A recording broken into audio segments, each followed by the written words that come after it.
The first through the door, surprisingly, was Draco. Morven frowned. Unless he was deliberately avoiding someone, Draco was never an early riser.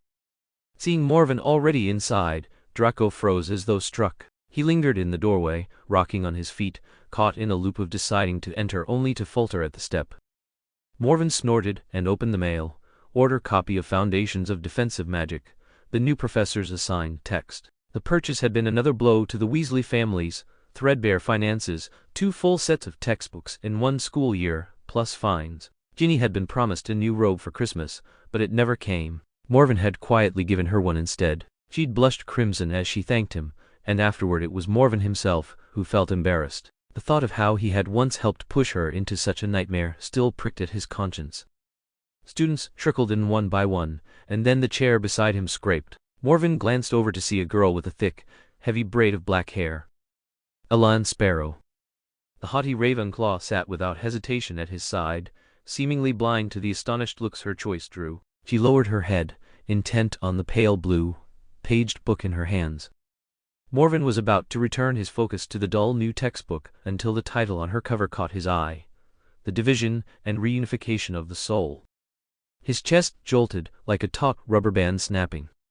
"Good morning, children." Mundungus Fletcher shuffled into the room, tossing a battered book onto the desk. His clothes were as ragged as ever, drawing sneers from the Slytherins, and his cheery children earned him a chorus of jeers.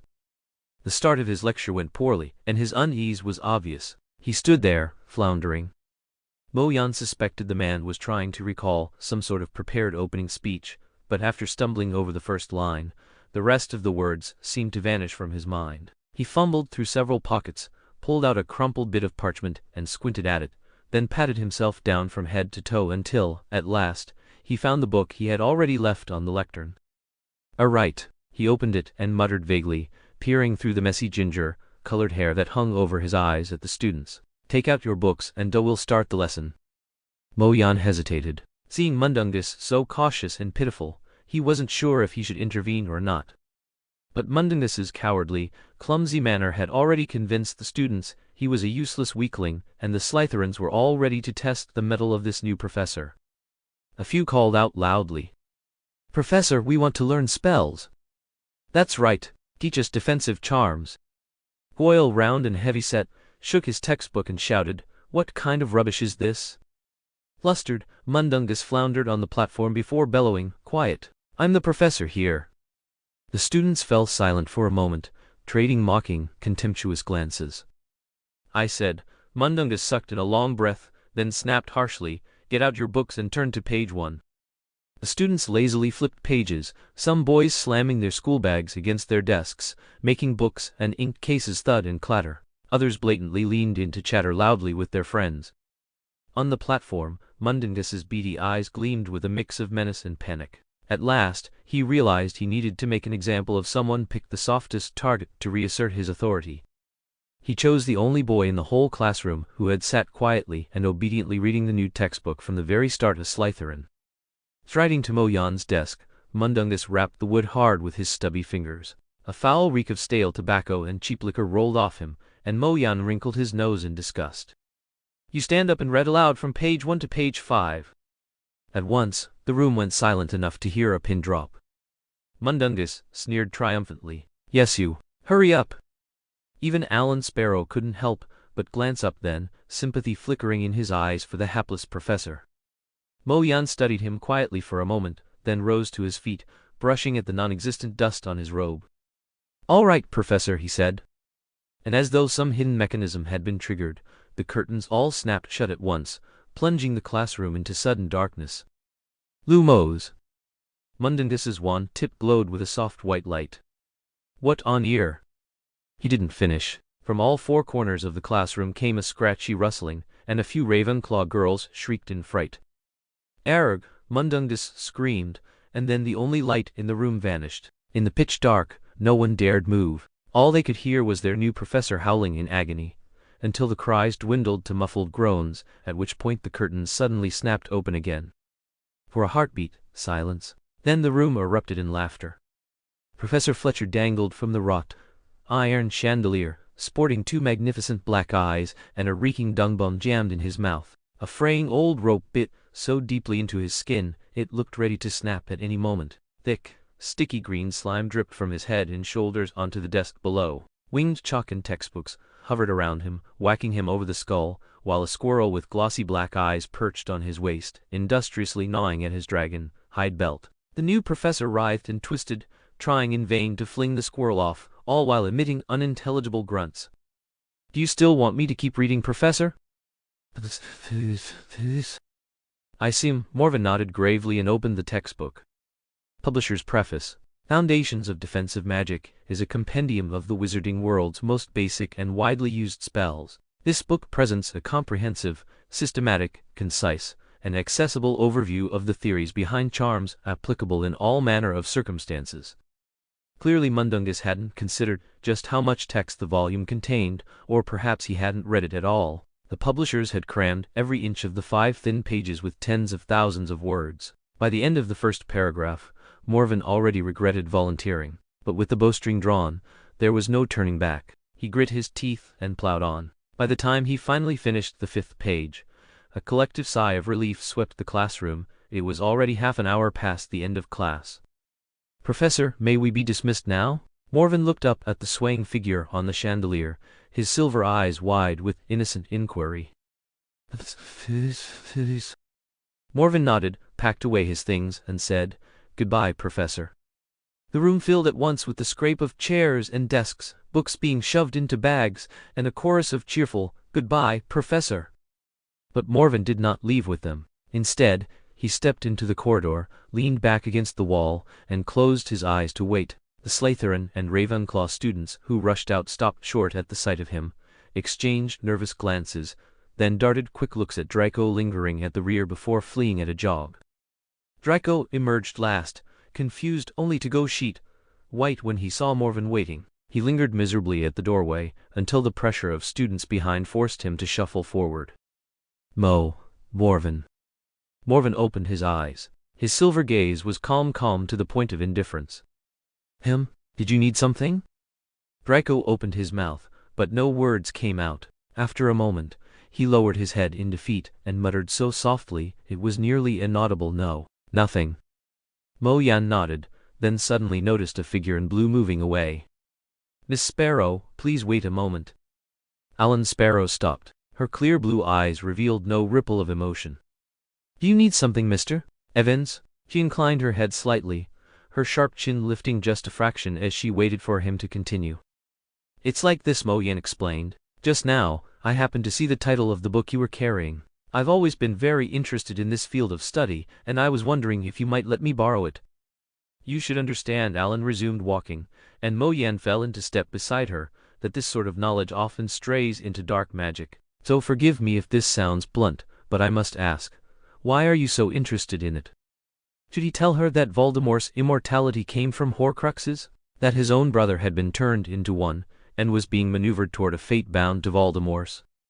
"A young man in a portrait once told me," Mo-Yan began slowly, sifting through a memory he had long since tried to forget, "that when a painting is completed, it inherits a fragment of the subject's memory and wisdom. A simple spell can make this happen quite easily, and sometimes a wizard will add his own blood to deepen the link. But what I've seen in the portraits of the castle is far more than just memory. They seem to have real souls, real emotions, and ghosts, though they've lost their bodies, they still learn, play, feel, and think for themselves. I believe all this is possible because of the extraordinary power of the soul itself, not as in the Muggle world. I grew up there. You see, the belief that the soul cannot exist apart from the body. That's why I've always wanted to understand more. Unfortunately, the school library has almost nothing on the subject."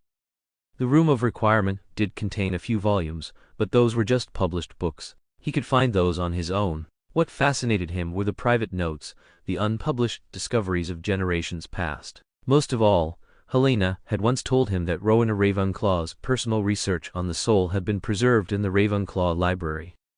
"If that's the case," Alan tilted her head thoughtfully before answering, "then I don't think this book is suitable for you. The Ravenclaw library holds more foundational, detailed works. That's where you should look." "Me?" Mo-Yan pointed at himself in surprise. "I'm in Slytherin, though." For the first time, Alan's perpetually impassive face curved into a faint smile. "Ravenclaw welcomes any who truly seek knowledge, Mr. Evans." Chapter 57. Morven's leisurely life.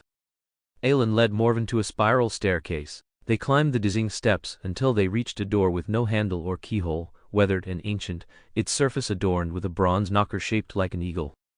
Aelin lifted the knocker and tapped it lightly. The eagle's beak suddenly opened, and in a clear, melodious voice it asked, "What is as large as an elephant, yet has no weight?" Aelin thought for a moment before replying, "An elephant's shadow." "Well answered," the voice said, and the door rotated open. Standing in the doorway, Aelin gestured toward the eagle-shaped knocker. "As long as you can answer its question, you may enter the Ravenclaw common room. For those who rely on their own wit, Ravenclaw never closes its doors." With that, she stepped inside. The heavy wooden door swung shut again. Morven licked his lips, stepped forward and gave the knocker a rap. "What flows on and cannot be stopped?" Morven exhaled softly. "Time." "Correct." The Ravenclaw common room was a wide, circular chamber. Arched windows were draped with silken curtains of blue and bronze, and by day one could look out across the surrounding hills. The domed ceiling was painted with stars, mirroring the deep, blue carpet beneath their feet. Tables, chairs, and bookcases filled the room, and in the niche directly opposite the entrance stood a marble statue. It was Rowena Ravenclaw. Her features were beautiful, touched with a gentle smile. Upon her head rested the famed Ravenclaw diadem, here carved entirely from white marble. Etched upon its surface were words that gleamed faintly. "Wit beyond measure is man's greatest treasure." Rowena's face bore some resemblance to Helena's, but her presence was utterly different. Helena, with her cold and distant air, carried both pride and insecurity in equal measure, her aloofness merely a mask. Rowena, however, radiated a compassion for all living things. Even as a statue, she gave Morven the distinct feeling of being looked down upon from above. "Welcome to the Ravenclaw common room," Aelin said, standing before the statue. "The library's this way, follow me." They slipped through a door beside the statue, only to find themselves upon the landing of yet another spiral staircase, its steps stretching endlessly both upward and downward, as though into infinity. Aelin guided Morven upward until they stopped before a bronze hawk. She brushed its wings gently, and the bird spread them wide. An oval-shaped doorway appeared before them. "This is the Ravenclaw library," Aelin said. "From now on, you should be able to find your way here on your own." "Thank you. But," Moyen asked in puzzlement, "why are you helping me?"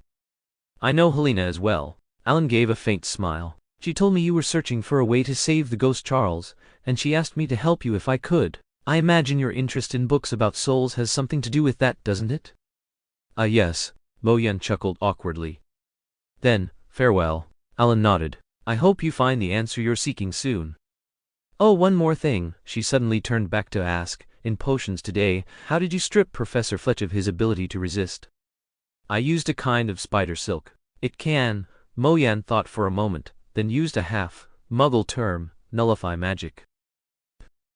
With all outside pressures finally gone, Moyen felt, for the first time, like he truly had the life a student was meant to have, though in some ways it was still less than perfect. He bought himself a Muggle-made Mickey Mouse alarm clock and enchanted it so the little mouse could hop around the dormitory. Whether he was asleep in his bedroom or lost in study in the library, it would find him at the right moment and remind him of what needed doing.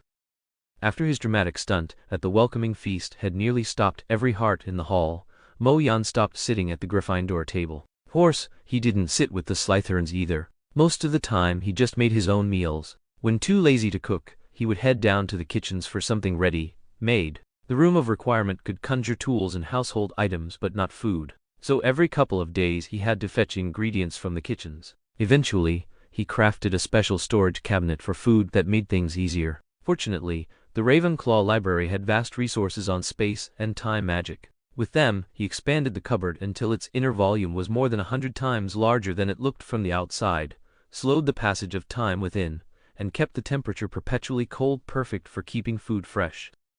Originally, Moyen had hoped to freeze time entirely inside it, but he quickly discovered that was even harder than reversing time itself. He had even toyed with the idea of creating a time turner, only to realize that if he seriously pursued it, it would take him at least 5 years of exclusive work, draining both his energy and fortune. In the end, he gave up in defeat. Once he had worked his way through the more interesting restricted books in the Hogwarts library, reading became little more than a way to pass the time. He had memorized most of their contents. What remained was a matter of comprehension and integration. Having a book in hand was simply less foolish looking than staring into space. But since gaining access to the Ravenclaw library, reading once again became one of his greatest joys. Even wandering among mountains of books was a pleasure in itself.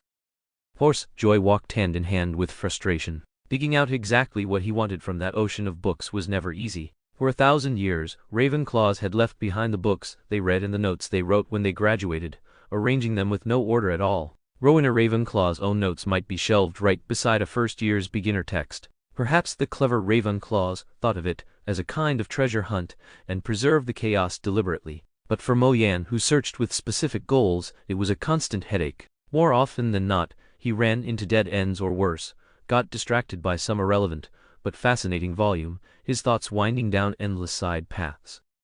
With no Quidditch training to consume his hours, Mo Yan suddenly found himself with an abundance of free time. So even though he spent long stretches each day in the Ravenclaw library, cooked for himself, occasionally rearranged his rooms when the mood struck, and dabbled in animagus and Patronus research, he still had time to lounge in the Hogwarts library, idly watching Harry and the others scribble away at essays, nap with a book and snacks by the lake, cause a bit of mischief for Mundungus, and collaborate with the twins on new prank products. To put it simply, once he realized that this term, and indeed the whole year ahead, held no real dangers or challenges, the tension that had always strung his nerves like a bowstring finally relaxed.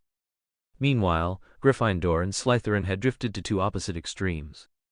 After Morven helped the twins bring to life a host of inventions they wouldn't have been able to develop for another 3, 4, maybe even 5 years, Gryffindor Tower became a place of constant chaos, equal parts watchfulness and uncontrollable laughter. In their common room, students frequently collapsed foaming at the mouth.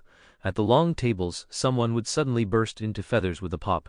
In Transfiguration class, one sometimes transformed into random objects in students' hands. And if such a mishap occurred during potions, well, that usually ended in disaster. The mildest result was a hefty point deduction from Professor Snape without explanation. The worst was an exploding cauldron, serious injuries, and even more points deducted by Snape. Meanwhile, Slytherin had been under a gloomy cloud for quite some time. Despite holding a lead of nearly 200 points over second place Gryffindor, no one was smiling, any laughter was hushed and behind closed doors. A furtive first year named Red, who claimed he was half-blood and therefore grateful to Morven for what he'd done, whispered that both Edmund and Wendy had tightened control over their house. Marcus March, on the other hand, emboldened by his impending graduation, had grown even more reckless in preaching his pure-blood ideology. Since the departure of last year's 7th years, he and a group of fellow 7th years had become the strongest faction in Slytherin. Their swagger had grown unbearable. They targeted younger half-bloods, once strung up a 4th year who dared contradict them, and clashed violently with Edmund on at least 2 occasions, conflicts that only subsided when Professor Snape intervened. As for Professor Mundungus Fletcher, he spent the better part of a day dangling from the classroom chandelier before Filch finally cut him down. Reeking of dung bombs and brimming with bitterness, he humbly sought advice on discipline from every teacher in the school, even Hagrid, whom he pestered for 3 days straight. Eventually, his classes stumbled onto a proper track. Over time, they even became somewhat entertaining. Fletcher's stories of personal experience were slick and witty, though they also revealed his true background as a conman. Students laughed themselves breathless at his tales of swindling, but deep down no one respected him. After all, who wanted a thief and a cheat as their teacher? Wren's verdict, worse than Lockhart. Harry's, I'd take Quirrell's garlic breath any day. At least he taught something useful, not how to buy a 20-galleon necklace for 5 sickles. Hermione, deeply dismayed, honestly, can't Dumbledore find anyone better for this post? From what Morven knew, Lockhart had been the only applicant for the defense against the dark arts position the year before. After he ended up in the infirmary in less than half a year, no witch or wizard dared apply again. Morven suspected Fletcher, being a member of the Order of the Phoenix, had been pulled in directly by Dumbledore, though the possibility that money or something else lured him was just as likely. Watching closely over time, Morven admitted Fletcher's lessons weren't entirely worthless. Crude, yes, but often lively, and his material had genuine practical value. Compared to Lockhart, there was no contest. But the disaster of his first class had already stripped him of every scrap of dignity. Respect from the students had bottomed out, and few could look at his progress with any fairness. Discipline and homework standards hit record lows. Fletcher tried a few measures, detentions, docking points, but quickly gave up. He was too smooth, too good at patching over disputes, which made him incapable of enforcing real authority. The result: not only did classroom order remain abysmal, but the students' opinion of him plunged even further. Soon enough, Professor Sprout joyfully announced that the restless mandrakes were nearly mature, and the second years found themselves facing another problem: course selection. "This will affect our entire lives," Hermione declared gravely, poring over the subject list. "We must choose with care." It was just third-year electives. Surely not life-defining. Of course, Mo-Yan only dared to keep such thoughts to himself when it came to matters of study. Queen Hermione was the last person one could argue with. "I just want to drop potions," Harry muttered listlessly. That morning, Professor Snape had once again sneered at him with his usual jealous, cutting remarks. Mo-Yan didn't dare openly step in to help anymore either. In fact, the way Snape looked at Mo-Yan was even more vicious than the way he looked at anyone else, though for now it was still bottled up. Harry flatly refused to let Mo-Yan defend him in potions, terrified that the moment Mo-Yan opened his mouth, the old bat might explode on the spot. "We can't do that," Ron groaned. "We have to keep all our subjects." "And add more," Harry said gloomily. The two boys exchanged a glance, then slumped face down on the table with matching sighs. "What about you, Mo-Yan? What courses are you planning to take?" Hermione asked. "I'm still thinking," Mo-Yan replied. "Maybe I should just sign up for all of them."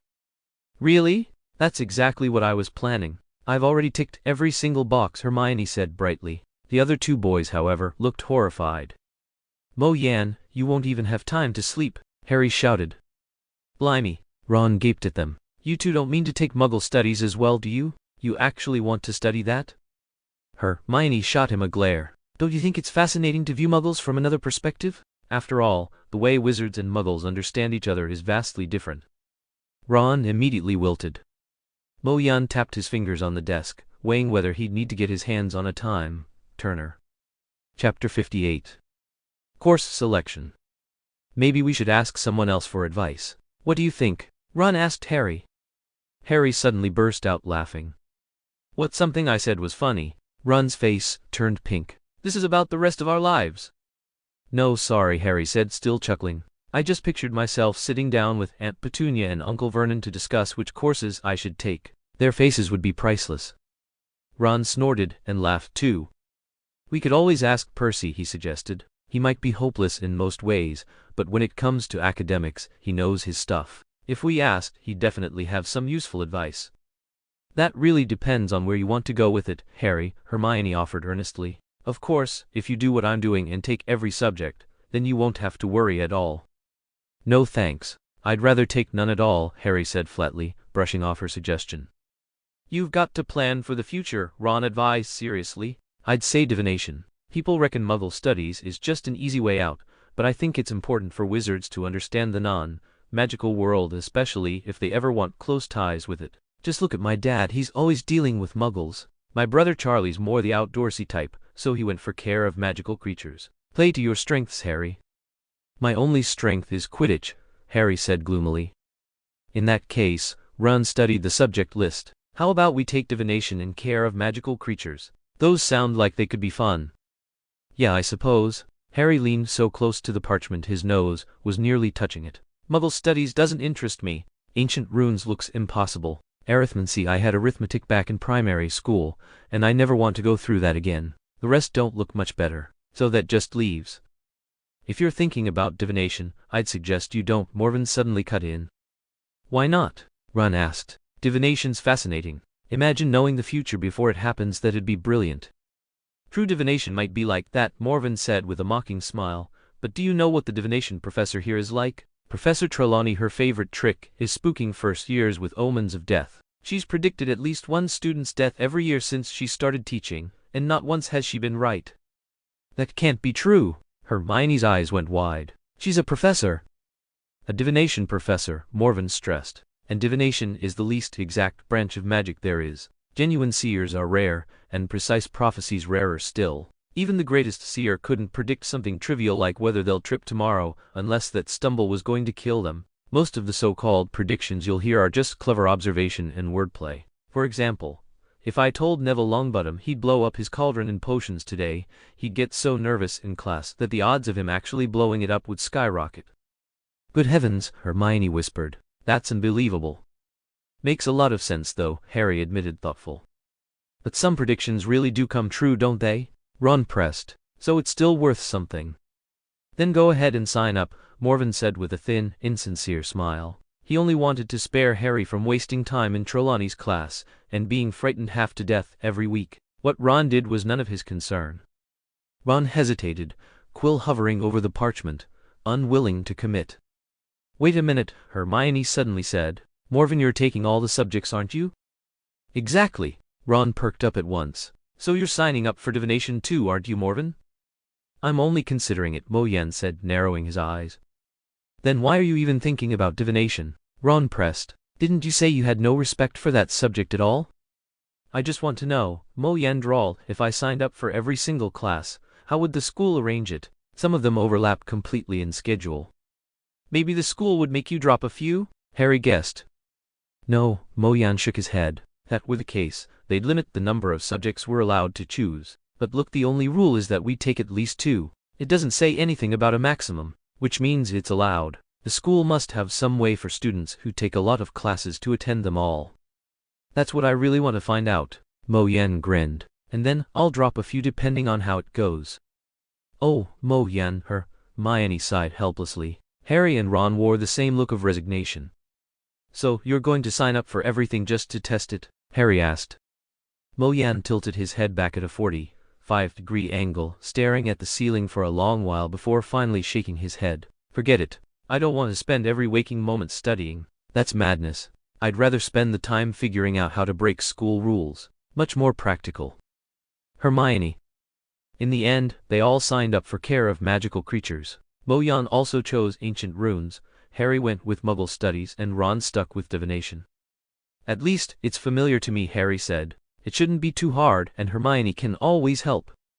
"Percy says Trelawney can't be trusted," Ron explained. "But as long as you predict your own death in every assignment, you'll get top marks. Dead easy. Plus, most of the class is just napping." "So that's why he suggested you take divination?" Hermione asked in surprise. "No," Ron admitted, blushing as he shook his head. "He told me to toss that ridiculous class aside." Once course selections were done, exams were only a month and a half away. Hermione spiraled into full-blown pre-exam hysteria. "Heavens, I can't believe we wasted so much time on things that don't even matter," she shrieked, her brown hair sticking out in wild tufts. Mo Yan noticed she'd even forgotten to clip in her usual cute little hairpin. "Chasing down Slytherin's heir isn't exactly trivial," Ron muttered in weak protest. But Hermione didn't hear him at all. "I should have started revising 2 months ago. What in the world was I even doing back then?" "Eating, drinking, playing around," Mo Yan teased, earning himself one of Hermione's fiercest glares. "Either way, it's time we start revising." Hermione smacked her right fist into her left palm, sealing the matter with a decisive thump. What really pained the other 3 boys was that whenever Hermione was bent over her revision, she absolutely could not stand to see anyone around her wasting time. She had practically made it her duty to ensure her friends performed well in exams, more dutiful than even Professor McGonagall. Under her relentless pressure, the 3 boys were forced to spend at least 2 hours every day in the library, Morven included. "Hermione, I already know all this. Test me on anything, you'll see," Morven protested the first time she brought it up. "I don't doubt that," Hermione said loftily. "But Harry and Ron are still completely lost. Don't you think you should help them?" "Wait, that's a bit harsh. We're not that bad," Ron objected. "You copy my homework every time," Hermione pointed out evenly. "If you 2 ever manage to complete your assignments on your own and score at least acceptable, then I'll take back what I said." Ron collapsed face first onto the desk. "Morven, just say yes," Harry whispered urgently. "If it's you, at least things won't be so bad." Hermione's terrifying. What could Morven say to that? He gave a reluctant nod. And so, every afternoon, he had to sacrifice 2 hours away from his beloved Ravenclaw library, slogging off instead to the school library to help Hermione drill Harry and Ron. The side effect of this arrangement was that Fred and George practically vanished from his sight. Any time they tried to approach, Hermione would unleash one of her lectures, scolding them for their prank products, lambasting their careless exam attitude, and usually finishing with the threat of writing to Mrs. Weasley. In full revision mode, Hermione had transformed from a sweet, brown-haired girl into an irritable, unstoppable Hulk. Even the fearless Weasley twins wouldn't dare cross her path. From then on, Ron's life became pure misery.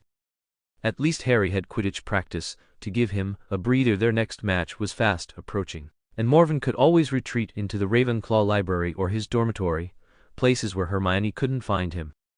Still, running into fellow Ravenclaws was inevitable. "Hi!" A clear voice rang suddenly at his side. Morven had been so engrossed in a copy of Legends of the Ghosts that he jumped. He turned his head to see a black-haired, dark-eyed girl standing nearby, clutching two elegant notebooks. "Sorry, I think I startled you," the girl said, sounding a little nervous. "It's fine, I was too caught up in reading." Morven smiled. "Hello, Cho." "Hi, Morven," Cho replied awkwardly, her cheeks tinged pink.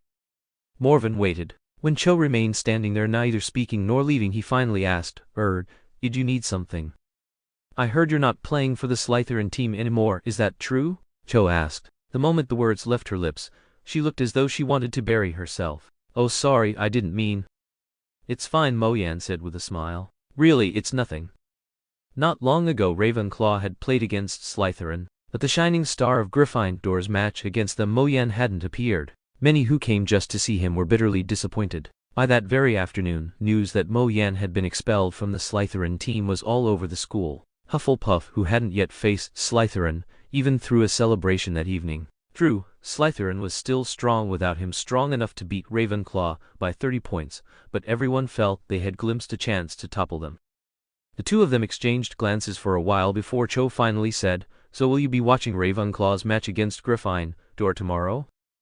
"Oh, of course," Moyan answered, and instantly wished he could sew his own mouth shut. Then, "See you tomorrow." "See you tomorrow." Moyan watched her graceful figure vanish behind the bookshelves, let out a sigh, and sat down, though his mood for reading was gone. It wasn't hard to read Cho's feelings. Even during the summer holidays, her eyes had already revealed more than words could say. Moyan couldn't fathom what it was about him that drew the attention of such a clever, beautiful Ravenclaw girl. But to claim he felt nothing at being admired by someone so lovely that would be a lie.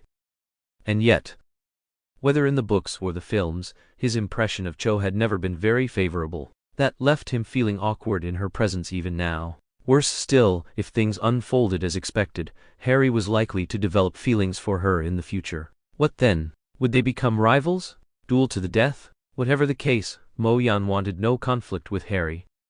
Still, Cho, she was Chinese, exiled from her homeland, unable to return. Just the sight of black hair like his made her feel a sense of kinship. Professor Snape had dark hair and eyes too, but his features were entirely Western. With Cho before him, Moyan always found himself wanting to linger, to talk, to ease that ache of homesickness. He flipped the pages of his book. The rustling grew unbearably grating, until he finally slammed it shut with a sigh. Chapter 59. The Girl and the Rat's Troubles. The next morning, Morven woke to find it was perfect Quidditch weather, warm sunshine, a soft, pleasant breeze.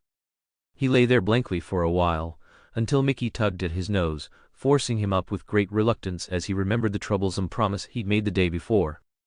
Raphael dropped a dead rat on the balcony and pounced on Mickey. Morven watched his alarm clock squeak frantically beneath Raphael's paws, and his mood lightened a little. After an hour of training in the practice room, he washed up, cooked, ate, then scooped up a drowsy Leia from the balcony and headed out of his dorm.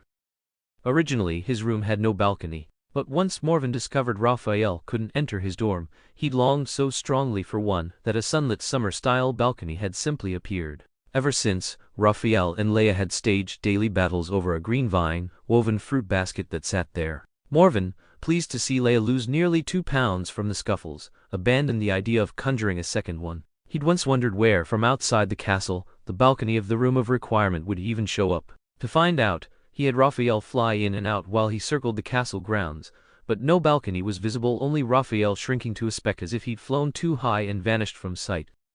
This time's match was Ravenclaw versus Gryffindor, so the stands weren't nearly as packed as they had been for Gryffindor against Slytherin. Slytherin, having already played both teams, hadn't sent a single spectator. A handful of Hufflepuffs had come to study the competition, but no one really believed they stood a chance against either side. Gryffindor and Ravenclaw generally got on well, so supporters from both houses were greeting each other instead of jeering, and the atmosphere lacked the fiery edge of a Gryffindor-Slytherin showdown.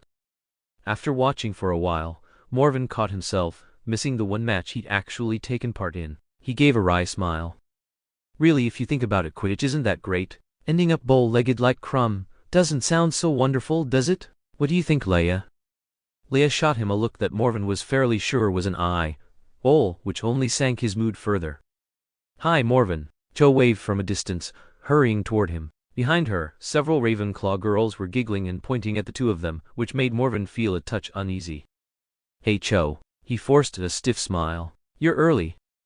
Yeah, I love Quidditch. Cho's words came a little more naturally than they had yesterday, though she was walking a bit awkwardly, as if her hands and feet weren't in sync. I've been a Tornadoes fan since I was 6. The Tuts Heel Tornadoes? Morven recalled seeing the name in the collected Quidditch Weekly, which he'd once gifted to Harry. Most successful team of the early 20th century. That's right, you know them? Cho's face lit up with joy. They once won the League Cup 5 times in a row, setting the record for Britain and Ireland. But ever since Roddy Plumpton left, victory's been out of reach. He was the best. Seeker caught the snitch in just 3.5 seconds against Caerphilly Catapults. I was ill and missed tryouts for Seeker this year, but next year I'm definitely trying out. Suddenly aware of how fast she'd been talking, Cho blushed and lowered her voice. Am I rambling too much? No, it's fine. Mo Yan gave a faint smile. In truth, he hadn't been listening to Cho at all. A little voice in his head kept urging him, hurry, say goodbye. Hurry, say goodbye. But every time he gathered the courage to lift his head, the moment his eyes met Cho's obsidian gaze, his resolve shriveled like a pricked balloon. Fortunately for him, the players began marching onto the field just then. Waves of cheers rolled through the stands, giving him the perfect excuse to take his leave. Slytherin doesn't have anyone here, why don't you sit with us in the Ravenclaw stands? Cho suggested. No, Mo Yan replied firmly. Slytherin just beat Ravenclaw, and I doubt your housemates would be pleased to see me. Goodbye, Cho. Then goodbye, Cho said, her voice tinged with disappointment. Mo Yanix hailed in relief and strode off, Leia in his arms. Though no Slytherins had shown up for this match, their stands weren't completely empty. At the very top sat a student dressed in blue and bronze, holding a magazine that covered her entire face. From her uniform alone, Mo Yan could tell she was a Ravenclaw, small in stature, probably a first year. Even if the stands were deserted, Slytherins would never allow outsiders to sit here. If another Slytherin spotted her, the girl could be in real trouble. Mo Yan figured he'd better warn her. Hey, hello, he said, stopping a step below her so his gaze stayed level with the magazine. Then he noticed it was upside down. Wait, is she actually asleep? Hello. The girl lowered her magazine and looked at him. Her waist-length hair was a tangled, dirty mess of pale gold. Her eyebrows and eyes were so light they seemed washed out, and her eyes bulged outward, giving her a perpetually startled expression. A wand was tucked behind her left ear, and around her neck hung a necklace made from butter-beer corks. Her gaze was hazy, unfocused, as though it took her several long seconds to truly see him. Mo Yan knew immediately who she was. Still, he couldn't help grumbling inwardly, wasn't Luna supposed to be a pretty girl in the films? How come in reality she's this odd, eccentric-looking creature? The dissonance left him oddly deflated. Luna stared at his face without blinking, until Mo Yan grew uncomfortable. At last, she said, "You're Mo Yan Evans." "Yes, I know," Mo Yan answered coolly. Then he remembered why he'd come. "Listen, you can't stay here. If other Slytherins catch you, you go to Ravenclaw," Luna cut in coldly.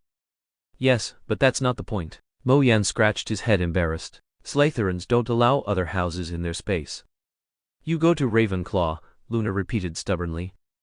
Mo Yan sighed. He'd have to try a different angle. Slytherin doesn't have a library as vast as Ravenclaw's, but the stands all give the same view of the match. Why insist on sitting here? "It's high up," Luna replied, her tone drifting back into its dreamy rhythm. "I like it here." Morven cursed inwardly. This was all Goyle and Crabbe's fault, the two idiots who thought Slytherin House was superior to all the others and that even their stands had to be different. The incredible part was that some older students had actually agreed with them, and the Slytherin stands had been raised an extra 3 tiers. But sitting here, Lytherans might cause you trouble, Morven tried to reason. Luna, expressionless, simply lifted her magazine again upside down, this time determined to hide her entire face behind it. Frustrated, Morven stalked off a few paces, then stopped, uneasy. Finally, he sighed in defeat and dropped into a seat some distance from the odd girl. He slouched back, stretched his legs across the seat in front, and folded his hands behind his head. "I'm far too kind," he muttered. Leia sprawled on his stomach, baffled as to why they had to come here when sleeping in the dormitory would have been just as good. Feeling the cushion beneath her vibrating, she smacked it with one paw, then yawned and closed her eyes again. Morven stared at the audacious black cat, dozing on his stomach and swatting her master, utterly speechless. Oliver Wood led his team in a warm-up lap around the goalposts. Madame Hooch released the balls, and the players huddled for a last-minute strategy talk. Soon, players in gold and yellow and sky blue soared into the air. At the shrill blast of the whistle, the match exploded into action, accompanied by Lee Jordan's unmistakably spirited commentary. Morven suddenly remembered after Lee Jordan left school, it had apparently been Luna who took over as match commentator. The thought of the girl sitting not far from him droning in her dreamy voice like a lullaby right in the middle of a heated game made him shiver. Out of nowhere, Leia stirred from her nap, her ears pricked, nose twitching, whiskers trembling lightly, and a low, warning growl rumbled in her throat. "What is it, Leia?" Morven asked. She tilted her head slightly, then sprang from his lap and darted off at full speed. Morven drew his wand and touched it to his eye. Farsight. Leia came into sharp focus, bounding toward the Gryffindor stands, her body coiling and stretching with lethal grace. She moved with a smooth, dustless swiftness, every stride elegant and dangerous. Beautiful, Morven couldn't help but breathe. Leia slipped under the Gryffindor seats. 5 or 6 minutes later, she darted back out and raced toward him. "Leia, what did you—" Morven froze mid-sentence. Something long and gray dangled from her mouth, swaying with each stride, and it most definitely wasn't her tongue. Leia trotted up to Mo Yan proudly, like she was presenting a treasure, nudging him to look at what she had in her mouth. Mo Yan reached out to take it, then hesitated. He pulled a tissue from his pocket, spread it over his palm, and carefully pinched the gray object, drawing it out from between Leia's jaws. It was a plump gray rat, soaked in Leia's saliva, dazed and wobbling weakly in his hand. Tilting it to the side, Mo Yan noticed its left ear was torn and one front toe was missing. "Peter Pettigrew." Mo Yan stared at it in silence, lowering it slowly, afraid that if he let his temper slip even for a second, he'd shred the creature on the spot. The fat rat shivered, eyes blinking open. It looked up at him nervously. Its watery black eyes were no different from any ordinary rat's. Mo Yan realized that if he hadn't known the truth beforehand, he never would have guessed this was an animagus. 11 years living as a rat had blurred the line. Pettigrew was no longer a man who could turn into a rat, but a rat that occasionally remembered it could be human. Mo Yan drew his wand and levitated the rat into the air, spinning it head over tail until it squealed in panic, squeaking and flailing helplessly. After a while, he grew bored of the game. He lowered his wand and summoned Raphael. "Clean this rat up," he ordered, "then toss it anywhere." Raphael swooped down, snatched up the struggling rodent, and took to the sky. Activating Farsight, Mo Yan watched his hawk soar high, then dive again and again, skimming the surface of the Black Lake 5 or 6 times. Though spring was creeping in, the water was still icy cold. Mo Yan could clearly see the fat rat trembling uncontrollably in Raphael's talons. At last, Raphael carried the rat up some 30 feet and released it. The rat flailed in midair, plummeting faster and faster until, just 4 or 5 feet from the ground, its fall slowed abruptly. It landed without a scratch. Shaking off the water, it stumbled and scurried toward the Gryffindor stands. Mo Yan clenched his fists, barely restraining the urge to snatch the vermin back. Across the field, Ron had already spotted his pet. With a relieved cry, he scooped the shivering rat into his arms, fussing over it tenderly. Mo Yan knew he had confirmed it himself, that the rat's body carried the potion he'd slipped to the twins, and Raphael had verified the creature's magical signature. Even so, watching that loathsome animagus burrow so naturally, so trustingly into the arms of Harry's dorm mate made fury burn through him. At that moment, Madame Hooch's whistle rang out.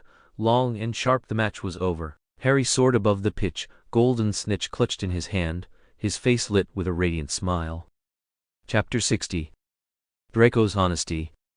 Gryffindor's victory over Ravenclaw set the entire house ablaze with excitement.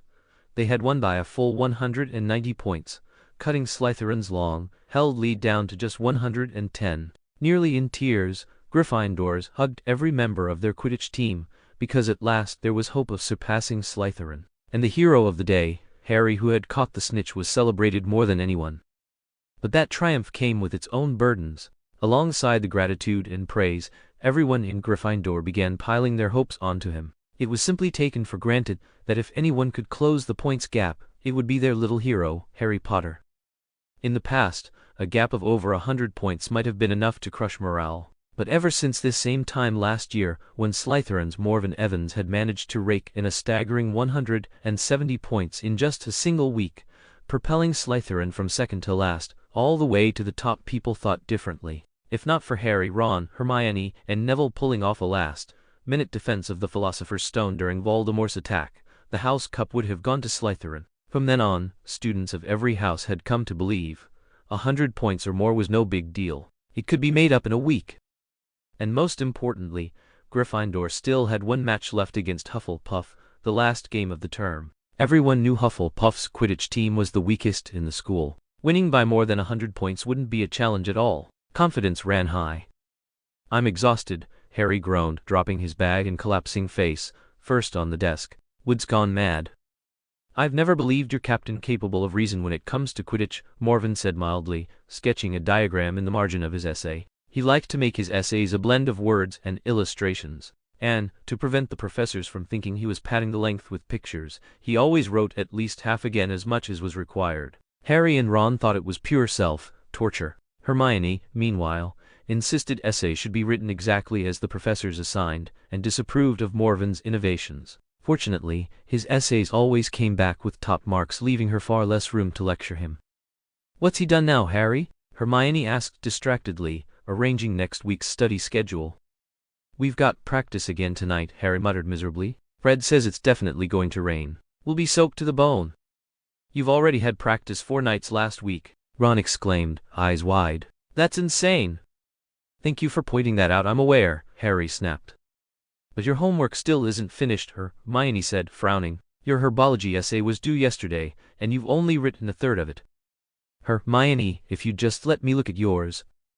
"No, Harry, absolutely not. If I keep indulging you, you'll fail your finals." "But Quidditch practice. If you and Ron hadn't spent last night playing wizard chess, you might have actually finished your transfiguration and herbology essays," Hermione said sharply. "Life needs a little fun, doesn't it?" Ron cut in. "Harry can't spend all his time studying and training. He deserves a chance to enjoy himself too." "And you, Ron," Hermione snapped, glancing at his essay. "Ubituber pus is yellow-green, not blue, and it smells like petrol, not cooking oil." "Oh, Merlin," Ron groaned, clutching his head in despair. Harry leaned over to Mo Yan, whispering, "Mo Yan, could I take a look at your essay, please?" Amused, Mo Yan glanced at Harry's pitiful expression and slid his parchment discreetly across under the table. "Thanks," Harry murmured, quickly lowering his head to copy while Hermione's attention was elsewhere. Harry wasn't exactly subtle about it. The moment Hermione finished tearing Ron's essay to shreds and turned around, she caught Harry red-handed. Yet, to everyone's surprise, she didn't explode. Instead, she sighed, rubbed at her temples, and sat down. "Fine, Harry, you can copy for now. But after the match, you must revise everything properly." Harry lit up, happily scribbling away in plain sight. Ron instantly leapt to his side, plopping his own parchment down to join in. "No, Ron, you have to write yours yourself." "Why not?" Ron protested. "Harry's allowed to copy.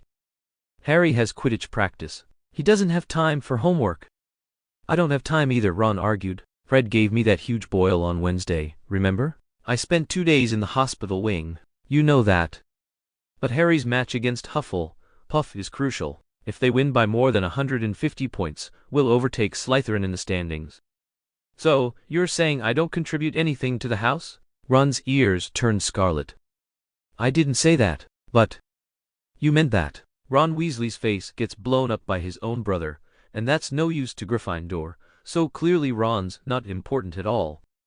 "I'm sorry, I just..." "Yeah, you're just stating the facts, aren't you?" "Ron." Hermione and Ron were suddenly at each other's throats, arguing furiously over nothing Harry could make sense of. He shifted uncomfortably, torn between his two best friends, not even sure how the quarrel had started. Was it really because he was copying Mo Yan's homework? Harry glanced at Mo Yan, only to find the usually composed, lazy redhead watching the chaos with an amused, almost mischievous smile tugging at his lips. Talking about surpassing Slytherin right in front of me?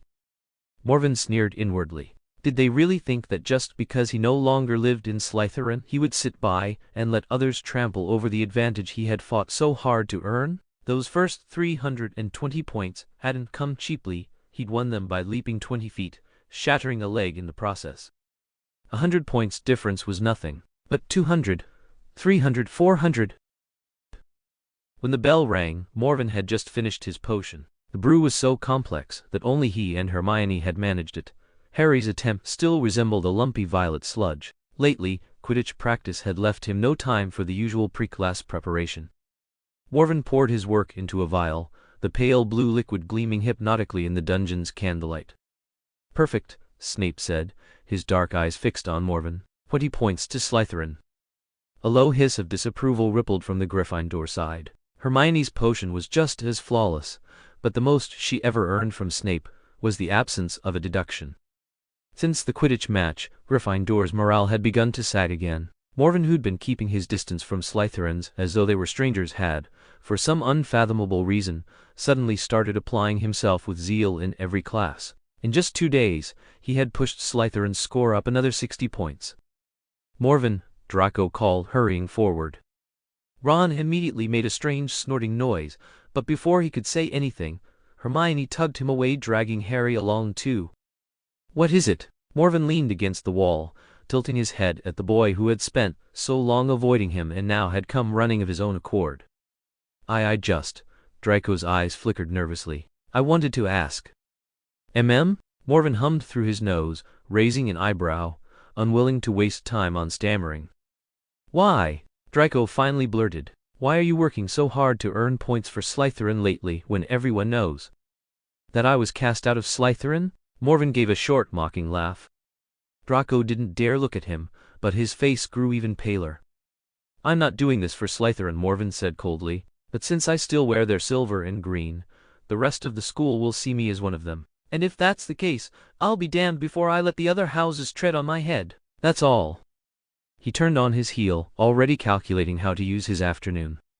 The corridor was empty save for the two of them. Candlelight wavered against the stone walls, and Morven's footsteps echoed, lonely and sharp. Draco was seized by the strange feeling that time and place had slipped askew, and then, before he could stop himself, the secret he had carried for so long spilled from his lips.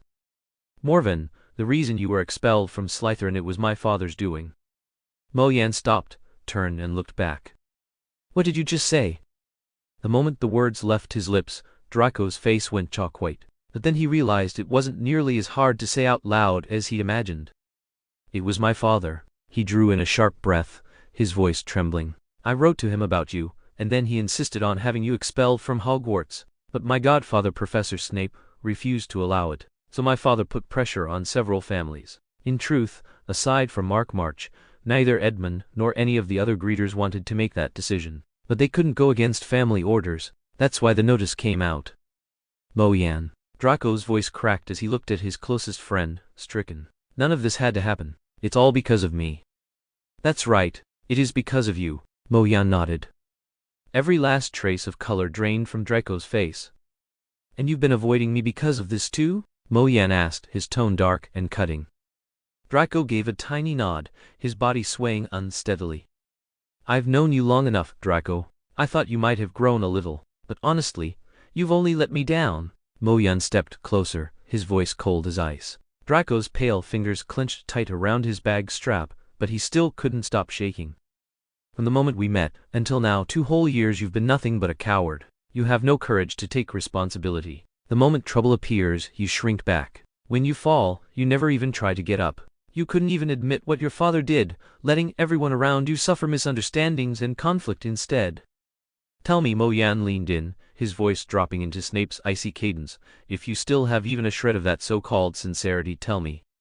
His lips curved into a slow smile. Do you still consider me your friend?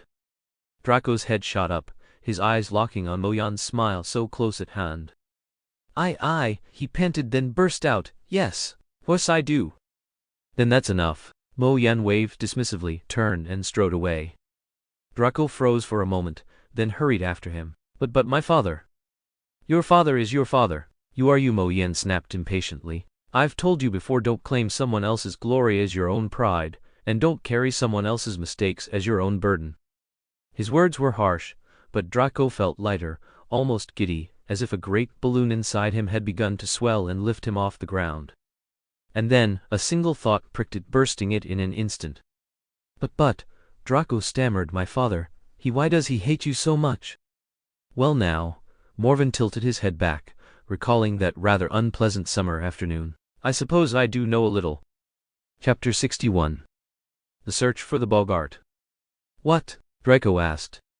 Do you remember that time we ran into each other over the summer? Morven said. Mr. Malfoy and Mr.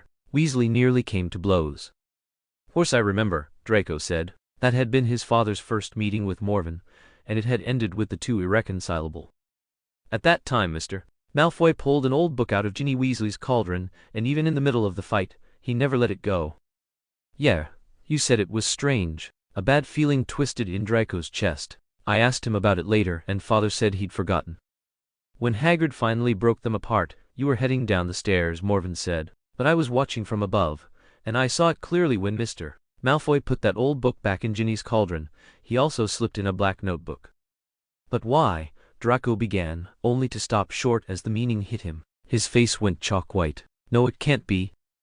Morven watched him with amusement. Draco seemed to spend half his time lately pale-faced and stammering, nothing like the haughty young Malfoy of old. Everyone knows Ginny was bewitched by a diary Tom Riddle wrote when he was still a student. That's why she ended up opening the Chamber of Secrets. Morven finished for him. As expected, the boy flinched at the words. Why would Mr. Malfoy give such a thing to his enemy's daughter? Obviously, he hoped she'd open the chamber. Think about it. If the truth had never come out, what then? Arthur Weasley, so devoted to Muggles, such a staunch supporter of Dumbledore and his little girl in her very first year, attacking and nearly killing Muggle-borns. You told me yourself, thanks to Mr. Weasley's raids, you lot had to sell off several treasures to Bourgeonet cut-throat prices. Your father was furious. Though all of that is true, it still doesn't explain everything. But no one ever discovered what your father did. What are you so afraid of? Mo Yan suddenly noticed Draco staring at him in sheer terror, his teeth chattering, his whole body trembling uncontrollably. How dare you? Draco's voice shook, his vocal cords barely obeying him. How dare you say his name? Whose name? Mo Yan asked with a sly smile. Voldemort? As expected, Draco flinched again. Oh right. Draco, what are you most afraid of? Mo Yan suddenly recalled something and stopped trying to scare him. Draco's face regained a little color. He thought seriously for a while before replying, I don't know. Why? Nothing. Just looking for something, Mo Yan answered vaguely. Draco, still reeling from Mo Yan's casual use of Voldemort, didn't catch the evasive tone. After 2 straight months of effort, while becoming an animagus was still far off, Mo Yan had finally managed to summon his own patroness, but he knew being able to conjure a corporeal patroness in practice didn't mean it would hold against a real Dementor. And since Dementors would be stationed at Hogwarts the following school year, he needed to be sure he could face them. Otherwise, never mind anything else, the Hogwarts Express alone would be miserable. He couldn't exactly drag a Dementor out of Azkaban for sparring. Using a Boggart, like Harry had done, seemed like a fine alternative. But that too came with problems. How could he make sure a Boggart turned into a Dementor instead of something else, especially when he'd never even seen a Dementor himself? Still, Mo Yan was determined to find one. Mundungus Fletcher was already struggling more and more in class. By next term, there was no way he'd still be teaching them. If Lupin really was going to take the post as defense against the dark arts professor, then eventually they would face a Boggart in class. Mo Yan didn't want to stand there unprepared, exposing his deepest fear in front of everyone. So after mastering the patroness charm, every night he scoured the castle's darkest corners. Broken wardrobes, stiff suits of armor, the gaps beneath desks, cluttered cupboards, behind portraits and wall clocks, In the process, he stumbled across 3 hidden chambers and even a passage to Hogsmeade, but not a single Bogart. He asked the castle's ghosts, but beings like Bogart's creatures of fear and psyche had no effect on them. Ghosts couldn't even perceive them, so Mo Yan was left with no choice but to target places he would normally avoid. Like Snape's potion stores. "Which house are you from?" A cold, low voice came from behind him. Mo Yan froze. Then, he slowly lifted his head out of a grimy cupboard and saw Professor Snape standing right there. Clearly, Snape hadn't expected it to be him. From the way his expression shifted from a sneer ready to lash out, to genuine surprise, Mo Yan guessed Snape had probably assumed it was Harry, caught yet again pilfering ingredients. "Professor?" Mo Yan hopped casually off the stool, feigning mild surprise. "Weren't you teaching the 3rd year Ravenclaws in Hufflepuffs just now? If I'm not mistaken, there's no school rule that says a professor can't step out mid-lesson to fetch something from his own potion stores," said Professor Snape. "But the rules do explicitly forbid students from trespassing into a teacher's private quarters. The punishment is a term of detention."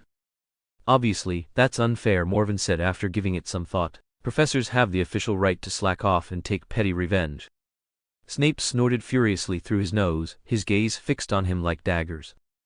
Morven had noticed that the man, usually so sharp-tongued when mocking Gryffindors, always seemed reduced to silent death stares whenever Morven riled him. He never got to experience the so-called artistry of the Serpent King's insults firsthand. "Why are you here?" Snape hissed, his voice low but edged like a whip. What was the African snake skin that Granger and Potter stole last time not enough, so noble Mr. Evans decided to volunteer himself this time? "I didn't steal anything." Morven arched a brow. If he ever did, it certainly wouldn't be so clumsy. "I'm just looking for a Bogart." "A Bogart?" Snape asked. "And what do you intend to do, terrorize your classmates with it?" "Is that really how little you think of me, Professor?" Morven asked coldly, a flicker of anger breaking through. "If it's research you're after, give it up," Snape said smoothly. "A Bogart only takes the form of whatever frightens us most. No one knows what it looks like on its own. Plenty have tried to study it. No one has succeeded. You'd do better to put your efforts somewhere useful." "That's not why I want one," Morven muttered, curling his lip. "Bogarts were interesting enough, but once you knew what they were, even a 3rd year could handle them. Weak creatures like that weren't worth much study." "Then what for?" Snape folded his arms across his chest, ready to stare him down until he confessed. Morven pressed his lips together, unwilling to explain. Inwardly, he cursed, did this professor truly have no sense of getting back to his class? But then another thought struck him. He'd never faced a Dementor himself, but Snape surely had. "If not talking," Snape's voice iced over. "Detention, Evans. Starting tonight." "Professor," Morven cut in suddenly, "do you know much about Dementors?" Snape's expression grew even more severe, though to be fair, it never softened past severity. "The foulest creatures alive. Why do you ask?" "I read," Morven said slowly, his mind racing for a plausible excuse, "that Dementors swarm in the darkest, foulest places, feeding on rotten despair. They drain every good feeling, every happy memory out of you. Where they dwell, hope and joy vanish. Their kiss leaves a man an empty husk, his soul gone beyond recall." "Clearly, you know quite a bit about them," said Professor Snape. "But what, exactly, does that have to do with your search for a Bogart?" "Professor, Dementors are terrifying creatures," Mo Yan explained. "The moment I learned that such things existed, that something so unnatural could even walk this world, I knew I wanted the power to resist them. I found out only the Patroness charm could drive them back, so I've been practicing it in secret for a long time. But to truly test myself against them, well, I've heard they only guard Azkaban. That's why I thought perhaps a Bogart could serve in their place." "If Dementors only exist in Azkaban," Snape replied coldly, "then the only people who need concern themselves with resisting them are its prisoners." His eyes, sharp and merciless, swept over Mo Yan as though searching for the shadow of a future convict branded into his very being. "Do you really think Dementors will remain in Azkaban forever?" Mo Yan shot back with a mirthless laugh. "They feed on joy, on the purity of the soul. Do you believe they'll stay starved in that place of nothing but despair, never tempted by the world beyond? Voldemort is stirring, clawing his way back to power. He and they share the same hunger for darkness and ruin. Who can guarantee Dementors won't be lured by someone like him abandoning Azkaban, spreading terror wherever they go?" Snape's black eyes fixed on him, their usual void roiling with a storm of countless emotions. Mo Yan's heart clenched. Too much, I've said, far too much. Somewhere in the professor's presence, he had let his guard slip. He'd intended to reveal only a sliver of truth, not plunge into such dangerous depths. Do not speak that name. Snape's reply came only after a long silence, his voice hoarse, as though he hadn't even registered the grim picture Mo-Yan had painted. Professor Dumbledore says his name, Mo-Yan countered, unwilling to see this man cower before a word.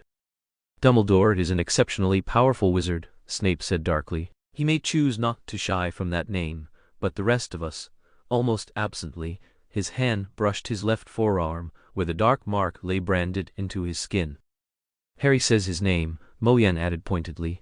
Even a 12-year-old boy shows more courage than you. Snape's lips curled, his black eyes glinting with mocking disdain. Mo-Yan dropped his gaze. I shouldn't provoke him, not when I'm the one asking for help. A Boggart becomes whatever a person fears most, Snape said at last, narrowing his eyes. Mo-Yan's spirits lifted finally. The professor was considering it. Tell me, have you ever actually seen a Dementor? No, not yet. Mo-Yan paused, tamping down the unbidden spark of excitement in his voice. But you have, Professor. You faced them. Will you help me? My greatest fear is not a Dementor, Snape replied flatly. Horse, Mo-Yan said quickly. But surely a wizard can influence a Boggart's choice, can't he? I mean, they're feeble things, anyone can drive one off. Boggarts are not as feeble as you imagine, Snape cut in. Even the strongest of wizards have faltered before them. For someone gripped by true fear, caught off guard, a Boggart is a formidable foe indeed. However, he hesitated for a moment, then continued. Very well, I will help you. Chapter 62. The Silver Hawk Soars. What? Harry shouted. You're taking extra lessons with Snape? He looked as if he'd just swallowed a fly. Yeah, Morven nodded. With Snape? Ron's voice shook with horror. I'd rather have nightmares. Oh, come off it. Morven's Snape's favorite. He won't treat him the way he does us, Hermione said briskly. But Morven, what lesson could you possibly need? Your work is already flawless. I'm going to learn the Patronus charm from him, Morven admitted easily. It's not in any textbook. Patronus charm? Harry frowned, baffled. What kind of spell is that? It's really advanced, Ron said reverently. Most ordinary witches and wizards can't even manage it. If you do, it conjures a Patronus that's unique to you, a natural enemy of Dementors. Dementors? The guards of Azkaban? Piped one lively voice. Foul soul. Sucking wraiths? Chimed in another nearly identical one. Hi, Fred. Hi, George. Morven greeted them as the twins slid in, taking seats to either side of him. We didn't hear that wrong, did we? Fred asked. You're actually planning to learn the Patronus charm, a spell that can drive off Dementors? George said. Wait, I've read about this, Hermione interrupted, frowning. Dementors only exist in Azkaban. Why would you need such a spell? It's not like you'll ever use it. Oh, Hermione, there's always a time, George said with a wink. Morven might act the perfect student. But we've long since seen through him, Fred cut in. Lawless, never once afraid of trouble, George added. Have you two ever worried about trouble yourselves? Harry muttered. To his mind, the twins were the true definition of reckless. Of course, George said cheerfully. Why else haven't we been expelled yet? We've always known exactly where the line is, Fred said. Maybe we stick one toe across now and then, George admitted. But we always pull back before the chaos explodes, Fred finished. But Morven, George threw an arm around Morven's shoulder. Do you even know how to spell the word rules? Morven dipped his quill in ink, wrote the word neatly across his parchment, and then looked up at George with wide, innocent eyes. For a moment there was silence, then the twins burst out laughing. Morven leaned back in his chair, a faint smile tugging at his lips.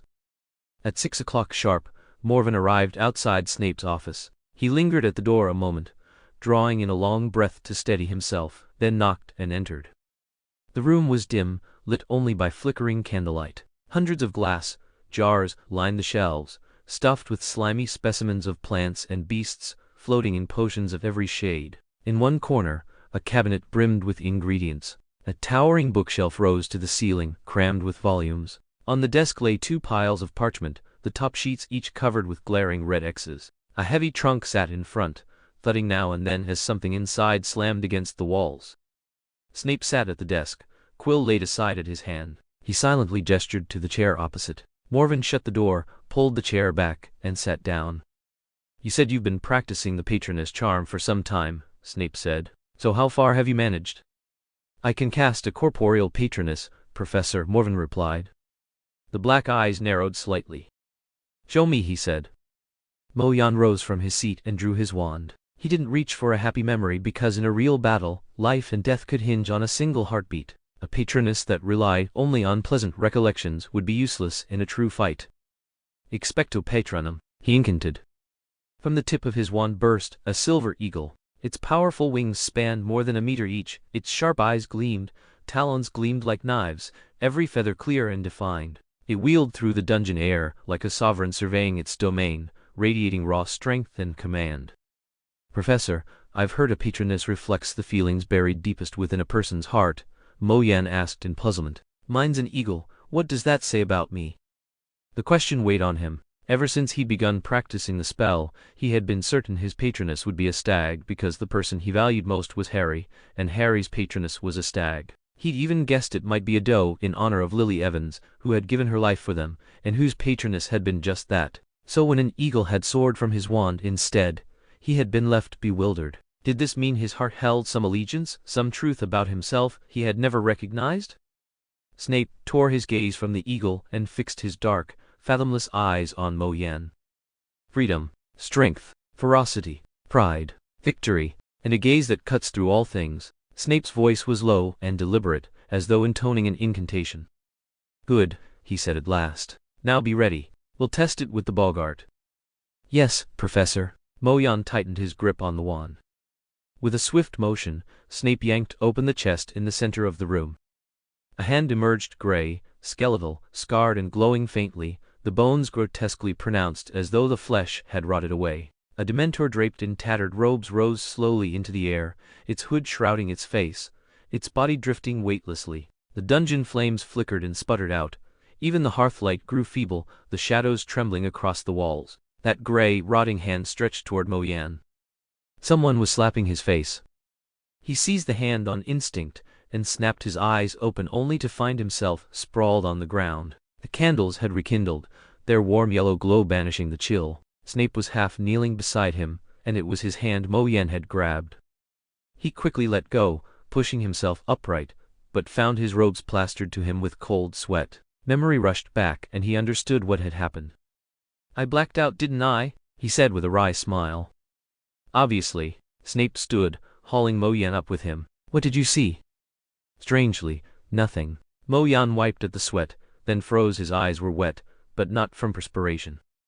For a long moment he just stared, shaken, before drawing his wand to murmur Scourgify, drying himself off. He sank back into a chair, unsettled, unable to name the storm of feelings inside him. Rest a bit. Snape pushed a small box toward him. Eat one of these. Inside were chocolate frogs. Mo Yan picked one up, but his hands trembled so badly he couldn't tear the wrapper. It was as if every ounce of strength had deserted him. Snape plucked it from his fingers, stripped off the paper, and handed it back. Mo Yan bit the frog's head off at once, and with each chew, warmth trickled back into his body. If you don't want to continue, I'll understand, Snape said slowly. No, Professor. I won't give up, Mo Yan replied firmly, pushing himself to his feet again. After a moment's thought he realized that, at the start at least, it might be wise to lean on certain aids. So, he began sifting through his memories, finally settling on one. The happiest moment of his life had been when Sirius came to take him from St. Mungo's and brought him back to the cottage at Godric's Hollow. Now he stood before the trunk. I'm ready, Professor. Focus. Snape opened the trunk once more. At once the room grew dark and bitterly cold, the sound of tattered robes dragging across the floor filling the air as the Dementor slid forward. Expecto Patronum. Why did his voice sound so far away? Lily, take the boy and run, I'll hold him off. Whose voice was that? Not my son, please, not my son. Stand aside, you foolish woman, stand aside now. No, please, spare my children, spare him, kill me instead, kill me. Move aside, woman, this is your last warning. Don't hurt my son. I beg you, mercy, mercy, please, I'll do anything. Fool. Avada Kedavra. Hands were shaking his shoulders. For 10 long seconds Morven's mind was blank before he realized he had collapsed on the floor. This time, he could feel the chill tears sliding down his face. Listen, go back to your dormitory. This practice isn't for you. Snape's voice was cold, tightly controlled. No, Morven snapped, defiant. He wiped his face quickly, forcing himself upright. Shoving a chocolate frog between his teeth, he ignored the tremor in his limbs. He searched through his mind again, settling on a memory from his previous life, the new year when he was 7, freshly apprenticed, when he first understood what it meant to have a home. That wasn't happiness enough, then nothing ever would be. Professor. He drew a long breath, steadying himself as Snape opened the trunk again. Expecto Patronum, he cried. The air hissed with long, ragged breaths, as if the world itself were being drained. Mist clouded his vision. Through the haze, he glimpsed a face familiar, yet distant. Why did sorrow strike so suddenly? A voice reached him, buried deep in memory, heavy with grief vast as mountains, with disappointment sharp as steel. Farewell, I. Morven jolted awake, gasping, finding himself on his knees, body shaking, heart torn into shreds.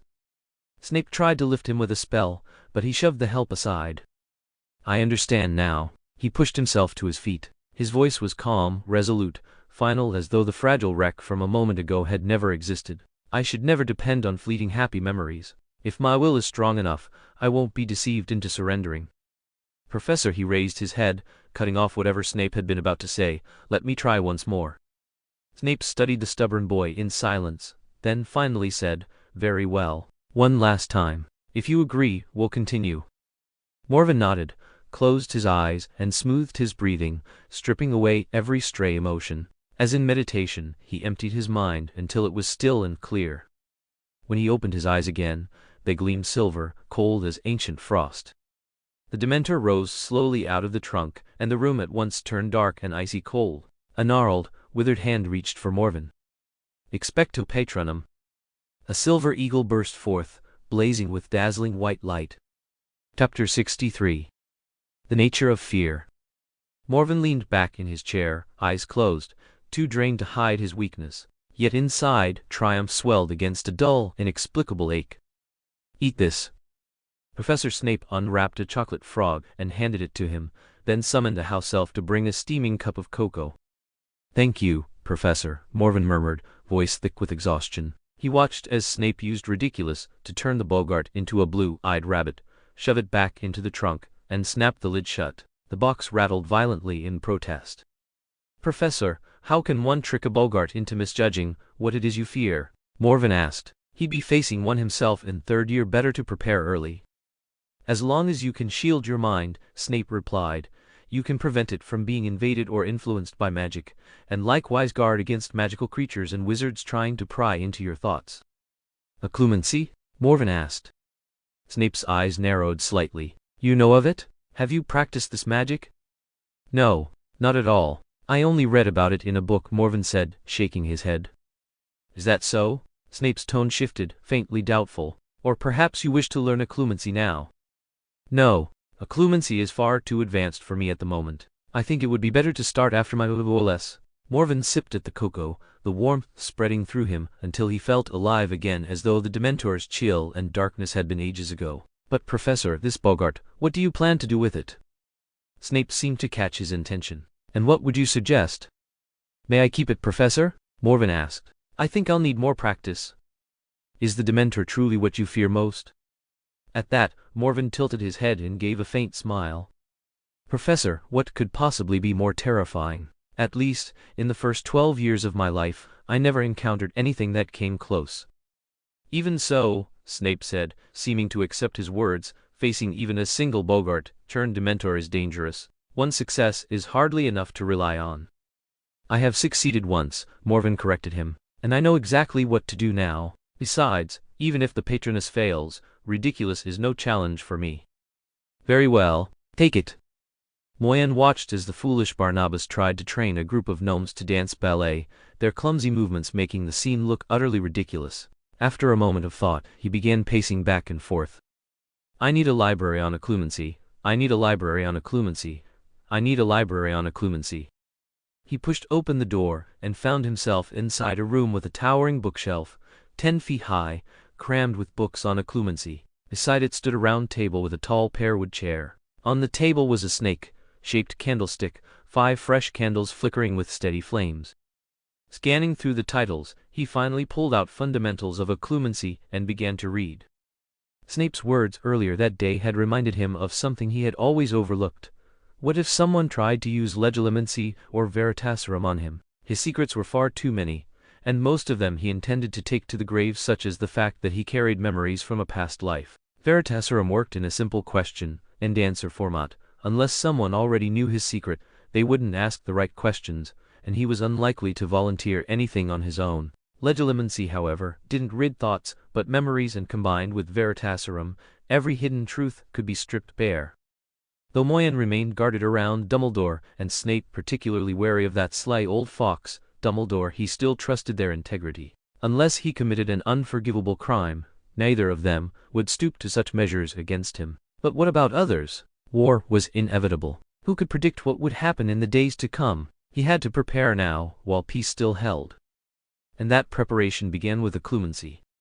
When Moyen finally set down the last book and stretched his aching limbs, he realized he had been there an entire day now. It was already the following evening. Exhaustion weighed on him, and his stomach twisted with hunger, but his heart felt lighter than ever. After combing through all the books, he understood at last. Occlumency was essentially a magic designed to strengthen willpower and resistance. Most people's minds were weak and often left unguarded, making them easy prey. Even those with strong wills could be broken under torture, fear, or extreme emotions, leaving them vulnerable to invasion. Occlumency offered magical tools to reinforce their defenses and allowed them to sense the moment a Legilimens tried to intrude. But Moyen was different. His martial arts training had begun with cultivating mental discipline, meditation to better sense the flow of inner energy, and to prevent deviation during practice. After joining the organization, he had undergone further specialized training. Later, he endured experiences so harrowing most people couldn't even imagine them, his will tempered into steel. In his previous life, not even top-level hypnotists had ever managed to put him under. Still, for safety's sake, he carefully noted down the training methods. He resolved to practice Occlumency every night before bed, emptying his mind, clearing away emotions, leaving only calm stillness. Legilimency wasn't even necessary to begin training. Yawning, Moyen left the room of requirement. He summoned his own room into existence, stepped inside, and collapsed onto his bed, ready for a proper sleep, only for something hard to jab into his leg. He pulled it out and realized it was the wooden chest he'd taken from Snape's office, the one holding the Bogart. A sudden spark of curiosity lit within him. He tossed the chest onto the floor and cast in Gorgio. The box swelled until it stood half as tall as he was, something inside thudding against the wood. Meow. Leia leapt onto his lap, eyes fixed on the chest with wary intensity. Leia, Moyen said, stroking her head with a mischievous glint in his eyes, what do you think my greatest fear is? Let's find out. He jumped off the bed, wand at the ready, cheeks puffed as he thought hard. My greatest fear, my greatest fear. With a flick of his wand, the lid burst open. Out bounded Snape, dressed in a frilly lace princess gown, skipping about. Moyen nearly doubled over laughing, though he clenched his jaw to keep from ruining it. He knew a Bogart vanished if laughter got the better of you. Quickly, he shifted his focus. Bang! This time, Voldemort appeared, caked in thick eyeshadow and bright red lipstick, sashaying his hips as he strutted forward. Bang! Dumbledore, sporting a fox's tail, spun in dizzy circles trying to catch it. Bang! Ron's fiery red hair suddenly turned into Snape's trademark, greasy black curtains that hung around his horrified face. Bang! Professor McGonagall, brandishing a whip, threw back her head and laughed. Oh, I am the queen! After a long spree of mischief, Morven collapsed onto his bed, pounding his fist against his mouth to keep from howling with laughter. His ribs ached from holding it in. All right, Morven said at last, wiping tears from his eyes. He gripped his wand, still rubbing at his aching stomach. Now let's see what real fear looks like. On the floor, the bewildered Bogart shifted, twisting itself into Mundungus Fletcher, apron tied around his waist and a massive halberd in hand. Morven steadied his breathing, deliberately lowering his guard, loosening his thoughts, rendering resistance. Bang! Moments later, Leia let out a piercing yowl, the room filled with the sounds of snapping jaws and raking claws. Ridiculous! Pale as death, Morven forced the Bogart into the form of a cockroach, and flicked it into the trunk with his wand. The lid slammed shut with a sharp snap. He collapsed to his knees, burying his face in his hands. Blood streaked the backs of them where Leia had clawed him. Amarar, Leia crept gently into his arms, mewing softly. It was a long, long time before Morven finally lifted his head again. His silver eyes were hollow, empty of everything. He pointed his wand at the torn skin of his hand, and the wounds slowly knitted shut, leaving not even a trace of blood. Leia licked at the spot, leaving it damp and shining. "Thank you, Leia," Morven rasped, his voice raw. "Thank you for waking me. I never imagined it would be." Pain stabbed through his chest like a blade, cutting his words short. Moonlight spilled faintly across the room, laying a sheet of silver frost across the floor. "It's late. Sleep now," Morven whispered, pressing a light kiss to Leia's head. He set her down by the pillow, pulled the covers over himself, and lay down. Much later, as Leia's soft purring filled the quiet, Morven cocooned himself in his blanket, curling smaller and smaller into the dark. Chapter 64. Kidnapping a House Elf. The castle's stone floors gleamed in the sunlight as though freshly polished. The clear sky reflected in the still, glittering lake, while the smooth, satin-like lawns rippled gently beneath the summer breeze. June had arrived, and for Hogwarts students, it meant only one thing: exams. They were trapped indoors, no matter how badly they longed to wander across the grounds or sprawl lazily on the grass. Books demanded their attention, while the hot, dry winds drifting through the windows tempted them toward the cool shade of the lake. Hermione grew restless and jumpy, muttering incantations and facts under her breath. Harry and Ron were profoundly grateful for this. Her anxious revision meant she no longer hounded them to memorize endless dates from wizarding history. Even so, the two of them struggled. Without her, Hermione's help, the coursework suddenly seemed far more daunting. Even Fred and George had put aside their pranks and begun revising seriously. Morven, however, had already gone through all his textbooks a second time. With his remarkable memory, he remained the most at ease of them all. No matter how much the students dreaded it, exam week had arrived. All the written exams were held in a large hall, with each student using a specially provided quill enchanted to prevent cheating. The first of the practical exams was Transfiguration. Professor McGonagall tasked them with turning a teacup into a mouse. Moyen's little white mouse managed to chew halfway through the leg of his desk, yet McGonagall still hinted that he would receive full marks. In potions, they had to brew a swelling solution, something they had learned early in the year. Many students stared blankly, straining to recall the steps. In charms, Professor Flitwick gave each of them a shattered vase, which they had to mend with Reparo. Herbology was the easiest. They only had to harvest raspberries. Aside from spraying a mildly corrosive acid, the fruit posed no danger. Defense against the dark arts turned into Mundungus's final farce at the school. He was struck by a student's Tarantellegra and couldn't shake it off. In the end, it was McGonagall who rushed in to free him from his predicament. He swore he would never teach again, and the students cheered, clapping in celebration. When exams ended, a full week passed before results were posted. As expected, Moyen earned perfect scores in every subject except defense against the dark arts, where he only scraped a pass. After learning that Lucius Malfoy had been behind much of the trouble, Moyen reconciled with Edmund and the others, though he refused to move back into the Slytherin dormitory for the new term. The room of requirement was far more comfortable. On the final day, while returning the last of the books he had borrowed from the Ravenclaw library, Moyen ran into Cho Chang. "Exams must have been exhausting, Moyen," she said, her cheeks tinged with pink. "I haven't seen you in the library lately." "Ah, yes. No, well, actually." He slipped a green notebook between two thick volumes of History of Magic notes. "I just found it easier to study in my dormitory." "Really? I thought it would be more convenient to have all the references at hand in the library." "Don't you think so?" Cho asked eagerly. "Of course that's true."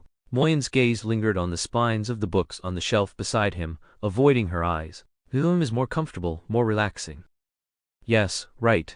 The dorm is nice," Cho stammered. Then, as though gathering courage, she drew in a deep breath. "Moyen, I need to go to the headmaster's office now, so I'll take my leave," Moyen interrupted abruptly, his tone courteous but distant, as though addressing a stranger. The rejection, though unspoken, was unmistakable.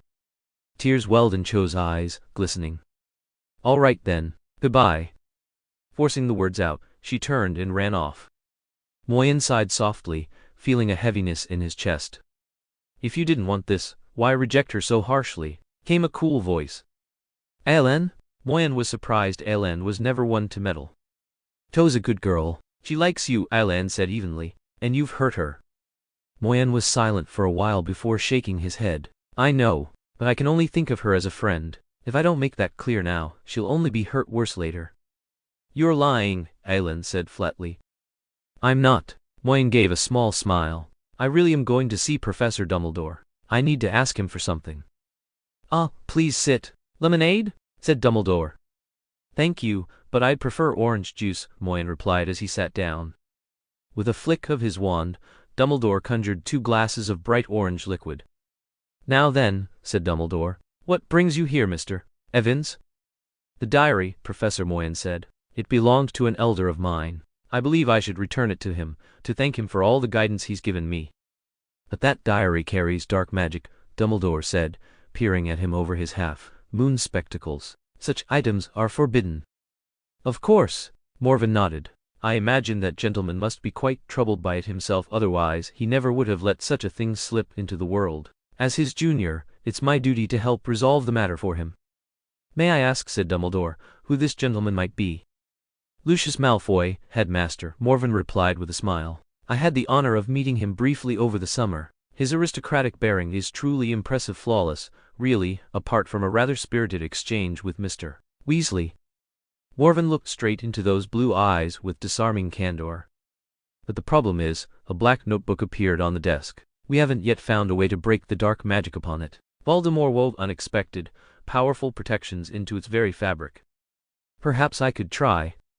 Morven drew a serpent's fang from his ring. May I? Dumbledore nodded, his expression keen with interest. Morven's lips curled into a sly smile as he drove the fang straight into the diary. A long piercing scream rang out, painful, frenzied, inhuman. Ink spewed in torrents from the book, splashing over Morven's hand, staining Dumbledore's silver beard, spilling across the desk and dripping down to the floor. At last the screams dwindled to nothing. Silence fell, broken only by the patter of ink dripping onto the stone. Morven pulled out the fang. Venom had eaten a gaping hole through the diary. When he lifted it, he found the wood beneath had been burned away too, leaving a deep pit rimmed with black. My apologies, headmaster. Morven shrugged. Seems this desk won't be of much further use. No matter, Dumbledore said, studying him over the rims of his glasses. Compared to a ruined desk, I think I've gained something far more important. Then may I return this now? Morven asked. Of course, Mr. Evans, Dumbledore said. But be careful. I doubt Mr. Malfoy will be pleased to see you handing this back to him. I know my limits, headmaster. Morven grinned. At the end of term feast, Morven reclaimed his seat at the Slytherin table. March tried to hex him, but Morven quietly swapped his wand for one of the Weasley twins' joke wands. When March cast his spell, the wand erupted with a spray of swelling powder, sending him to the hospital wing and depriving him of his last Hogwarts feast. Slytherin won the House Cup by 95 points over Gryffindor. Cheers thundered from their table, and even Professor Snape's icy features twisted into something resembling a smile. And then all at once wardrobes were bare, trunks packed. Notices arrived reminding them that underage magic was forbidden during the summer. Fred moaned, I was counting on them forgetting this year. To which Morven replied, it's not so bad, your products still work just fine. Makes little difference. They boarded the Hogwarts Express, bought armfuls of sweets, shed their wizarding robes for jackets and jeans, and at 9:45 the train rolled into King's Cross, spilling them out into the station. I'll be off, Draco said, still in his black school robes, able to go straight from platform 9 and 3/4 to Malfoy Manor. See you next term. Morven narrowed his eyes. Across the station, Lucius Malfoy and his wife stood watching them. Mr. Malfoy's expression was sour. A house elf in a filthy pillowcase scurried forward to take Draco's trunk. It had bat-like ears, tennis, ball green eyes, and a long flat nose that made it look almost comical. That's our house elf, Draco explained, noticing Morven's gaze. His name's Dobby. How many house elves does your family have, Draco? Morven asked. 8 or 9, I think. Why? Nothing, Morven said lightly, straightening his collar. I just think it's time I returned Mr. Malfoy a favor or two. You don't take me for the type to swallow an insult quietly, do you, Draco? Mo-Yun looked at the anxious Draco, tilting his head as he asked, will I lose your friendship over this? Of course not. Draco sighed, then said seriously, but he's still my father. His influence runs deep. If you anger him, I'm afraid you'll suffer for it. Don't worry, Mo Yan smirked. Your father already couldn't despise me any more than he does. He shot a subtle wink at Dobby, who froze for a second before clutching the suitcase tightly and following behind them toward his master. Mr. Malfoy. Mo Yan gave a shallow bow, his manners impeccable, though his eyes glimmered with unspoken mockery. Lucius Malfoy's gaze bore into him, cold and venomous. His wife, the pale-faced Narcissa Malfoy, looked from her furious husband to her nervous son, then finally spoke. You are Mo Yan Evans. What business do you have here? Lucius demanded in a voice like ice. Nothing much, Mo Yan answered lightly. There's only something you seem to have forgotten. I came to return it. He held out a parcel wrapped in blue and white striped cloth. What is this? Lucius tore it open and tossed it at Dobby, revealing the battered diary inside. Be careful, Evans, Lucius said softly, menace-lacing every word. I promise you won't come to a good end. Father Draco's lips trembled as he looked at his enraged parent with fear. Silence, Lucius hissed, then snapped, come. He turned to leave, but his house self did not follow. Suitcase sat abandoned, and Dobby cradled the striped bundle as though it were a treasure beyond price. Come, Dobby, I said come. But Dobby did not move. He held up what Lucius had mistaken for cloth, a striped sleeveless shirt, and whispered in awe, Master has given Dobby clothes. What? Lucius barked in fury. What did you just say? Master gave Dobby clothes. Tears welled in the elf's eyes. Dobby is free. Lucius froze, staring at the elf in shock. Then rage overtook him. He lunged at Mo Yan, but before he could reach him, the tip of a red alder wand pressed against his chest. Don't be reckless, Mr. Malfoy, Mo Yan said with a cold smile. Anger is bad for one's health. Parents and students, still lingering on the platform, turned their heads at the commotion, whispering and pointing. Lucius clenched his fists, then spun on his heel and stormed away, only to halt midway and return, forced to pick up the suitcase himself. Thank you, noble sir. Dobby bowed so deeply his long nose nearly brushed the floor. Thank you for granting Dobby his freedom. You're Dobby? Mo Yan looked down at him. Harry told me about you. You caused him quite a lot of trouble. The Dobby, swept away in his joy, barely heard. So you are a friend of the great Harry Potter. Tears glistened in the elf's eyes as he choked out. Harry Potter spoke of Dobby to his friends, and his friends are just as kind, willing to help poor Dobby. I'm not kind. Mo Yan cut him off coldly. Your freedom isn't free, Dobby. You'll help me with something in return. Golden sunlight spilled across the platform. Mo Yan stared toward the gateway into the bustling Muggle world, his mind turning to the summer ahead. Even for him, a thread of unease coiled in his chest. Chapter 65. A Day in Morven's Previous Life Extra Story. Fourth. Hey Fourth, get up, you're going to be late for class. A tall, skinny boy was banging on the rail of Morven's bed. Morven just groaned and pulled the blanket tighter around himself. That he pulled another all-nighter online, said another boy, broad-shouldered and nearly 6 feet tall, carrying a washbasin and shuffling in on his slippers clearly fresh from washing up. No kidding. I saw him climbing through the window at 4 in the morning, a chubby boy huffed. Then he yanked the blanket clean off Morven and bellowed right into his ear, Get up, Fourth. The sun's already burning your backside. Morven clutched his tortured ear in misery and turned toward the tall boy with a pitiful wail. Big bro, he's bullying me.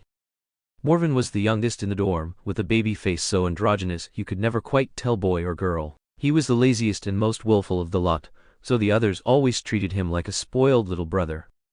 But lately, Morven had developed a habit that drove everyone mad. He'd fallen for someone he met online. Everyone knew the internet was the least trustworthy place. You never knew whether the person chatting happily with you was human or dog. To most, online romance was just a light-hearted pastime. But here was this new generation youth raised under the red flag, schooled beneath the party's shining guidance, studying in the sacred halls of the capital's university, who had taken it seriously. Night after night, he snuck out to spend hours online just for a few words with that mysterious someone. If, by chance, the person didn't appear on QQ, this bright young man whom teachers held such high hopes for would spend the whole day absent, minded and restless, sometimes even burying himself under the covers till evening, only to spring back to life at night for another marathon. Had it been anyone else, people would have laughed it off as a silly story. but because it was Morven. Morven, that guy. Anyone who knew him spoke with the same blend of helplessness, fondness, and amusement. Morven was simple. If he had something to say, he'd say it. He never sugar-coated things to spare feelings, nor did he gossip behind backs. If he disliked you, he'd tell you to your face. Morven was willful. If he wanted something, he wouldn't settle for less.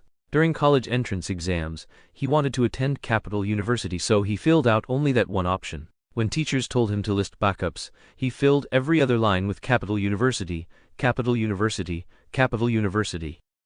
Morven was stubborn.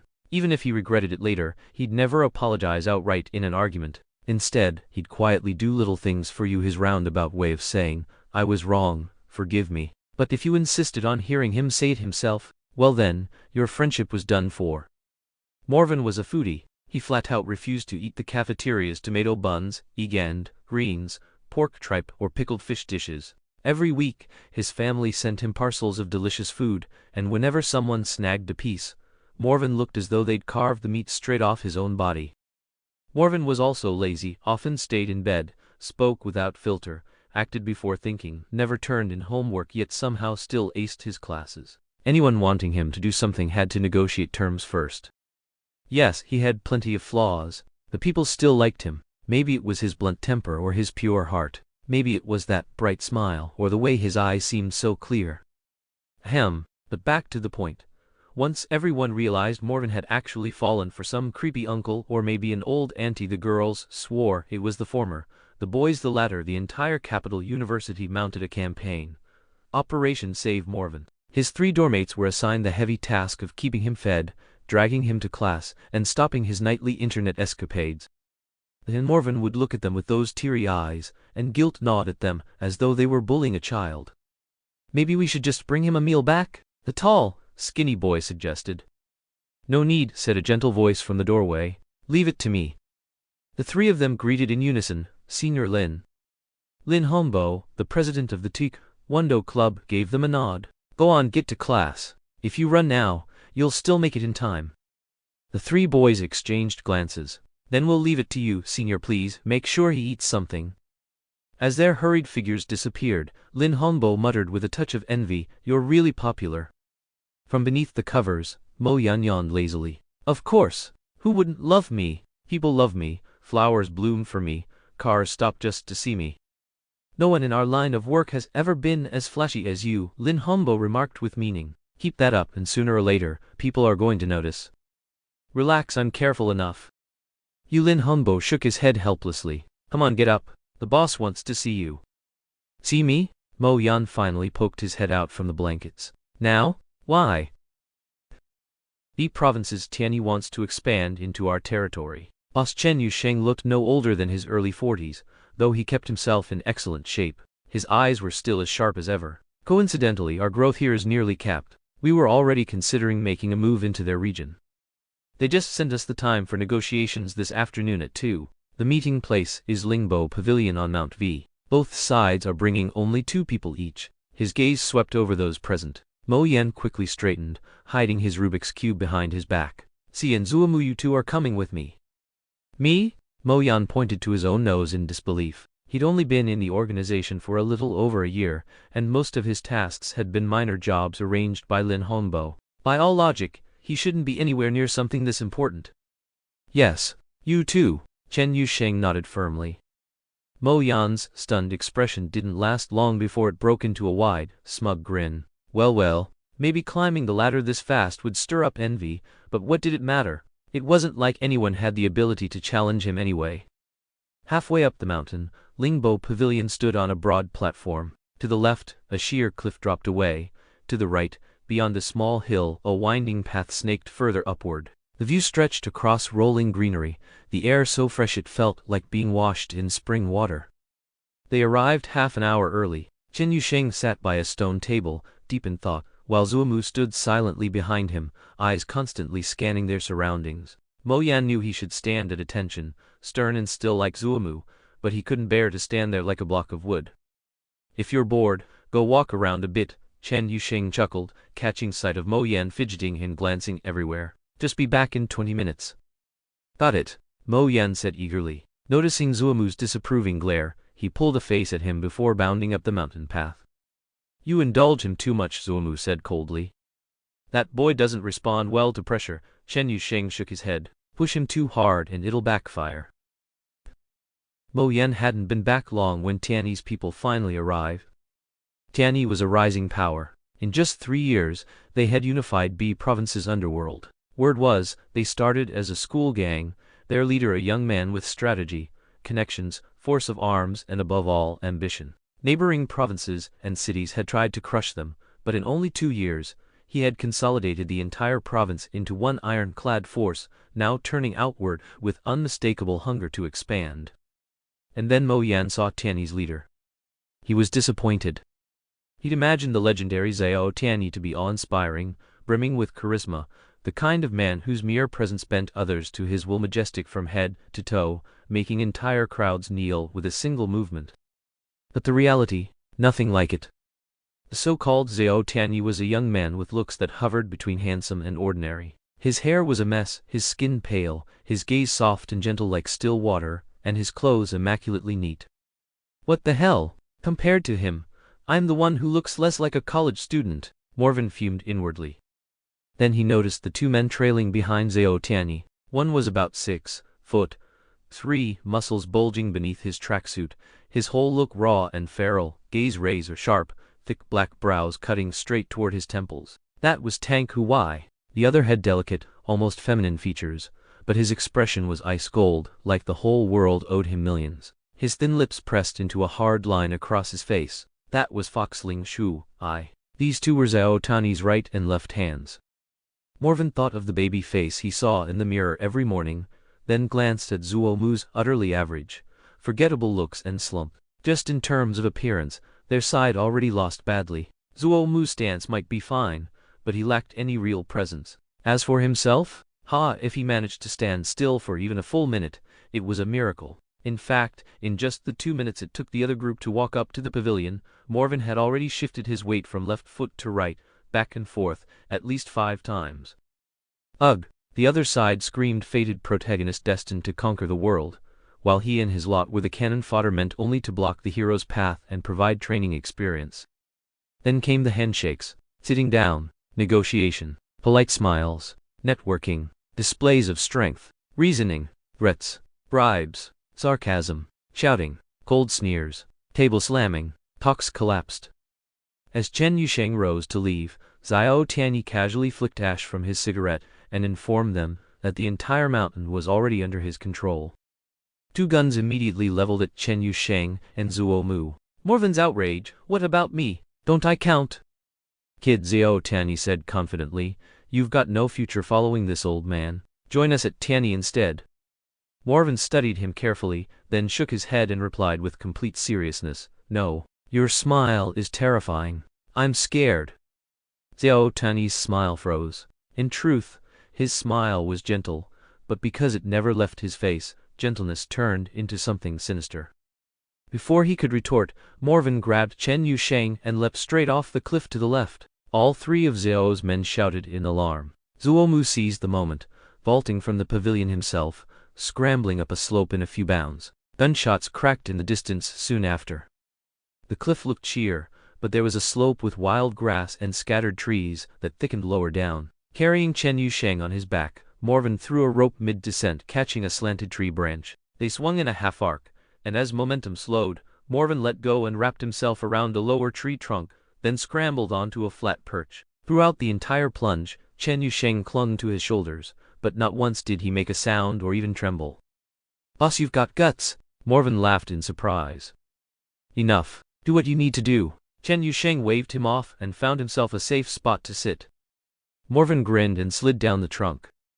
By the next morning, word had spread across both underworld and upperworld.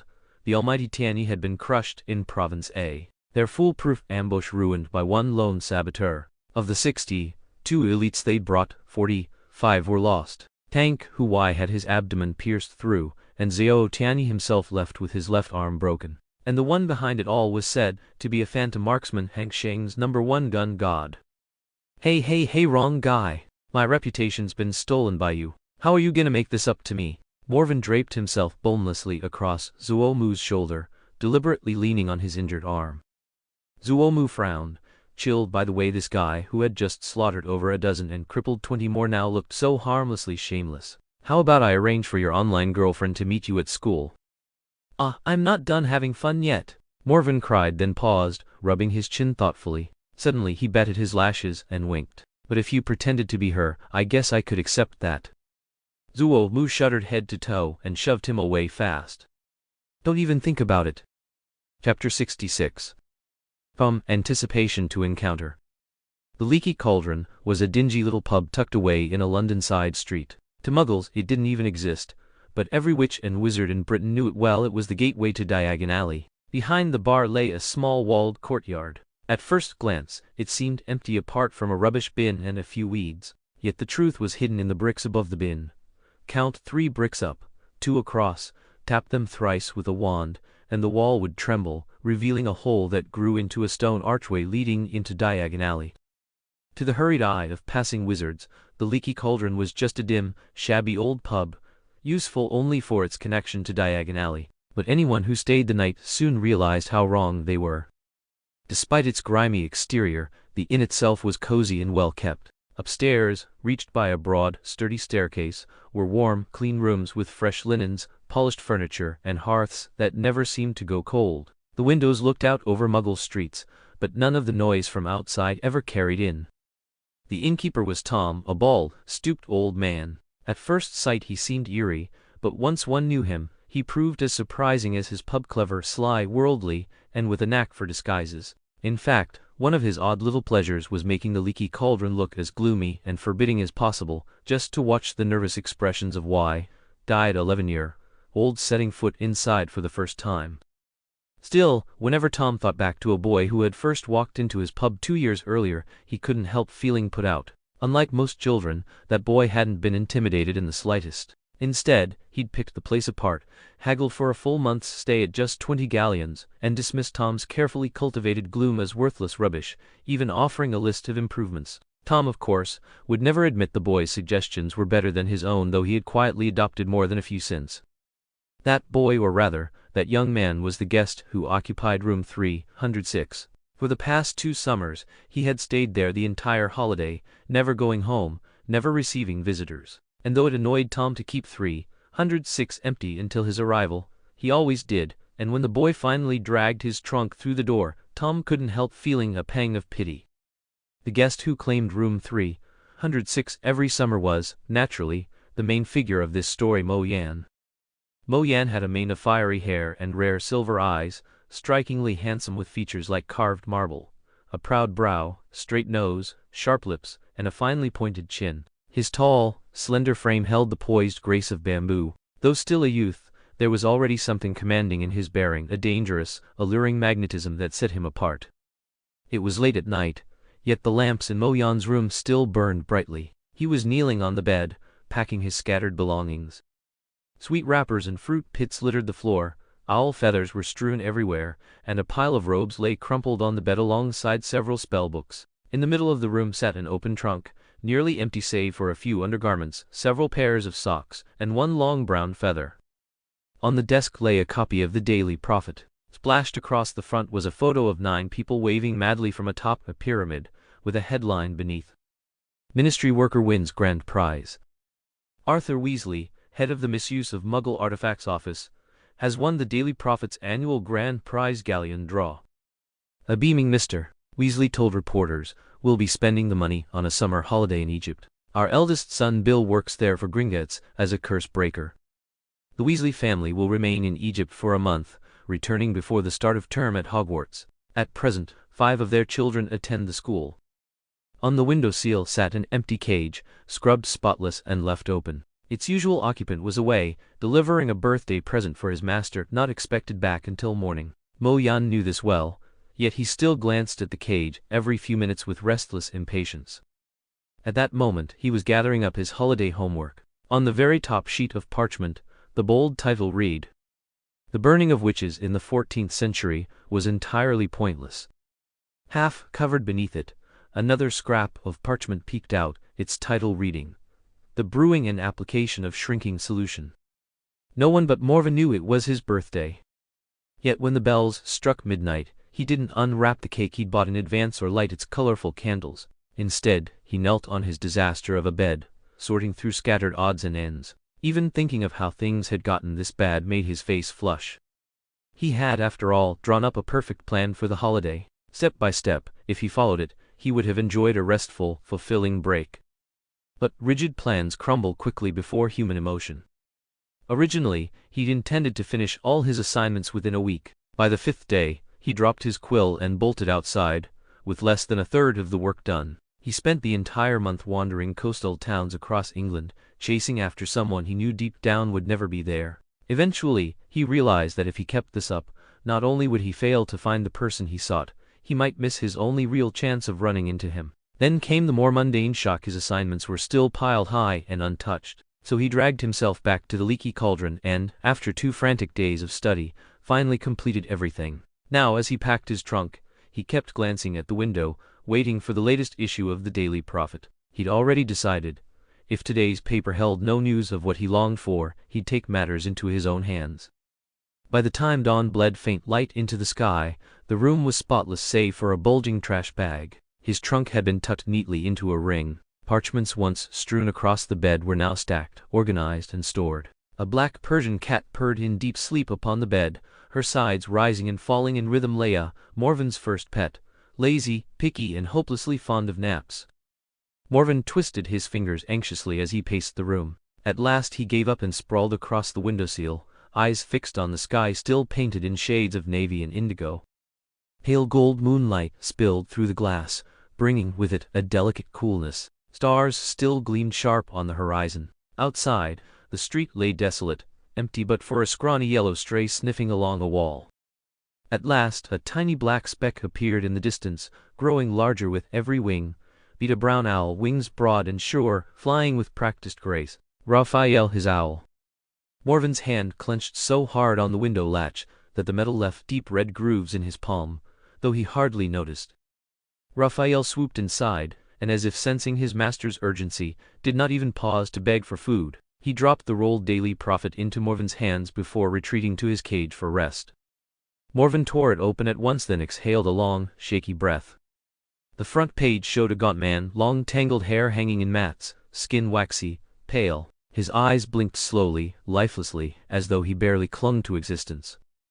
Morven stared at Sirius Black's picture, and his eyes stung. Before that Halloween night, when his parents vanished under Voldemort's shadow, he'd only met them twice. Sirius had been the one who visited most often. Though danger stalked him too, he bore it like a man born immune to fear. Morven suspected that if Sirius's safety hadn't been tied to his parents, he might never have hidden at all. Sirius always tried to smuggle in little toys, only for the healers to confiscate them for health reasons. He never gave up, always trying again.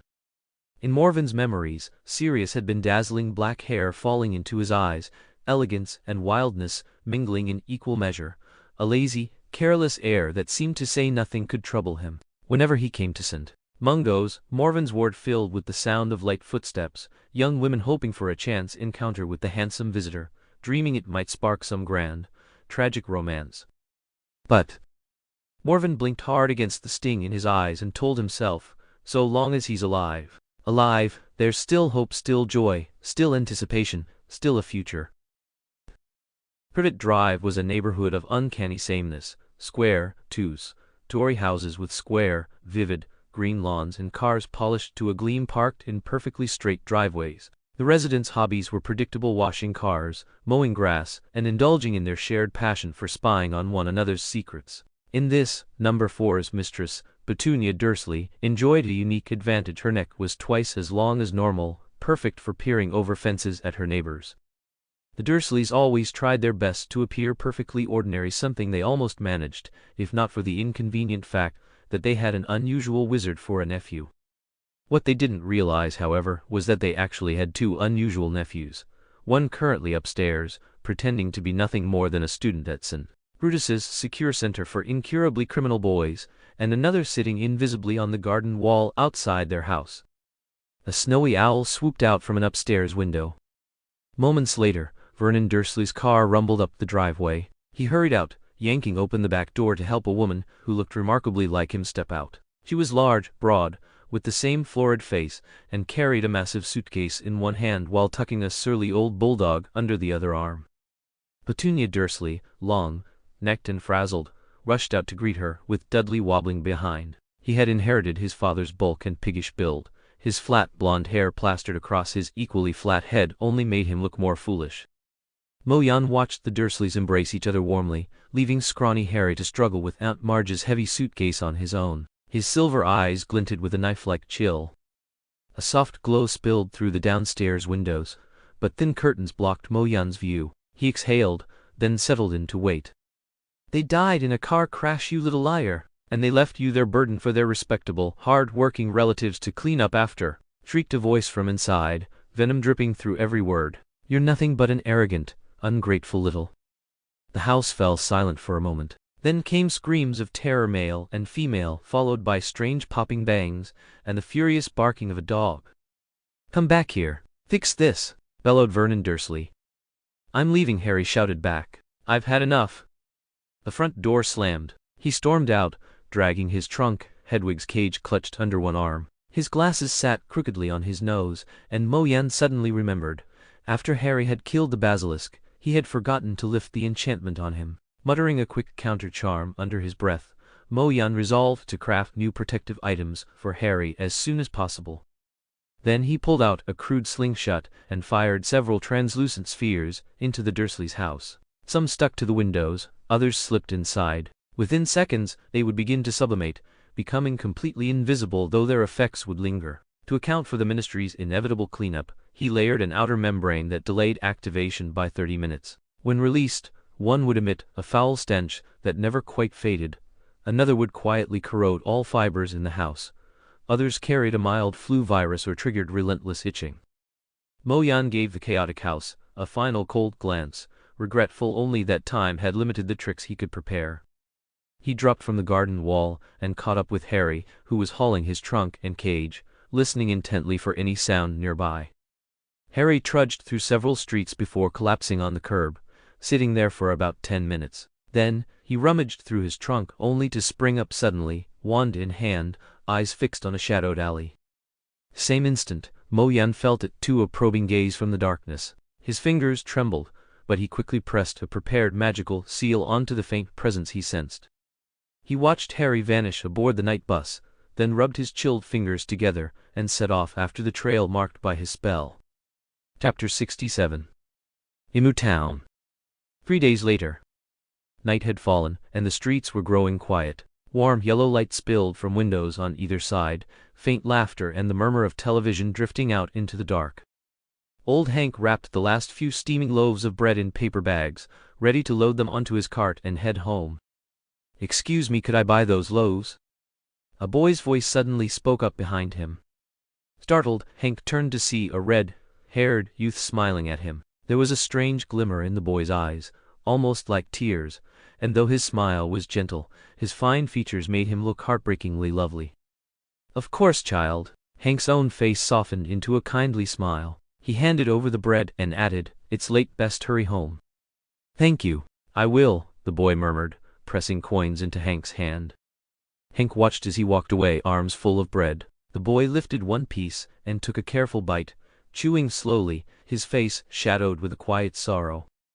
The baker sighed, then chuckled at himself for being so sentimental. But as he bent to his cart, a thought struck him. He had heard the voice almost the instant he turned around. When had the boy slipped behind him? He looked back down the long, empty street. Not a trace of the red-haired youth remained.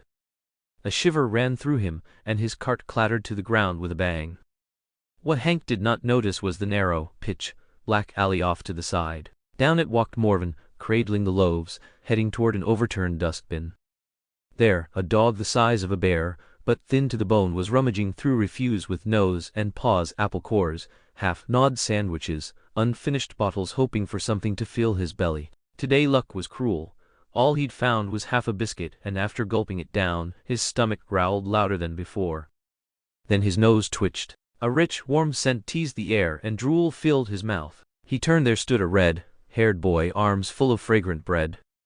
The black dog stared, swallowed hard, and went back to pawing through the bin. The smell grew stronger. Footsteps scuffed close. The boy knelt beside him, eyes filled with pity. The dog bared sharp teeth in warning, trying to scare off the fragile-looking youth. The boy flinched, his eyes shining with unshed tears, yet he carefully drew out a loaf and held it toward him. Suspicious, the dog sniffed, then hunger broke him. He seized it and devoured it in ravenous gulps. Morven watched him choke and cram the bread down all the same. He tipped back his head, fighting the urge to throw his arms around the animal and weep. This was his godfather, once so proud, reckless, and unrestrained. To avoid discovery by the Dursleys, who watched over Harry or Mrs. Fig, and to prevent suspicion when the time came for them to reunite, Morven had restrained himself, tailing Sirius unseen for 3 long days before revealing himself here in Emu Town. It was a place with its own convenient history, once home to a certain Mrs. Martha Clinton, raised in an orphanage that, years later, would produce a name too dark for most wizards to speak. By age, she and Voldemort must have crossed paths. For Morven, that was reason enough to be here. But the 3 days had been torture. He had watched his godfather march endlessly on, sleepless and starving. Watched him lower himself to dig through foul trash bins and swallow whatever scraps he found. Watched him endure the kicks of strangers, unable to defend himself with magic, reduced to whining like a beaten mongrel. Each moment tore at Morven's chest, stripping away every ounce of bitterness he might have once held. All he could do was sneak loaves and bottles into every bin along Sirius's path, and exact his own sharp revenge on those who tormented the stray dog. At last, after 3 days of anguish, they had reached Emu Town. He carefully stretched out his hand, testing the waters by brushing the black dog's ear. The pointed ear twitched, and the dog shuffled back 2 steps. But seeing that Moyen meant no harm, he lowered his guard enough to keep wolfing down the second piece of bread Moyen had handed him. "Slow down, or you'll choke," Moyen said, his voice uncharacteristically gentle. The black dog gave a little shudder, but this time didn't shy away from the hand stroking his neck. "How did you get so thin? You must have been magnificent once, right?" Moyen murmured. It was true. The dog was gaunt to the bone, his loose fur hanging over his ribs, his gait unsteady and sliding. "Why not stick with me from now on? I'll make sure you eat well every day," Moyen coaxed. The dog instantly grew wary. His weakened body tensed, hind legs bending slightly, ready to bolt at the slightest misstep. Moyen sighed inwardly. Even in his animatus form, though skeletal and worn, Sirius still carried that rare, fierce air about him. In just the 3 days Moyen had followed him, no fewer than 5 dog lovers had tried to lure him home. Each time, Sirius had simply snatched their food and dashed off. No doubt he now thought Moyen was just another one of those people. Still, since he couldn't reveal his true identity yet, letting Sirius believe that wasn't entirely a bad thing. "Hogwarts only allows 1 pet per student, technically," Moyen went on, tilting his head as though pondering the sky, though his eyes flicked toward Sirius in the corner of his vision. "But since I've already managed to keep both Raphael and Leia without trouble, adding you shouldn't be a problem either." As expected, Sirius froze. For the first time, some spark flickered in his vacant gaze. Time to fan the flame.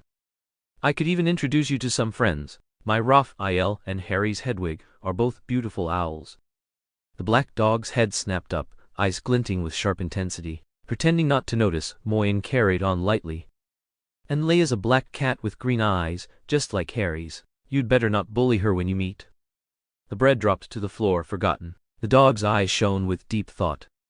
"And then there's Ron Weasley. He's got this ugly old rat, Scabbers. You're not allowed to like him, understand? Otherwise, I won't keep you." Moyen's tone was firm, as if Sirius were already his pet. But Sirius barely noticed. The moment Ron's rat was mentioned, his storm-gray eyes filled with hatred and bloodlust. A guttural snarl rumbled in his throat, claws raking the floor with an ear-splitting screech, his whole form radiating menace. Moyen acted as if nothing was amiss. He patted the dog's head and said, "Come with me. We need a place to stay tonight, and you could do with a good wash. You're filthy." The black dog hesitated, then picked up the fallen bread and followed after Moyen. Moyen didn't look back, but he heard the sound of paws behind him and quietly exhaled, relief loosening the knot in his chest. "You'll need a name. What should it be? You're so dark, like the night itself." "Black." Sirius jolted at the word, Moyen's lips curving upward. "Or maybe dark." Dark it is." Moyen sat barefoot on the carpet, tools scattered around him as he modified a quartz watch into a new defensive charm for Harry. Freshly washed and looking far better, Dark sprawled on the sofa. Moyen had turned on the television for him, though the dog's interest was fixed more on Moyen than the screen. Earlier, outside a small inn, the boy had introduced himself as Moyen Evans and asked for a room, but when the innkeeper insisted that minors couldn't stay alone, and that no dog as large as Dark would be allowed inside, Moyen had calmly cast a confundus charm. In the haze of confusion, the man had not only given them a room but registered Moyen under a new name, Jack Skeeter. At the name Evans, Dark had felt a pang of something, but afterward only suspicion remained. Why could a boy so clearly underage use magic outside school? Why did he wield spells on people with such practiced ease? Why was he gentle and kind with a stray dog yet cold and ruthless with everyone else? Dark had no idea. Everything Morven showed him was deliberate. This summer, Morven had a long list of plans, and he'd already lost too much time. There was no way he'd go back to the leaky cauldron to play the obedient child just to soothe Sirius's feelings. He wanted Sirius to see who he really was. At the same time, he needed someone to speak for him later. Many of his actions couldn't stay hidden forever. When the truth came out, Sirius discovering them on his own and defending him would be far more convincing than any explanation Morven gave himself. He checked the runes and enchantments inside the watch one more time, pressed the back into place, tightened the screws, and turned the finished piece over in his hands, testing it for flaws in his plan, all while completely ignoring Sirius's watchful eyes. Ding. Dong. Mrs. Clinton wiped her wet hands and hurried to the door. Standing outside was a red-haired boy in a second-hand school uniform, clutching a box of cookies. He looked anxious and bashful, and behind him loomed a huge, gaunt black dog. "Good evening, ma'am," the boy stammered. I'm a student from Emu Middle School, and I. His nerves got the better of him, words trailing off as a blush bloomed across his cheeks. He scuffed one foot against the ground. "Selling cookies?" Mrs. Clinton offered kindly. The boy exhaled in relief and bobbed his head so fast it nearly made him dizzy. Seeing this, Mrs. Clinton couldn't resist teasing a little. "I'm old now. My teeth aren't what they used to be," she sighed dramatically. The boy's bright green eyes dimmed at once. "But..." He lifted his head, light flickering back into his gaze. "A cookie now and then doesn't sound like such a bad idea." Mrs. Clinton's face softened into a fond smile. "Come in, child. You can even try a slice of my cake." "Thank you, ma'am." The boy followed her inside, shoulders hunched with shyness. The black dog padded in after him, though Mrs. Clinton never noticed the grave intensity in its eyes. She shut off the washing machine, poured 2 steaming mugs of hot chocolate, and set out a platter of brightly decorated cakes. "Don't be shy, child. Make yourself at home," she said warmly. "Thank you, ma'am." The boy's voice was still timid. He got up, carefully took the tray with the hot chocolate, and set the cups on the table. So as not to make him uncomfortable, Mrs. Clinton lifted her cup first and took a sip. The black dog twitched as though ready to stop her, but in the end didn't move. That was when the shy, bashful boy suddenly smiled with easy confidence. He plucked out the green contact lenses from his eyes and lounged lazily against the sofa. Mrs. Clinton set her cup down, her gaze going hazy. She blinked slowly. A voice seemed to echo from far away, and without realizing it, she began to answer his questions in a flat, emotionless tone. "Yes, I lived in that orphanage. I knew Tom Riddle. He was 2 years younger than me, born there while I was already a resident. His father's name was Tom Riddle too. His mother? I don't know. That woman supposedly died giving birth to him. He was strange, very strange. Take Ballista's rabbit. Tom said he didn't kill it. But who would believe that? Rabbits don't climb up onto rafters and hang themselves. Every summer we'd go on outings, to the seaside or the countryside. Once, Amy Benson and Dennis came back from a cave trip with Tom, and after that they were never the same.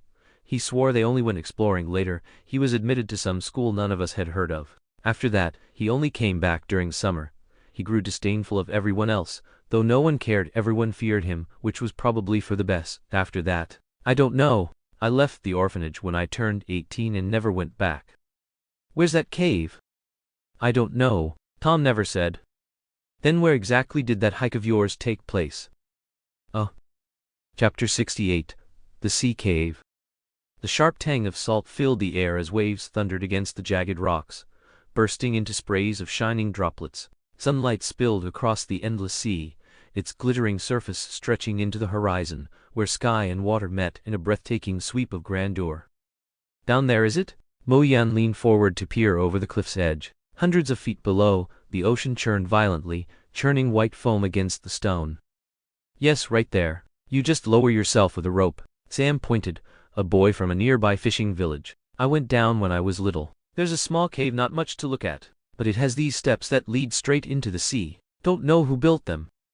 Mo Yan eyed his scrawny frame, doubting what exactly he meant by when I was little. Surely, he was still little now. Anything else, sir? Sam rubbed his hands together, then quickly added with an eager smile, sir. No, nothing more. Mo Yan measured the cliff face with thoughtful eyes, then pulled out 2 crisp 10-pound notes. Thank you for your help. Oh, sir, serving you is an honor. Sam beamed, taking the money. His use of sir came much easier this time. You can go now. I'll stay a while. Mo Yan studied his own fingers as he spoke. Yes, sir. Come, Dark. Only after Sam had disappeared from sight did Mo Yan address the black dog waiting silently behind him. They circled to a massive boulder at the cliff's edge. After scanning their surroundings, to make sure they were unseen, Mo Yan slipped a tiny whistle from his ring and blew softly. Dark's ears twitched, but he heard nothing. Then pop! A house elf appeared at Mo Yan's side, dressed in a blue and white striped sleeveless shirt that hung all the way down to its ankles. Dobby comes at once, sir, the elf squeaked, bowing low. I freed you, Dobby. Now I need you to help me with something troublesome, perhaps even dangerous. Dobby understands, the elf replied solemnly. Dobby knew the moment he heard Sir's call. Dobby is willing to serve the friend of great and noble Harry Potter. Dobby is not afraid of danger, sir. Then tell me, Mo Yan said, can you promise to keep my secret? Not a word about what I do tonight. Not a word about what I ask of you. Not to anyone, not even Harry. Sir, house elves are not a gossiping race, Dobby said earnestly. But if what you do would harm Harry Potter, then Dobby must protect the great Harry Potter. Protect Harry? Mo Yan let out a sharp mocking laugh. Harry has never once counted on your protection. Every time you've tried, you've only thrown him into greater peril. The elf's homely face tightened with defiance. To him, a few bruises were nothing compared to Harry Potter's precious life. All right, Dobby. Morven glanced down the cliffside, a little uneasy about the height. There's a cave down below. Go find it, then come back up and take me down with you. You can apparate, can't you, Dobby? Yes, sir. Crack! Dobby vanished. Morven crouched and stroked Dark's head, speaking softly. Dark, in a moment Dobby and I will go down. You'll wait here for me, all right? He knew Dark wouldn't agree. His godfather's blood sang with adventure and defiance. Woof! Woof! Woof! Dark barked twice, clamped his teeth onto Morven's robes, and fixed him with a stubborn stare, his whole posture saying, not letting go unless I come along. After 2 weeks of rest, he was already far stronger than when Morven first saw him, his coat sleek and shining. It's dangerous, Morven said gently, eyes soft as water. Be good. Don't make me worry about you. Crack! Dobby reappeared. Dobby has found the cave, sir. Shall we go down now? Whine. Dark bit down on Morven's arm lightly without pain.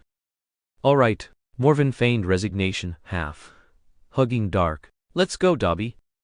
Darkness swallowed him whole. Pressure crushed from every side, air squeezed from his lungs, iron bands cinched around his chest, his skull compressed back into itself, his eardrums shoved deep into bone, and then Morven gasped for breath, sucking in cold, salty air. Chilling spray stung his face, his body shuddering uncontrollably.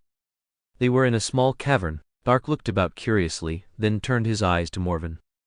Morven drew his oak wand 11 inches, phoenix feather, his best besides his own, and cast a warming charm over the 3 of them. He raised the wand high, colors bursting from its tip and flooding the cave walls and ceiling, transforming the cold dark into a glittering display.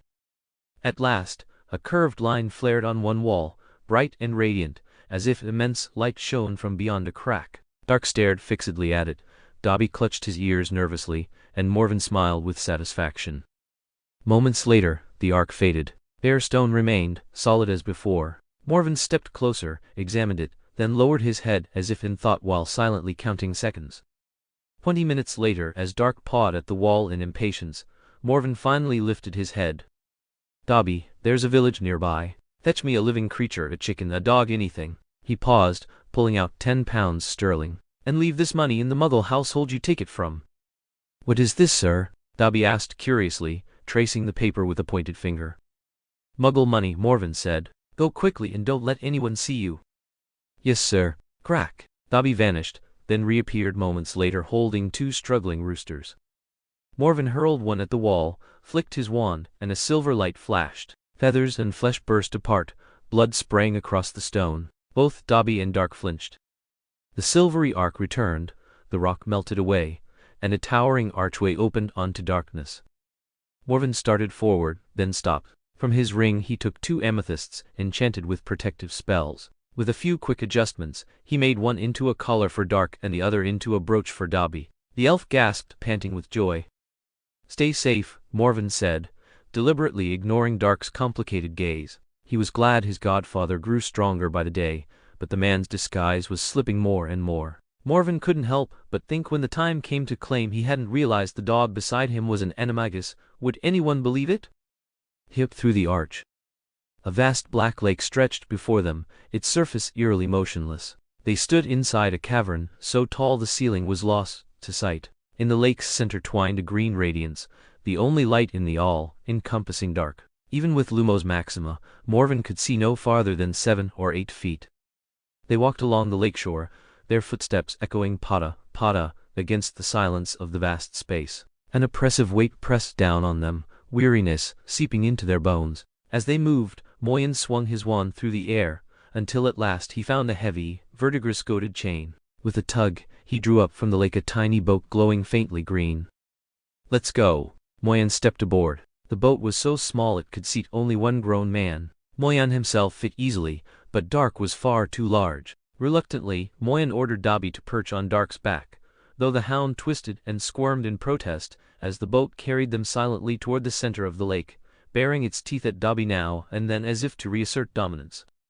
Suddenly, Dobby drew a sharp breath and clapped his hands over his mouth, his wide green eyes swimming with terror. Dark too noticed it. Moyen's one light skimmed the surface, and on that black mirror of water, specks of gold glimmered. In that shifting glow, pale corpses lay beneath the surface, faces upturned, their noses barely inches from the air. Their eyes stared blankly, webbed over with haze, while hair and robes drifted like smoke around their bodies. Dark exploded into frenzied barking, tail lashing as he warned his master, who appeared strangely unbothered.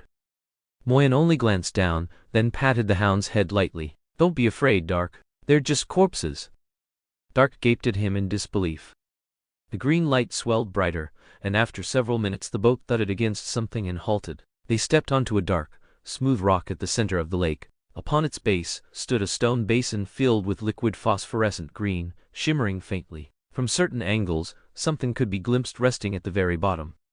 Dark sniffed at it, pawing experimentally toward the liquid, but an unseen barrier stopped him cold. Dobby, cringing in fear, shrank behind Moyen, eyes fixed on the glowing potion.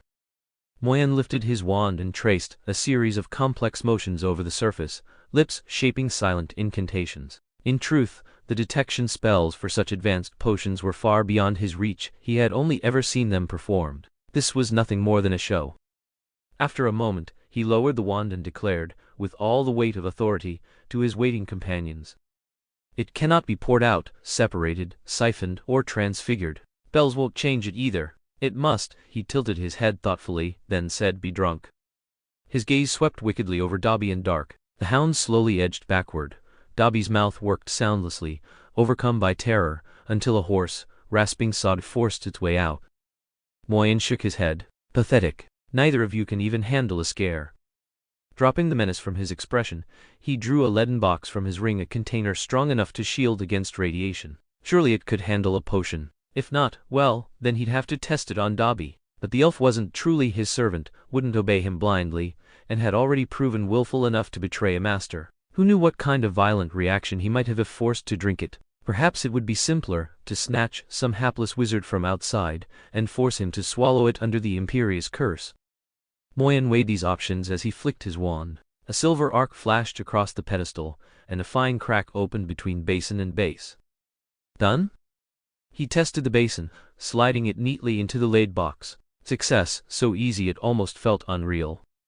He had to admit, for all Voldemort's formidable power, sometimes the Dark Lord was astonishingly dim. He had tested his defenses with a house elf, but failed to account for the magic of house elves. He had warded the potion with immense protections, yet left the pedestal unguarded.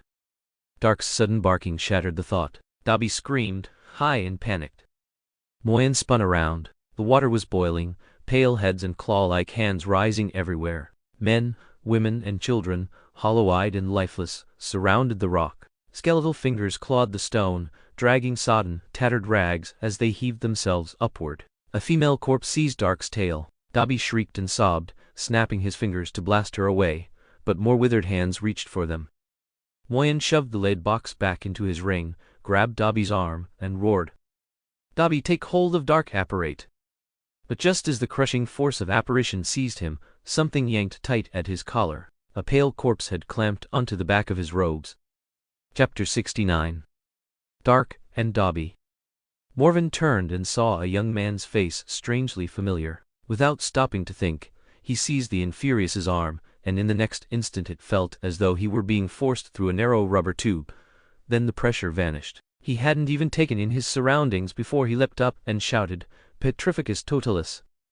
The Infurious froze. Morven immediately yanked free of the clammy, ice-cold hand clutching his collar, shuddering at the sticky chill as he scrubbed his palms over and over against his trousers. Only then did he realize they were back in the little cave. The archway still stood.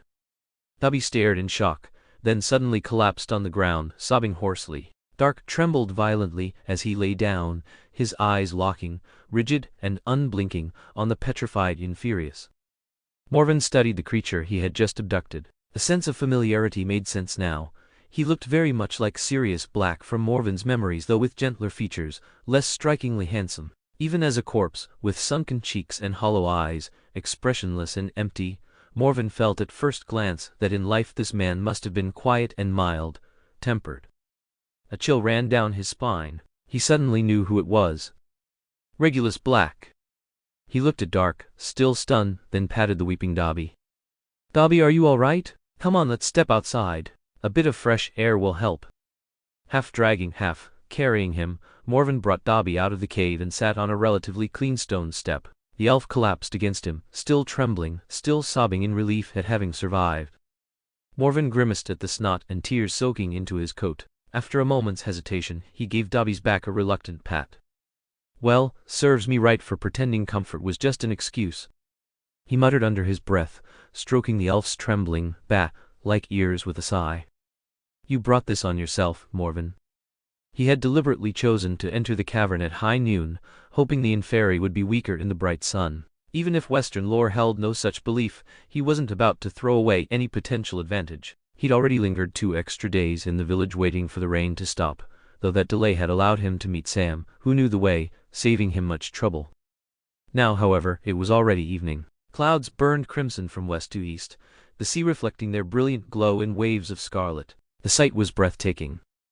A setting sun lays its light on the river. Half the water's jade, half aflame. Alas, on the 3rd night of the 9th month? Dew like pearls, the moon a silver bow. The well-loved poem rose unbidden to his mind. Speaking it aloud in the cadence of Chinese, a thread of melancholy wound through his chest. He pressed a hand to his heart, only to realize the sharp, stabbing pain he once felt was gone. Its absence left him strangely hollow. Pain had been a reminder, a memory, a form of mourning. If even pain was fading, did that mean he was beginning to forget? After some time, Dobby finally calmed. Sniffling, he said, "Thank you, kind master, thank you." Then his eyes fell on the stains he had left on Morven's coat. Dobby froze, horrified. With a cry, he hurled himself toward the rock wall, shouting, "Bad Dobby, bad Dobby," as he tried to smash his head against the stone.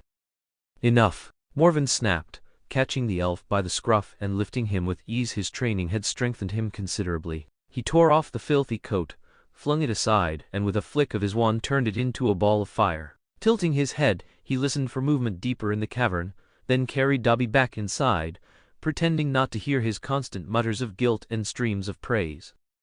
The Infurious lay on the ground. Sirius must have set him down after changing back to human form. Dark sat beside him, silent, his eyes filled with sorrow. Morven set Dobby down, drew his wand, and aimed it at the Infurious. Dark leapt up at once, blocking his way. "Dark, move," Morven said. The dog stood firm, unyielding, staring at him.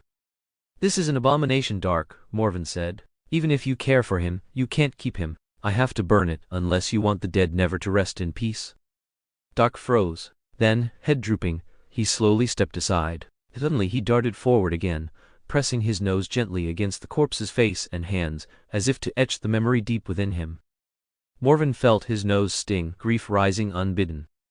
He waited until Dake finally, reluctantly pulled away before raising his wand. Incendio! He turned his head aside, unwilling to watch that horrifying sight. Dake, however, didn't blink, his gaze growing darker and more anguished. Mo Yan blocked his line of sight, pulling the dog's head into his arms. Dake pressed against him, then went still. He made no sound, no whimper, yet through the thin fabric of his shirt, Mo Yan felt the dampness spreading across his chest. When the flames died away, all that remained on the ground was a fine mound of pale gray ash. After a moment of thought, Mo Yan conjured a narrow-necked vial, flicked his wand, and gathered the ashes into it. Then he shrank the vial to the size of a fingernail and fastened it securely to Dake's collar. Since you're so fond of him, you can stay together this way, Mo Yan murmured, stroking Dake's head, as though justifying his own actions. Once we leave, we can try to look for his family. Maybe we'll find them. Of course, that was impossible. His only family was right here before him, reborn as a dog. Dobby, the task I needed from you is done. Where do you plan to go now? Mo Yan asked, glancing at the still emotional elf. Dobby wants to find work, sir, Dobby choked out, pulling a handkerchief from nowhere to blow his nose. But once a house elf is dismissed, finding work again is very hard, sir, terribly hard.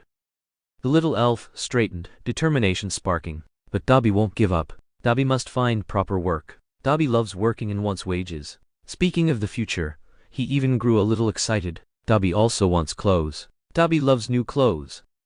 He gave Mo Yan a sheepish smile, as if he had just voiced an outlandish dream. In that case, Dobby, Mo Yan said thoughtfully, would you like to work for me? I have 3 pets, Dake, and Leia and Raphael at the Leaky Cauldron. I don't have much time to care for them. As payment I can give you 10 galleons a week with weekends off. Truly? The elf asked in disbelief, even Dake glancing up with a surprised look. You would hire Dobby, sir? Yes. Mo Yan crouched down, smiling. Would you like that? Of course, Dobby stammered, tears of joy shimmering in his eyes. Dobby would be honored, but Sir Dobby loves freedom, yes, but loves work even more. Weekends off and 10 galleons. He suddenly trembled, as if struck by fear, and forced a silly grin. Too much, sir. Please lower it. 5 galleons, no, 2 is enough, sir. All right, 2 galleons a week, and you won't have much to do. Arrange your rest time however you like, Mo Yan said, but you must never speak of my affairs to anyone, not even Harry or Professor Dumbledore. Understood? Dobby nodded so vigorously his head bobbed like a drumstick. Dobby would never reveal Master Mo Yan Evans's secrets. Sir is so great, so brave, so merciful. And, Dobby, Mo Yan cut him off wearily, don't ever say things like that to me again. Your flattery makes my skin crawl.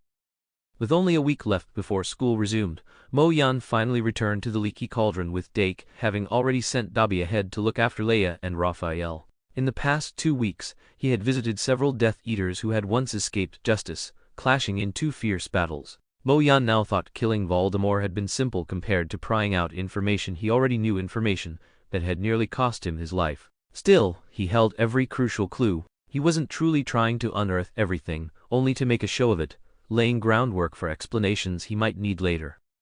Back at the Leaky Cauldron, Mo Yan felt utterly drained, every bone aching with exhaustion. He indulged in a proper hot bath, not drying himself instantly with magic this time, but taking a soft white towel, sweeping his long hair forward over his chest, and patiently pressing out the water bit by bit. The unhurried comfort felt like a memory from another lifetime.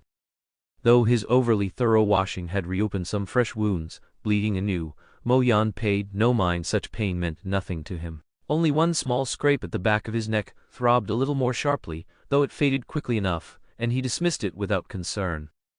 Leia had flopped lazily across his lap, eyes half closed as she yawned. She looked every bit the mirror of her master's indolence. Raphael shot her a disdainful glance before dropping the latest stack of daily prophets in front of Morven. He flipped through them quickly. The front pages were filled with reports about the manhunt for Sirius Black, yet clearly there had been no progress at all. Public trust in the ministry's competence had sunk lower than ever. Parents fretted over their children's safety, and most of all, people worried for the boy who lived, Harry Potter. Only one article caught Morven's attention. The Minister of Magic had hinted that Dementors might be stationed at Hogwarts. Further in, he found news of Gilderoy Lockhart. This preening professor hadn't managed to turn himself into an imbecile with Obliviate this time. He was still dazzling middle-aged witches across the globe. His latest book, My Encounter with the Millennial Basilisk, had held the top spot on the bestseller list for 5 weeks running. Morven remembered how Lockhart had fled terrifyingly dangerous Hogwarts without so much as attending the farewell feast. Yet, in his retelling, Professor Lockhart had fearlessly hunted the monster, being the first to uncover every clue.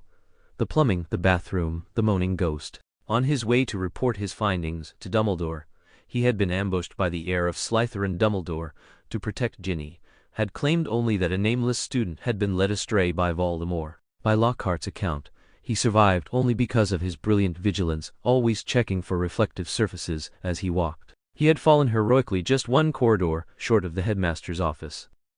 The story was absurdly dramatic, twisted into knots of false peril and triumph. Morven still thought little of the man, yet he couldn't deny it. Lockhart had a natural gift for storytelling. Strangely enough, the book's brilliance lay in how it married flashy prose with a real, infamous disaster. The result? An instant sellout, and Lockhart's fame higher than ever. He was touring France now, no doubt charming and exploiting more solitary witches, before robbing them of both hearts and memories. But what did that have to do with him? Nothing at all. Morven set aside the newspaper, shook out his now dry hair, changed into fresh wizarding robes, and scooped Leia into his arms.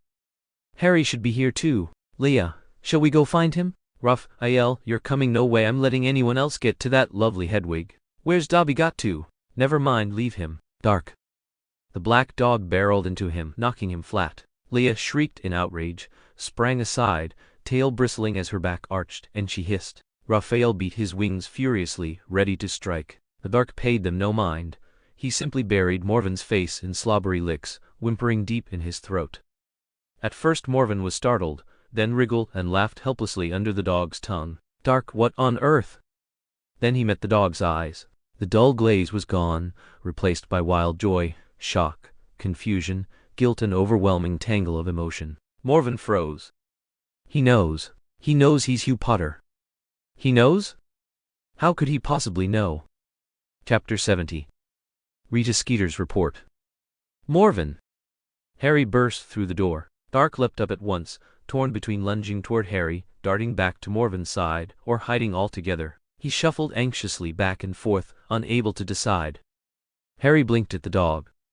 Morven, you've taken in another pet? Morven sat up, wiping dog saliva from his face with a towel. He was still reeling from the shock that Dark had uncovered his identity, his thoughts tangled and sluggish. But Harry clearly hadn't come to talk about that. Morven, did you read today's Prophet?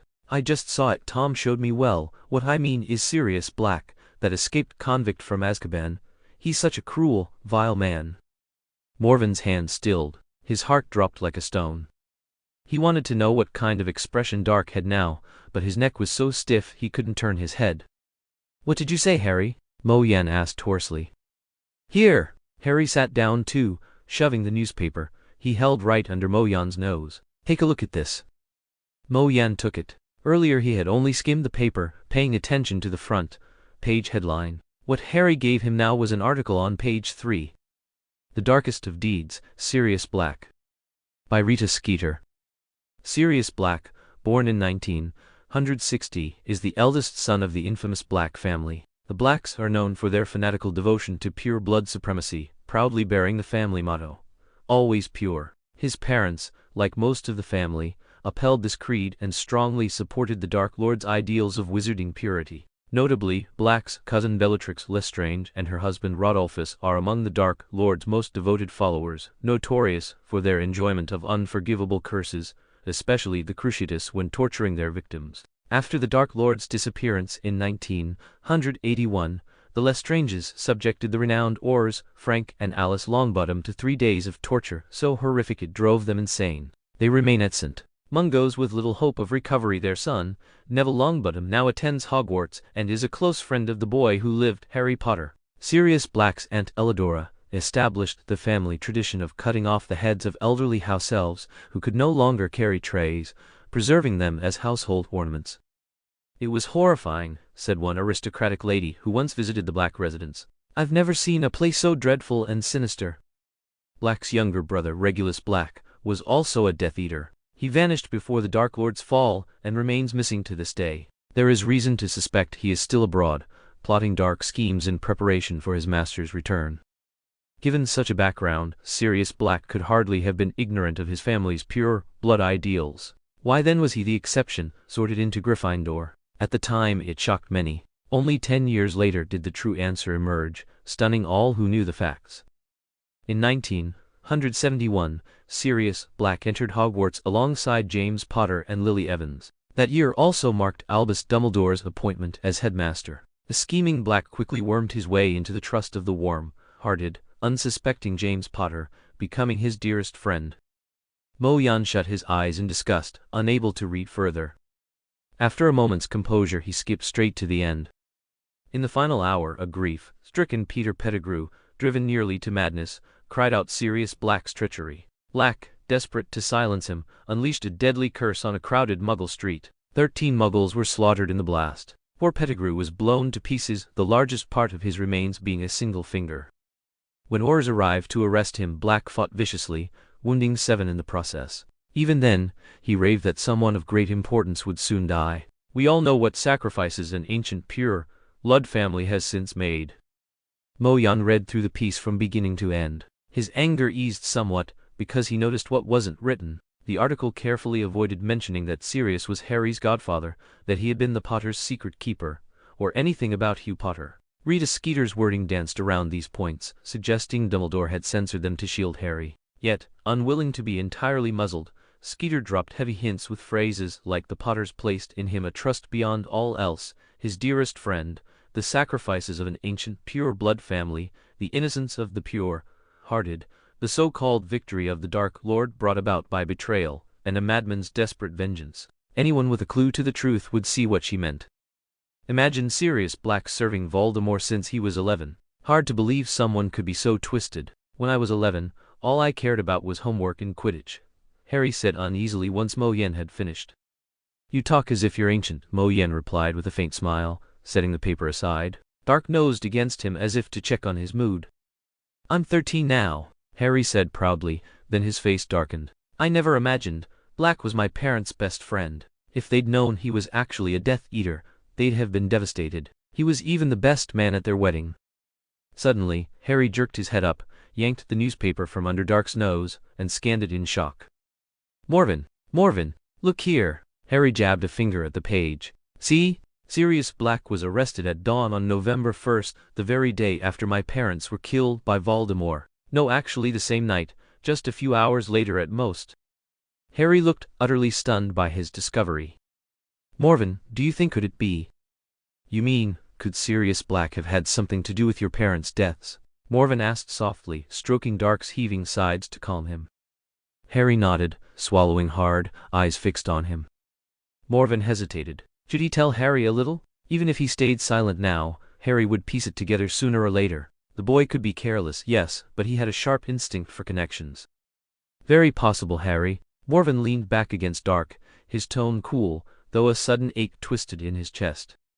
And here, pure trust and true friendship were betrayed. What does that mean? Does it mean Sirius Black betrayed my parents? That he sold them out to Voldemort? Dark shot upright, eyes blazing red.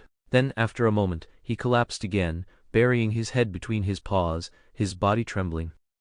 Morven sighed softly. Harry, why don't you wait until term starts and ask Hagrid? He's bound to know. Right. It was Hagrid who rescued me from the ruins and took me to the Dursleys. He must know what happened. Harry's face lit with determination. Not wanting to linger on the subject, Morven quickly steered him elsewhere. By the way, Harry, how did you know I was here?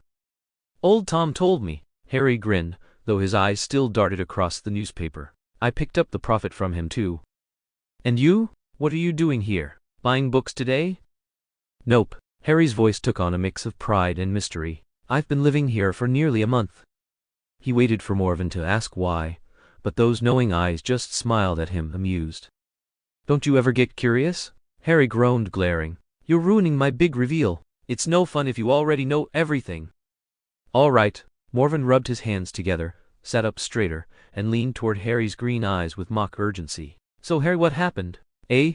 You've been holed up here a whole month. Did Dudley finally flatten the Dursleys' roof with that giant backside of his?"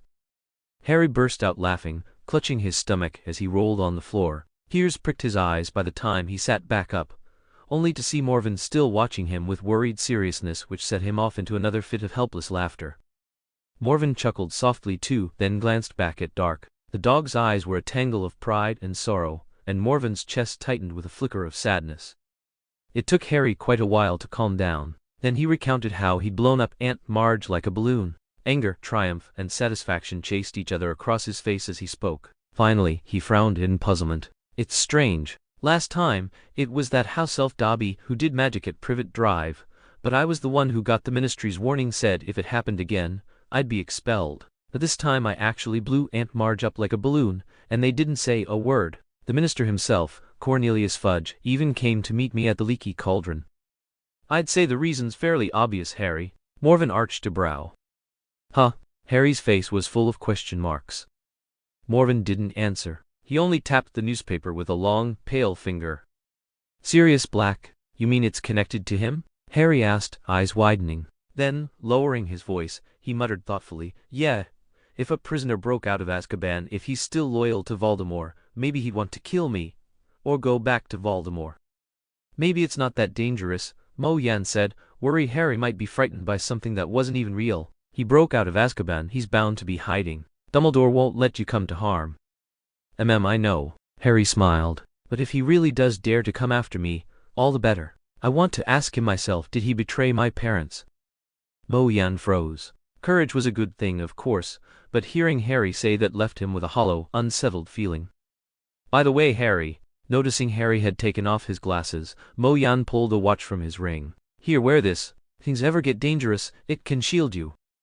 Harry accepted it, but didn't put it on right away. He turned it over in his hands for a while before suddenly saying, "Mo Yan, you know what's strange? A while back my eyesight just cleared up all of a sudden. Don't you think that's odd?" He looked up at Mo Yan, a meaningful smile tugging at his lips, but with that young face of his, it only made him look adorably sly.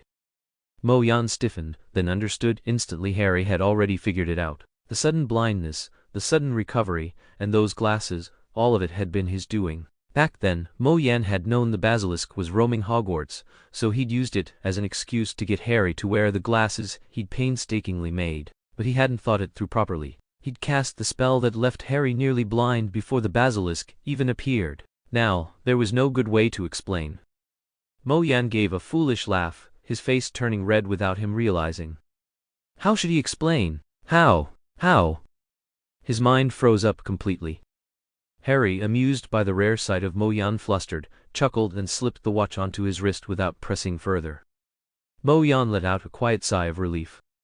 Harry stroked the smooth, glassy surface of the watch, hesitating before speaking again. "Mo Yan, you've always been the smartest of us aside from Professor Dumbledore. I think you're the most brilliant. You always think of things no one else can, and you know so much we've never even heard of. Remember first year, when we were searching for Nicholas Flamel? Even Hermione didn't know who he was, but you just explained it right away, clear as day." Mo Yan cut him off quickly. "Harry, what are you really trying to say?" All that talk of knowing things no one else does and thinking of what others can't nearly made Mo Yan think Harry had uncovered the truth, that he wasn't truly of this world. His whole body went on high alert. Harry hesitated, then finally asked Mo Yan, "Do you know Hugh?" Chapter 71, Mo Yan's Hesitation. "Hugh? You?" For a split second, Mo Yan felt as if his blood had stopped flowing. His ears rang with Harry's voice, echoing over and over, "Hugh, Hugh, Hugh." "Harry, why would you suddenly ask me that?" He heard his own voice ring out in the room, hollow and empty. "When I was attacked by the basilisk, and we went to Professor Dumbledore's office afterward, Hagrid thought something terrible had happened to me. He burst in and said a few things." "Do you remember what he said?" Harry asked. Of course Mo Yan remembered. That was the first time he had ever heard his own name spoken by someone else. But now, his mouth hung open uselessly. His chest lurched, as if he'd missed a step on the stairs, and was falling into empty air. Back then Hagrid said that if anything ever happened to me it would be his fault. He said he'd already gotten Hugh killed, and he couldn't. Well, then Professor Dumbledore cut him off. Later, when I asked again, Dumbledore told me I shouldn't make Hagrid suffer more over something that happened long ago, so I dropped it. Harry's voice slowed, turning thoughtful. But I want to know. I've been searching all this time. Do you remember how the professors reacted? Oh right, you were busy watching Fox then, you didn't notice. I think they all knew. They were hiding something from us, or maybe just from me. Harry tilted his head, thinking, his tone steady but cold. This Hugh, he must be connected to me. Maybe to my parents. Hagrid said, I already got Hugh killed. I can't. Can't what? Can't let me die too, of course. Though if I'd been killed by the basilisk, that wouldn't have been his fault at all. But Hagrid tied my safety to Hugh's death. Why? How did he get him killed? Morven stroked dark stiff fur mechanically, a strange sensation rising in his chest. His own brother, standing before him, unraveling the mystery of his death. And Hagrid once said, if only I'd known. Harry frowned, trying to recall. Something like Pooh? Or Fro? Some sound like that. I can't remember. He rubbed his forehead and gave up. I just don't know enough. If I had more information, I could piece it all together. Harry, Morven asked quietly, head bowed. How long have you been digging into this? Since I got back from the Chamber of Secrets, Harry said. With Weasley and Granger? A strange anger surged in Morven. Had he been shut out yet again? No. Harry shook his head. I mentioned it, but Ron and Hermione both said I shouldn't. They thought it wasn't fair to Hagrid that he'd suffered enough already. But I felt this was important, even though I couldn't explain why. So I've been investigating on my own, in secret. Is that so? Morven forced his voice into calmness. And you thought I'd agree with them, didn't you? No. What? I think. Harry leaned closer, locking eyes with him, watching every flicker of expression. I think you know. And you're hiding it from me. Color drained from Morven's face. It was as if his insides had vanished, leaving only a cold emptiness creeping through his body. You know, but you're hiding it. Harry's voice rose in fury. Before, his suspicions had been no more than unease at Morven's odd reactions. But now Morven's expression confirmed it. He was lying. The one person Harry thought he could trust most was deceiving him. Something shattered inside him. Rage and icy grief tore at him until he couldn't bear to look at Morven a moment longer. He shot to his feet and spun toward the door. Seeing Harry's face, Morven felt like he was staring at his own reflection at the end of first year. He didn't stop to think. He stood and seized Harry's shoulders, forcing him to meet his gaze. Harry! His grip was so tight Harry thought his bones would snap, but he barely noticed there was something in Morven's eyes that frightened him. Yes, I know some things, Harry. Morven drew a heavy breath, as if a stone hung inside his chest. But you don't want to know. Some truths only bring pain. I do want to know, Morven. Harry's voice was steady, deliberate, each word thudding with the pounding of his heart. The answer he had chased so long was right before him. Tell me. Morven shut his eyes, weighing which fragments he could admit to, and found only what he had already said. Pain. Nothing but pain. This has been the most important thing in my life these past 6 months, Harry went on. More important than homework, than Quidditch, than escaping the Dursleys. More important than anything I've ever wanted or dreamed of. I went through the school archives, looked up every student enrolled since Hagrid, borrowed every old paper I could find, asked around for any scrap of information. Morven, I need to know. I have to know. Otherwise there's nothing left for me. All right, Harry. Morven opened his eyes, but did not look at him. His gaze fixed instead on a silver ornamental bow hanging on the wall. I'll tell you. Harry, do you know where your home is? Harry was silent for a while, before finally answering no. In Godric's Hollow. It's the birthplace of Godric Gryffindor, the place where wizarding goldsmith Bowman Wright forged the very first golden snitch, and one of the most famous mixed wizard-muggle villages in the world. Professor Dumbledore's family once lived there too. Professor Dumbledore? Yes. He's never mentioned it. Last summer, I went to Godric's Hollow. Harry's head snapped up so fast it looked as though his neck might snap with it. Beside him, Dark gave a sharp, startled sound, but Mo Yan only stared down at his fingers. Mo Yan, Harry's voice rasped like sandpaper. What else? Mo Yan opened his mouth, then snapped it shut with an audible click.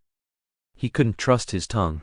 If he kept speaking, he would inevitably reveal something that must never be revealed. He thought for a long while. Harry, though restless, waited in silence. A terrible dread gripped Mo Yan's chest. It didn't lessen Harry's yearning to know the truth, but it did make him desperately want to delay the moment. At last, Mo Yan reached for the ring hanging against his chest. After hesitating, he drew out a square box, carved with delicate roses and fastened with a silver clasp. See for yourself, Harry. Mo-yan rose to his feet. I'll go make some coffee. He fled in disarray, standing aimlessly in the room for a moment before finally remembering what he should be doing.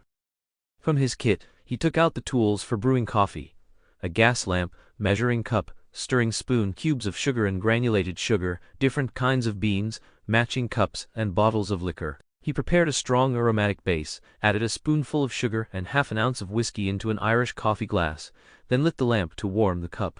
But even as he worked, his thoughts drifted inevitably back to Harry. Inside that box were the photographs he had taken at the house in Godric's Hollow. The very first picture on top was of the wooden sign by the gate. Here, on the night of October 31st, 1981, Lily and James Potter lost their lives. Mo-yan's left forefinger and thumb held the stem of the glass, his right hand cupped the base. He let the flame heat the bottom, slowly turning the glass so the warmth spread evenly. Their son, Hugh, was sacrificed to the Dark Lord's evil.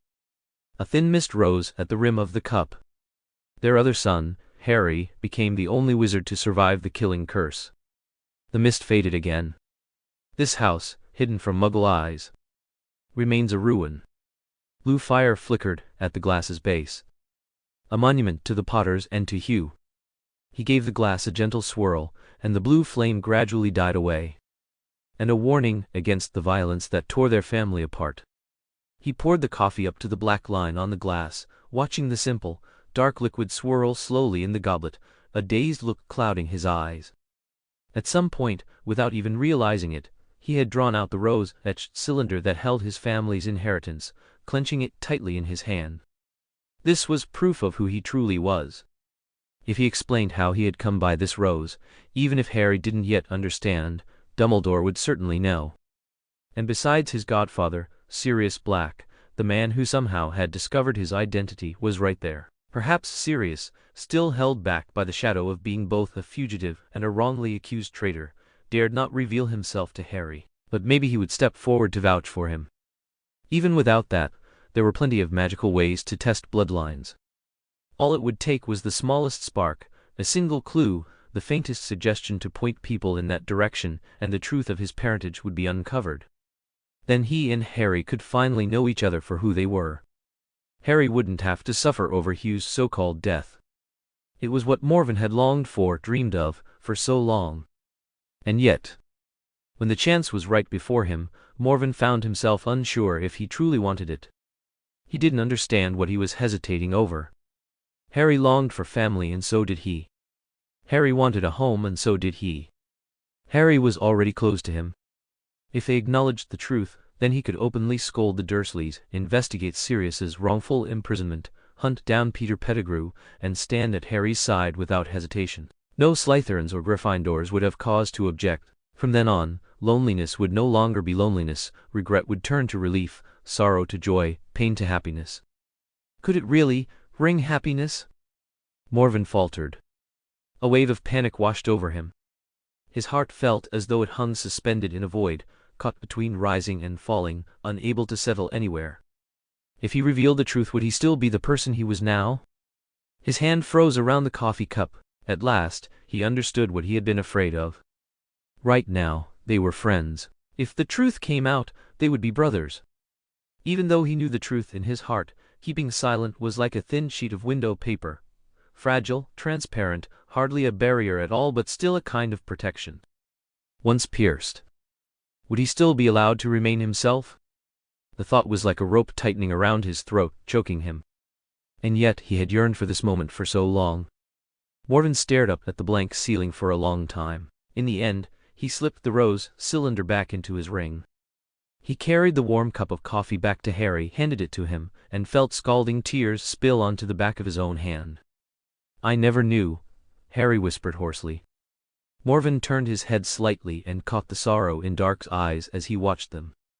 Lowering his gaze, Morven sipped the coffee slowly, hardening his heart with each swallow. Chapter 72. Dobby. All of a sudden, with a loud pop, a small figure appeared, clutching two enormous bags. "Harry Potter, sir! Harry Potter!" Dobby shrieked, hurling himself forward and wrapping his arms around Harry. Both the bags and the elf crashed onto him at once. "Dobby, Harry wheezed, struggling for air.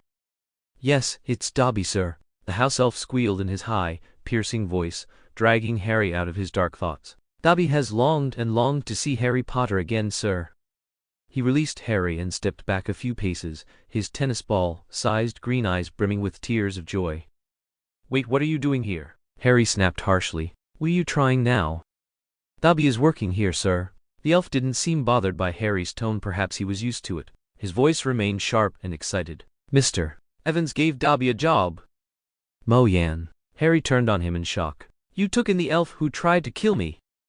Not kill you, sir, not kill you. Dobby shook his head so frantically, the bags rattled noisily. Dobby only ever wanted to save Harry Potter's life. Save my life with bludgers and statues? Harry nearly exploded. You were trying to smash me to pieces. Oh no, never. Dobby would never harm the great Harry Potter. The elf wailed in anguish, huge tears splashing down his cheeks. When the Dark Lord was at the height of his power, elves like Dobby were treated as vermin, despised and worthless, sir. But ever since you defeated him, the darkness lifted for us miserable creatures. Harry Potter shines like a beacon, filling everything with hope. Dobby could never. He broke off, gulping for breath, so overcome with grief he looked about to faint. Harry stared at him. His gaze was still cold, but the anger in it had ebbed away. Let me explain, Harry, said Mo-Yan. He was the Malfoy's elf. Wait, don't interrupt, listen to me. He wasn't sent by Draco to stop you getting to school. He truly wanted to protect you, though yes, his methods were questionable. Very questionable. Harry shot to his feet, unable to hold back any longer. Hogwarts is my home, and he was trying to drive me out of it. Mo-Yan frowned. Harry, your home is in Godric's Hollow. The words slipped out, and he bit his tongue too late to stop them. Harry's perspective. The words struck him like a hammer. The flush of fury drained from Harry's face in an instant. He looked down at the bundle of photographs in his arms. Crumbling walls, gravestones, a splintered chair, a stuffed bear staring blankly with glassy eyes, a toy broom with broken twigs, battered wings shedding feathers. One by one, Harry carefully gathered them up, his hands trembling. Then, in a low voice, he asked, Mo-Yan, may I keep these? Yes, Mo-Yan answered quickly. Take them all. Thank you. And you said, Harry struggled to return to the earlier subject. Dobby was really trying to protect me? Yes, Dobby was the Malfoy's house elf. He knew a basilisk would be unleashed in Hogwarts last year, Mo-Yan explained, because Lucius Malfoy was the one who released it. That diary which bewitched Ginny belonged to their family. It must have been entrusted to him by Voldemort. Dobby didn't want you to die to the basilisk, so he tried everything to keep you away. Mo-Yan spoke. Harry listened. Both looked serious, but in truth, the only one truly caught up in the moment was Dobby, overwhelmed with joy at Harry Potter's forgiveness, hanging on every word. Harry tilted his head, unease prickling at him. Not long ago, he had longed desperately to see his friends again. Now all he wanted was to be left alone. I see. When Mo-Yan finished, Harry turned to Dobby. Thank you, Dobby, even if I don't like your methods. Oh, how gracious and noble Harry Potter is, the elf squealed, overcome with emotion. Morven. Harry gave a crooked smile, though his face looked stiff and unnatural. I'm glad to see you here, but I've still got loads of homework left undone. Come to think of it, I haven't written my herbology essay either. Best make use of the time. Morven cut in at once. We can talk tomorrow, Harry. For a moment they just stared at each other in silence. A mist rose and faded again in Harry's eyes, while Morven's gaze remained cool and even, knowing everything, and yet giving nothing away. Harry forced his voice to stay steady. Then goodbye, Morven. Goodbye, Harry. The reply was cold-clipped. But just as Harry's hand closed around the doorknob, Morven's voice came from behind him. Harry, anytime you can come to me, whenever you need. Harry froze at the door. He could hear the deep current of care beneath Morven's indifferent tone, so heavy it almost broke his composure. Say something, Harry. Say something. The voice inside his head roared, but his throat was caught in an invisible vise. But I won't cry. He tightened his grip on the doorknob, paused, muttered something vague, and pulled the door open to leave. Harry lay in bed, clutching the box, so tightly the skin stretched taut across his knuckles. Ever since looking through those photos, it felt as though a blunt, unsharpened knife was sawing across his heart, painful in a dull, dragging way. Grief pressed on his chest and lungs. Eyes shut tight, he lay there expecting tears, but none came. His breathing was slow, heavy, his mouth, throat, even his eyes were all dry. They were gone. His parents' bodies lay cold and senseless beneath earth and stone. He had always known this, but seeing the picture of their graves made sorrow swell until it filled his chest. And Hughie had never even grown up, never had the chance to know what the world was like. His parents, his brother. Harry pressed a hand over his chest, feeling the steady beat of his heart, but it gave him no comfort at all. Why didn't I die with you? Why did you leave me alone? He wrapped himself tightly in his blankets. The fire was still burning in the hearth. Morven was just in the next room. Ron and Hermione he'd be seeing in a few days. And yet Harry had never felt so cold, so utterly alone in all his life. Morven collapsed onto his bed, exhausted. The look on Harry's face came back to him, and made his chest tighten until he could hardly breathe. Master, Dobby called softly, almost timidly. What is it? Morven forced himself upright. Miss Leia, Mr. Raphael, and Mr. Dark won't eat, Dobby whispered.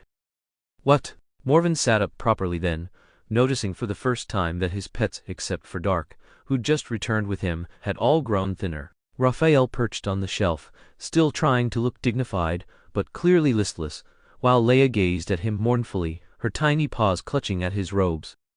What's wrong? Morven gathered Leia into his arms. The little black cat clung to his chest, mewing pitifully as though pouring out her grievances.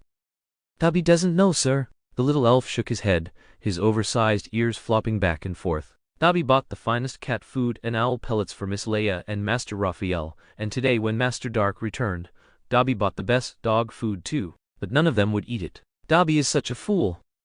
Mo Yan glanced down and saw several bruises mottling Dobby's forehead, his small hands wrapped in bandages. Dobby, did you punish yourself again? Yes, sir. Dobby's lips quivered, and then he broke into sobs. Merlin is punishing Dobby, sir. Dobby asked for freedom, yet even the simplest tasks Dobby cannot do properly.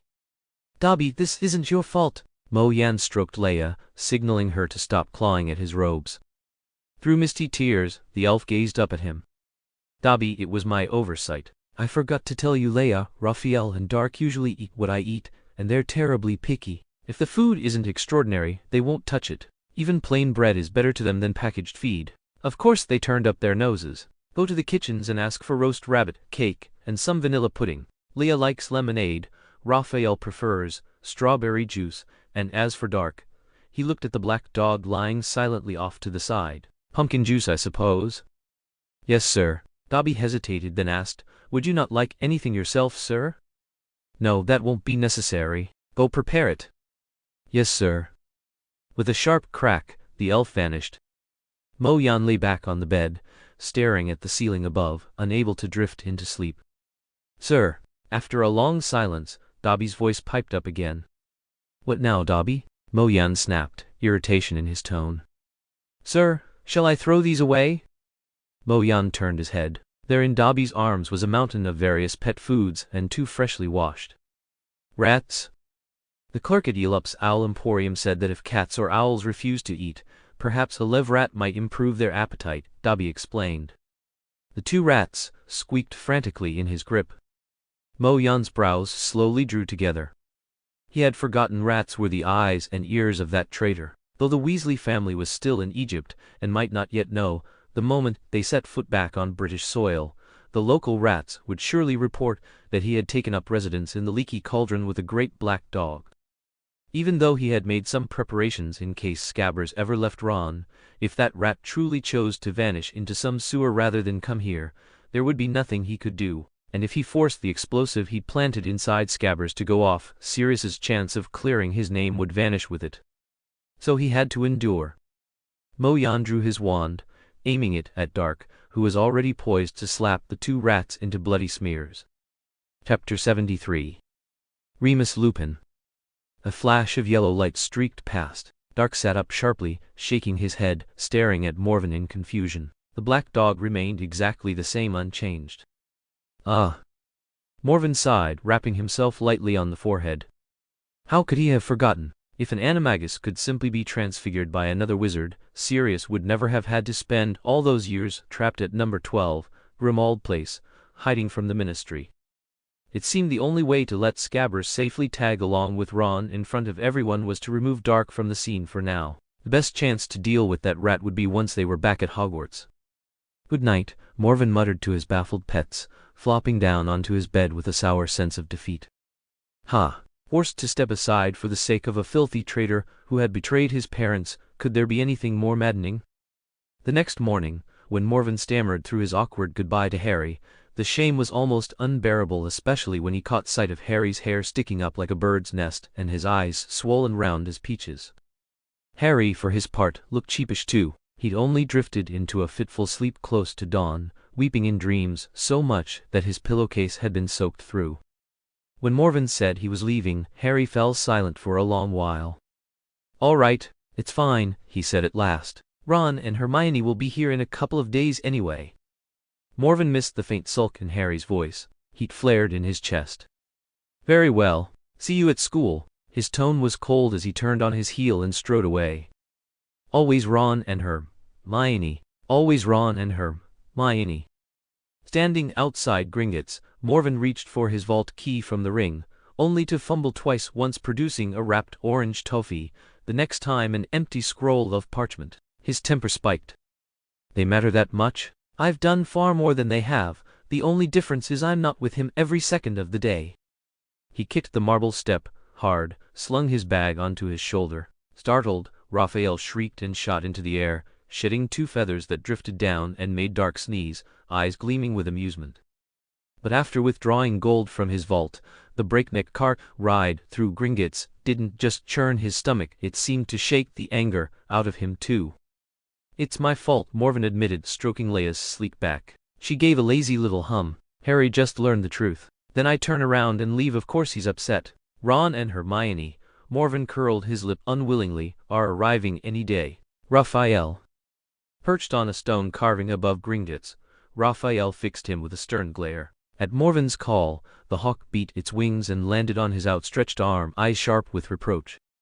"All right," Morven muttered, contrite. "That was my mistake just now." He pulled out a strip of his own cured beef jerky and held it out. Raphael swallowed it in one gulp, croaking with rough satisfaction.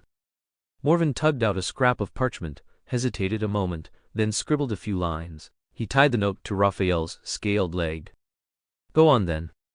The hawk launched into the air at once. Morven lingered a moment longer, then pulled out his book list. He'd buy what he needed, then slip away into the Muggle world for a couple of days' distraction. Another one come for new textbooks. When Morven stepped into Flourish and Blots, Ben barked the words out gruffly, but on seeing who it was, his expression softened into a smile. "Oh, it's you, Morven. I was just wondering when you'd show up." "What's the matter, Ben?" Morven's eyes fell on the massive iron cage dominating the shop floor, where over 100 gray, yellow books were tearing into each other, snarls and roars filling the air. Pages flapped furiously, paper scraps flying everywhere. "The publisher didn't bother to tie them up before shipping, did they?"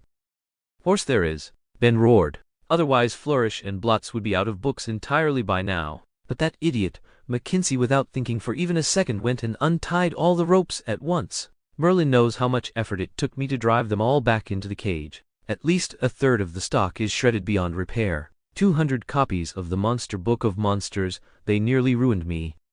He grumbled loudly as he pulled on a pair of thick leather gloves. Nearby, a young man with fine golden hair, presumably Mackenzie, the culprit, cowered at the edge of the shelves. From Ben's glare, it was clear he was now strictly forbidden from so much as touching the cursed books.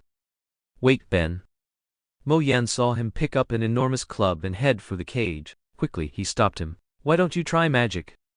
"It doesn't work," Ben growled. "Every time I manage to stun one, the others tear it to bits before I can drop it." 2 of the monster books had latched onto a third and were attempting to rip it apart. Ben thrust the club into the cage and smacked them hard across the spines. Mo Yan weighed the magical force within the books and said, "Ben, lend me your wand for a moment." "What for?" Ben muttered, but handed it over anyway. "You'll see soon enough." Mo Yan raised the wand, pointed it at the snarling, thrashing pile of over 100 books in the cage, and shouted, "Stupefy!"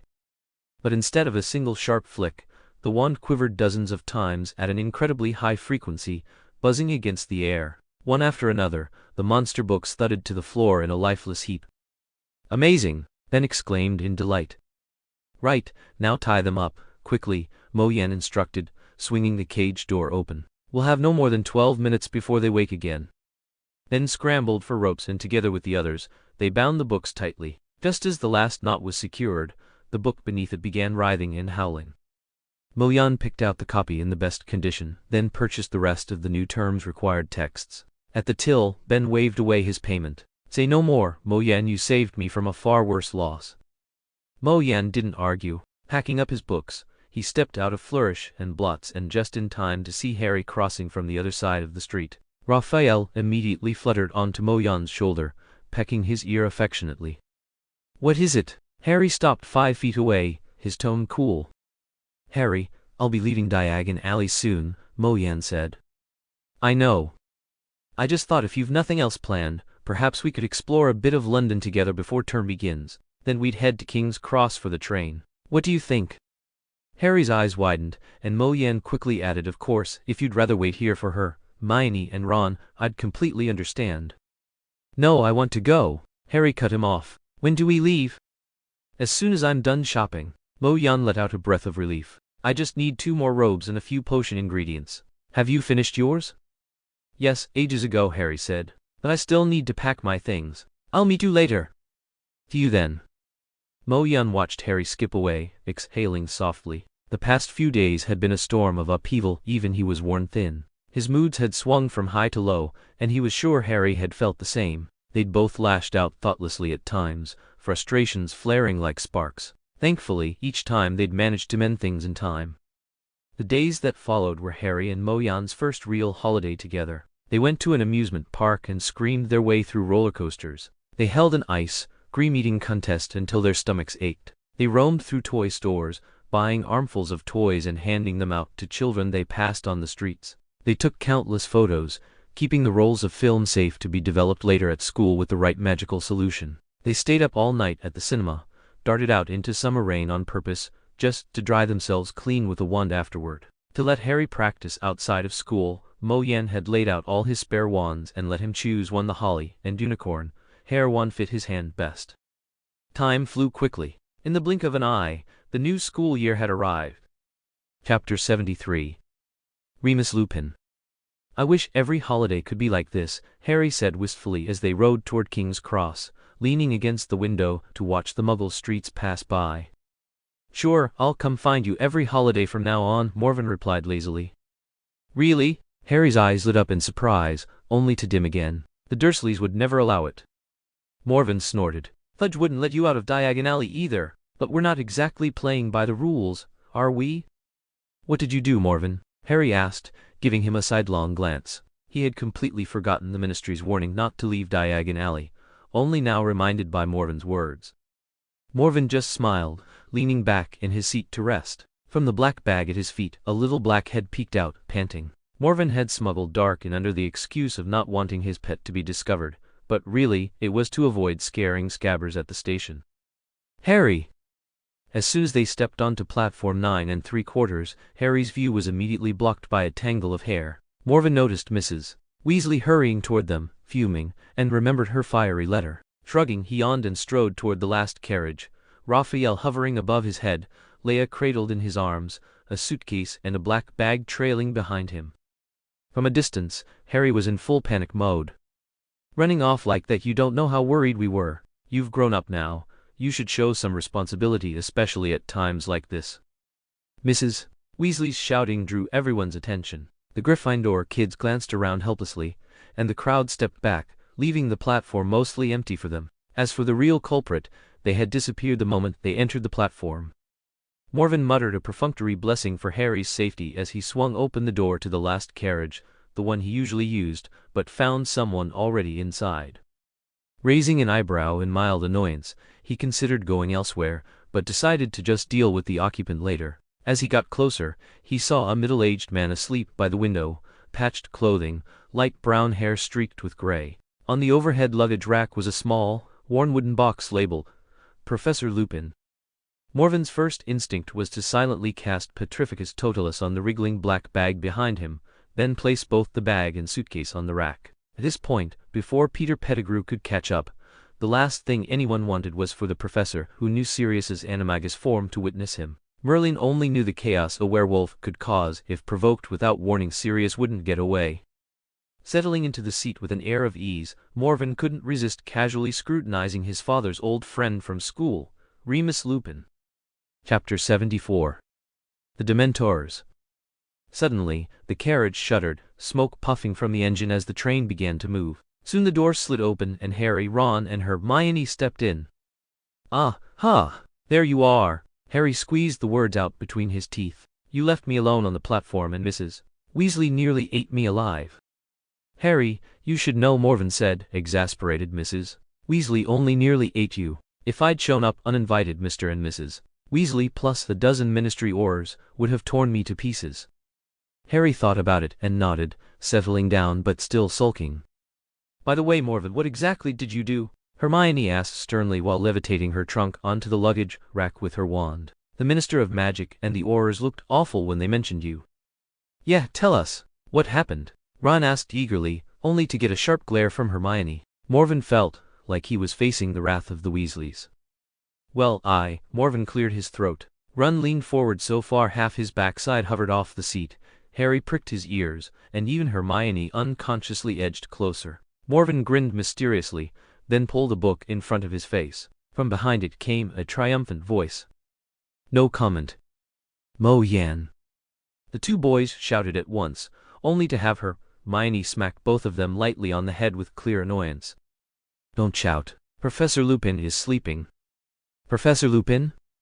They turned together to study the sickly-looking man in the corner. Ron frowned and asked, "How do you know who he is?" "It's written on his suitcase." Hermione sat down, while Ron shut the door and chose the seat farthest from the window. He muttered, "What does he teach? And why's he riding the train with us?" "Isn't it obvious?" Hermione said, exasperated. "There's only one vacancy left at the School Defense Against the Dark Arts. And just look at his clothes. His financial situation probably isn't very good, so taking the cheaper train makes sense. Professor Mundungus.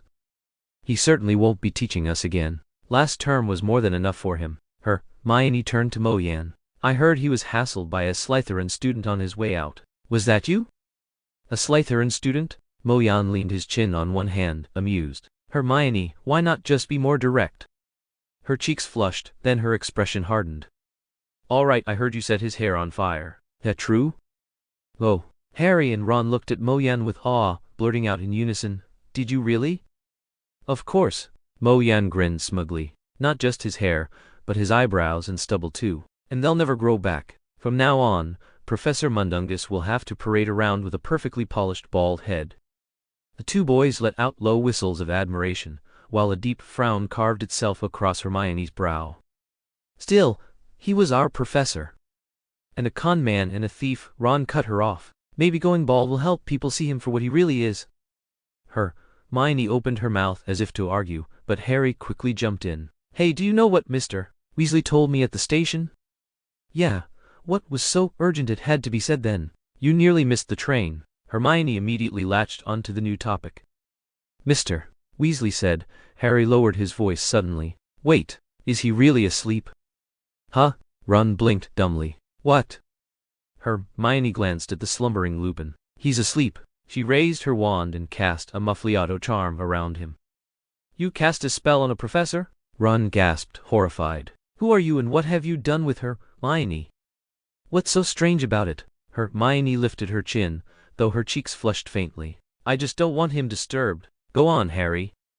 Harry hesitated a few seconds before speaking. "Mr. Weasley said, Sirius Black escaped Azkaban to find me." Hermione gave a sharp gasp and clapped a hand over her mouth. "He kept muttering in prison, he's at Hogwarts," Harry continued. "And Mr. Weasley made me promise not to go looking for Black." But Ron's face had gone deathly pale. "Why would you go looking for someone who wants to kill you?" "That's exactly what I'd like to know." Harry spread his hands, then turned to Mo Yan. "Mo Yan, do you remember what we talked about a few days ago?" Mo Yan gave a vague reply. "Discussing what?" Ron asked, then added, "What exactly did you do? You actually outsmarted the Ministry and even shook off the Aurors." "Nothing much," Harry said, grinning but trying hard not to look too pleased. Just spent a couple of days in London, went to amusement parks, cinemas, that sort of thing. Limey, Ron shook his head in disbelief. You disappeared for a whole week just for that? Do you know what Mom was like when we found out in Egypt? She nearly went mad. Honestly, the scolding you got just now was way too light. He trailed off when he noticed Morven's sullen expression, shivering slightly and stopping mid-sentence. Hermione hurriedly asked Harry, "What did you two discuss?" "Just that Black might have betrayed my parents," Harry said, a little deflated. He'd been hoping to share this moment of long-awaited joy with his friends, not to be treated like a reckless child. A heavy silence fell over the carriage. Then a soft, whispering noise came from beneath the seats. All four of them looked down and saw Morven's black cat Leia, and a ginger-faced flat cat quietly murmuring to each other inside the wicker basket Hermione had brought in and accidentally kicked under the seat, as if exchanging secret sentiments. Everyone laughed in unison, and the tension instantly dissolved. "By the way, this year we can go to Hogsmeade," Ron said excitedly, clearly pleased with his new topic. "There's all sorts of stuff there, but what I really want is honeydukes. I want some bubblegum that fills the whole room with sapphire bubbles, weird and easily shattered peppermint flobberworms, and lollipops with unusual blood flavors. They're all amazing." "Hogsmeade is the only place in Britain with no muggles, right?" Hermione asked earnestly. "The books say the headquarters of the 1612 Goblin Rebellion was there. And they have ice cream that makes you float a few feet while sucking on it." Ron ignored her, continuing, "It's going to be amazing to go to Hogsmeade." "I hope so," Harry said gloomily. "You'll have to tell me all about it."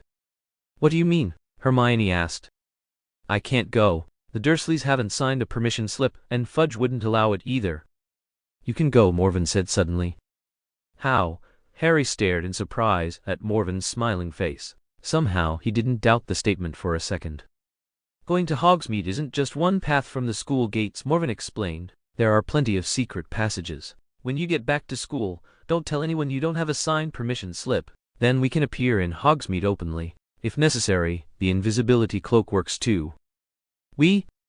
"No one signed a permission slip for me either, Harry," Morven said lazily. "But going to Hogsmeade is no problem for me. I went there in first year, not the time your dad took me to school, Ron, but I found a secret passage myself." "That's awesome." Harry's face lit up. "Morven," Hermione snapped sharply. "I don't think Harry should sneak out of school. Black is still on the loose, ready to kill him at any moment." "If we're all together, he probably wouldn't dare," Ron said weakly. "He killed a wizard and 13 muggles on Muggle streets, and injured 7 Aurors during the escape," Hermione said fiercely. "Do you really think a bunch of students could be stronger than Aurors?" The three boys shrank back under Hermione's fury, making no further argument. Morven quietly told Harry, "Don't worry, we'll just do our thing and ignore her." Harry nodded. Then Morven noticed Professor Lupin stir in his seat. Moyan narrowed his eyes. Was it just coincidence? Then he remembered the Muffliato spell Hermione had cast earlier. Would a wizard who had lived through war really let himself be spelled so easily? He must have been awake the whole time, perhaps even startled awake by her charm. By noon the rain had begun, and the farther north the train went, the heavier it fell. A trolley which pushed by with her cart of sweets, and everyone bought a little something. Yet Professor Lupin still didn't stir. "He's still alive, isn't he?" Ron asked, nervously. Hermione studied him with exaggerated seriousness. "Relax. He's breathing." Moyan nearly burst out laughing. He had noticed the faint hitch in Lupin's breath at her words. It seemed the professor simply didn't know how to face his old friend's son, and so pretended to sleep even through lunch. Once their stomachs were full, Ron and Harry set up a game of wizard chess, while Hermione and Moyan talked about the prep work they'd done for the new term's classes. Outside, the sky grew darker. The lamps in the corridor flickered and finally went out. The train slowed, slower and slower, until it stopped completely. Wind and rain battered the windows with furious force. "Have we arrived already?" Ron jumped to his feet happily, packing away the chess pieces. "I'm going to eat a feast later." "Sit down, Ron Weasley," Moyan snapped. "Why woo?" Ron cut himself off. Moyan's expression was grim, and his wand was already in hand. Harry, being closest to the door, rose to check, but Moyan yanked him back onto the seat. Shouts and confusion echoed from the corridor. Everyone was asking why the train had stopped. "Don't move, Harry," Moyan said gravely, steadying his breathing, clearing his mind. The train jolted hard, then went still. Luggage toppled from racks. pet screeched in fright. Every light went out. They were swallowed in pitch darkness, the cold seeping in with the pounding rain. A dull explosion boomed outside. Ron wiped a patch of fogged glass and peered through. "Something's moving out there," he said. "They're coming this way. Expecto Patronum." From the tip of Mo Yan's wand burst a colossal, silver eagle. It soared and wheeled beneath the carriage ceiling, so vast it seemed too large for the space, though in truth it took up no room at all, like a phantom. Its brilliance flooded the compartment with light, chasing away the chill. "What is that?" Harry breathed in awe. "A patroness," came a hoarse voice, "and a corporeal one at that. Most grown wizards can't manage it." The man's deep gaze swept slowly over Harry and Mo Yan both. His wand gave a sharp crack, and trembling lamps flared weakly back to life. Suddenly, the door burst open. Ginny stumbled inside, trembling. "Ginny? What are you doing here?" Ron asked in confusion. "Oh, of course she came to find you," Hermione said crossly, guiding Ginny into a seat. "Not necessarily," Mo Yan thought to himself, glancing at Harry, who had also drawn his wand and was watching the doorway with sharp vigilance. "I'll see what's going on," Professor Lupin said. "Stay here, don't move." But before he reached the door, it swung open again. "Now who?" Ron's words broke off in a strangled choke. Framed in the doorway was a figure so tall its head brushed the ceiling. Its hood concealed its face. From beneath its robes stretched a withered gray hand, thin, scarred, ghastly. Inside the hood came the long, rasping sound of breath, like something feeding. But in the very next instant, the silver eagle slammed into its head, on. The thing, weightless, was flung backward by the incorporeal bird. It shriveled, retreating fast toward the far end of the carriage, the eagle in relentless pursuit. Along the length of the train, screams rose in a chain of terror. Morven gripped his wand tightly, watching his patroness dissolve into a wisp of silvery smoke at the far end of the train. Then the carriage lights flickered on, and after a moment, the train clattered forward again. Morven exhaled shakily, only to realize that cold sweat drenched his entire body, a chill gnawing deep into his bones, his hands trembling uncontrollably. Real Dementors were far more terrifying than any Bogart could ever be. His legs weakened. A strong arm looped around his shoulders, guiding him to sit down. "Have some chocolate." Professor Lupin offered him a piece of chocolate frog. "You did remarkably well. Who taught you the patroness charm?" Morven could barely speak, so Harry answered for him. "Professor Snape, sir." Morven lifted his head and saw Harry's face pale and slick with sweat. Though he looked worse than most of them, at least he hadn't fainted. What was that thing?" Ron asked, still trembling. "A Dementor," Morven said, swallowing the chocolate. His voice was calm but dry. "They were probably searching for Sirius Black. According to the Daily Prophet, Dementors may be stationed at Hogwarts this year." "No way." Hermione's eyes widened in terror. "Those things. What if they really come to the school?" Ginny whimpered, her whole body shaking with fear. Morven's lips curled into a chilling, almost cruel smile. "Then we destroy them." He said it lightly, but no one doubted the truth behind the words. "By the way," Professor Lupin studied Morven curiously, "I don't even know your names yet." Morven snorted coldly. The professor probably meant to ask for his own name. "I'm Ron Weasley. This is my sister Ginny," Ron said. "Hermione Granger," she added. "Harry Potter," Harry said, pleased that this new professor didn't scrutinize his forehead the way others often did. Seeing that Morven ignored Lupin, he introduced him. "This is Morven Evans." "Morven Evans?" Lupin studied them with amusement. "What a coincidence." "Excuse me?" Harry asked, confused. "What's a coincidence?" "Harry, do you know what your mother's surname was before she married your father?" "No, I don't," Harry admitted, glancing at Morven, who seemed entirely nonchalant. "Do you know my parents, Professor?" "Yes," Lupin said. "At school, your father was one of my best friends. Your mother was in the same year as us in our house. Her name was Lily Evans." Chapter 75. Elected as greeter. The compartment fell into silence. "E. Evans?" Harry asked softly, as though afraid of disturbing something. "Yes," Professor Lupin replied. Harry glanced at Mo Yan, then back at Lupin, his eyes flickering with doubt and speculation, his heart quickening with hope. "So that means," Harry's chest pounded uncontrollably. "Mo Yan, does this mean we might be related?" Mo Yan looked at him quietly. Harry searched his eyes, but slowly his own excitement chilled. After a long silence, Mo Yan finally said, "Harry, I'm an orphan. The first couple who adopted me had the surname Evans." I see," Harry murmured, unable to hide the disappointment in his voice. Professor Lupin studied the two of them, blinking in surprise before smiling faintly, as if reminded of some long-forgotten amusement. The rest of the journey passed in silence. A few minutes later, the train pulled into Hogwarts, and the students spilled out in a rush. Mo Yan told Harry and the others to go on ahead, saying he needed to head to Slytherin. He stayed behind, waiting until everyone had gone before slipping his trunk into his ring and blowing his whistle for Dobby. "Master," Dobby appeared with a sharp pop, bowing low. Mo Yan released Dark from the Petrificus curse. The black dog, stiff and numb all over, fixed him with a gaze that could only be described as resentful. Mo Yan pretended not to notice and instead reached under the seat to pull out a drowsy, half-asleep Leia. When he turned, his eyes landed on Dobby, whose head now sported 5 or 6 brightly colored hats stacked one atop another. "Dobby, you didn't spend your whole salary on hats, did you?" Mo Yan asked, frowning. "Dobby also bought clothes and socks," the elf said proudly, lifting his legs, which were bundled so tightly in layers of mismatched socks that they looked like clubs. Mo Yan's eyes caught at least 4 different colors at a glance. He shook his head. Expecting fashion sense from a house elf was pointless. Handing Leia to Dobby, Mo Yan instructed, "Take Leia and Dark to the portrait of Barnabas the Barmy, the one where he's teaching trolls to dance. Wait for me there after the feast."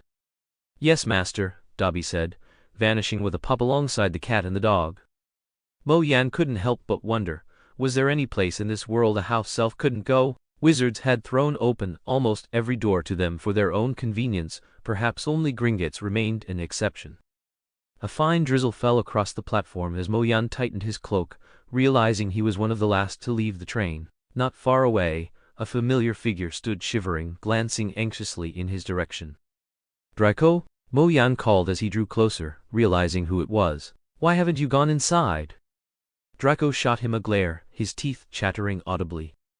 You weren't waiting for me, were you?" Mo Yan asked, incredulous. Draco turned on his heel without a word. Mo Yan chuckled, shaking his head, and followed after him. The path was slick with mud, and they stumbled often, catching each other's arms, letting go, and trudging on in silence. At last they reached the final carriage, where Goyle and Crabbe sat huddled, shivering violently. When they spotted Draco and Mo Yan, their relief was almost palpable. The skeletal Destral pawed impatiently at the ground.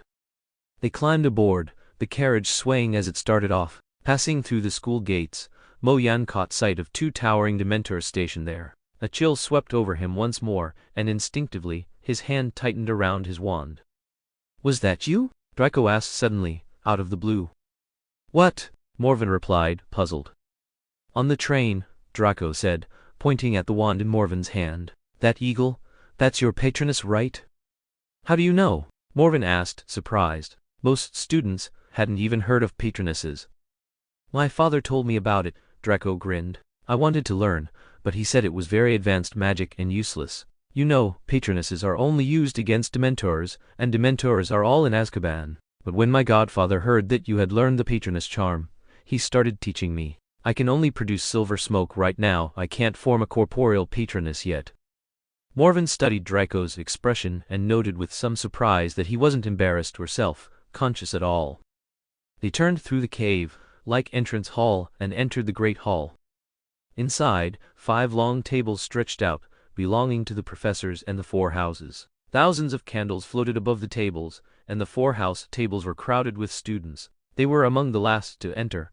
The sorting ceremony was already underway. A blonde girl sat on the 4-legged stool, the sorting hat covering most of her face. "Ravenclaw!" Applause and cheers erupted from the Ravenclaw table. Using the distraction of everyone watching the new students, Morven and Draco slipped toward their own table. Morven was about to go further back when Draco pulled him toward the leftmost seat for 3rd years, placing himself to Morven's right. "This is your seat," Morven said, standing up, a realization dawning on him. "Now it's yours," Draco said, examining his golden cutlery as though they were ancient heirlooms. "Last semester, you were elected the 3rd-year greeter." "And you?" Morven asked, sensing that something wasn't right. "Me?" Draco shrugged without meeting his eyes. "Of course I lost." Morven narrowed his eyes. What's going on? That notice was a scrap of paper? Can the authority of the prefect and the greeters really be trampled like this? Not that serious, Morven, Edmund said, signaling a second-year girl next to Morven to move over as he sat down. By Slytherin tradition, if 5 people jointly question a notice, the prefect must convene a meeting to reconsider it. If more than 2 greeters change their votes, a house-wide vote is held. If over 50% oppose, the order is void. When we voted, 73.6% opposed and 12.8% abstained, so the order was annulled. That's really that easy? Morven said skeptically. Of course, Edmund said with a slight cough. The 7th years were taking their WTS during the election. To avoid disrupting their exams, and since they were about to leave the school anyway, they weren't notified. And Morven added coldly, no one told me about the second-year greeter election either. That's not our fault, Morven, Edmund said earnestly. If someone doesn't read the notice themselves, we can't exactly glue their eyes open, can we? But, Morven ground his teeth, making a final effort. Isn't an election speech required for greeter candidates? If you don't speak, you forfeit automatically. He glanced at Draco, who was now studying his fork. But if no one gives a speech, Edmund said, the majority of the year decides. Every Slytherin has a duty to serve the house.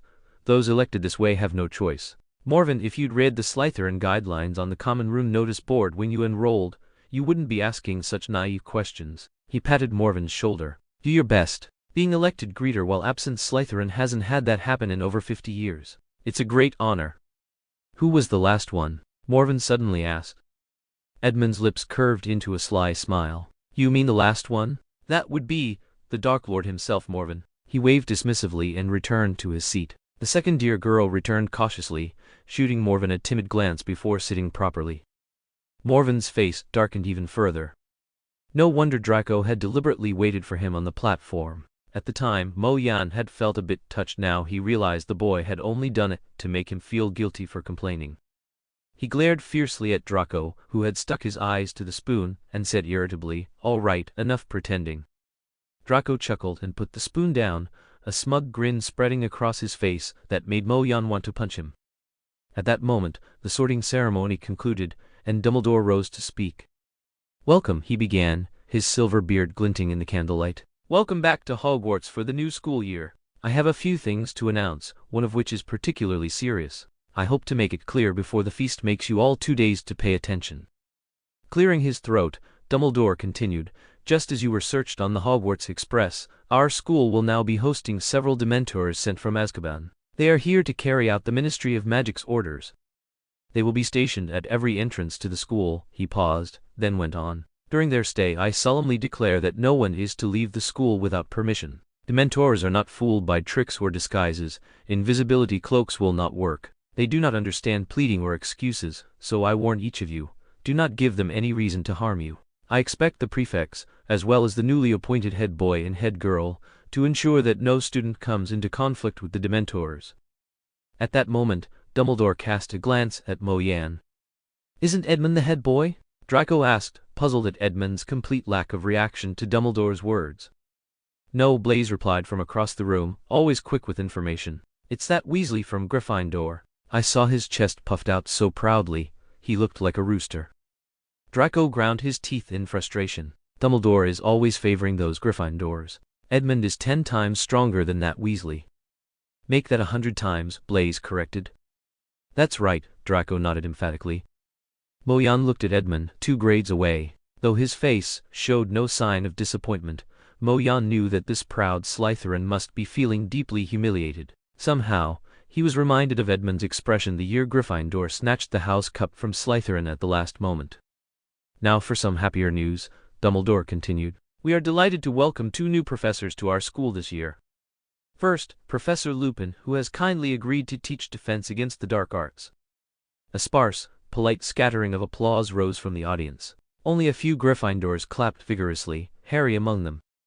Not another Montague, I hope? Draco sneered, eyeing Lupin's worn clothes. No, Mo Yan said. We shared a compartment on the train. He's capable. On the train? Draco's initial surprise quickly turned into open disdain. Can't this professor even afford flu powder? Look at the headmaster, Blaise whispered suddenly. Professor Snape glared at Lupin with pure hatred and disgust. Seeing this, all the Slytherins immediately directed hostile stares at the new professor, united with their head of house. Mo Yan sighed inwardly.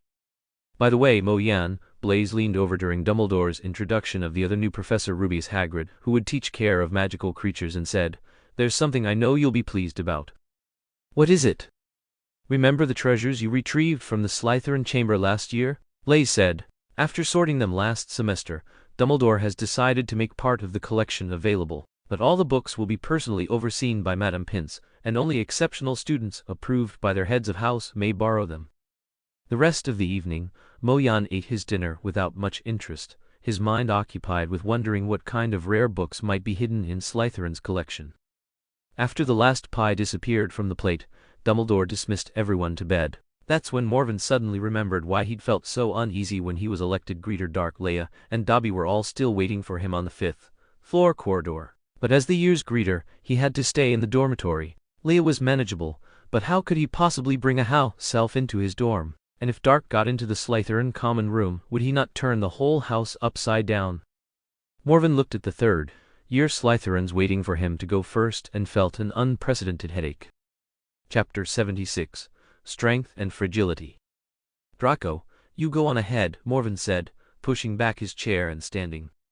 "What are you planning?" Draco asked skeptically. "The greeter election results are final. Even the head of house can't change them. It's completely student-run."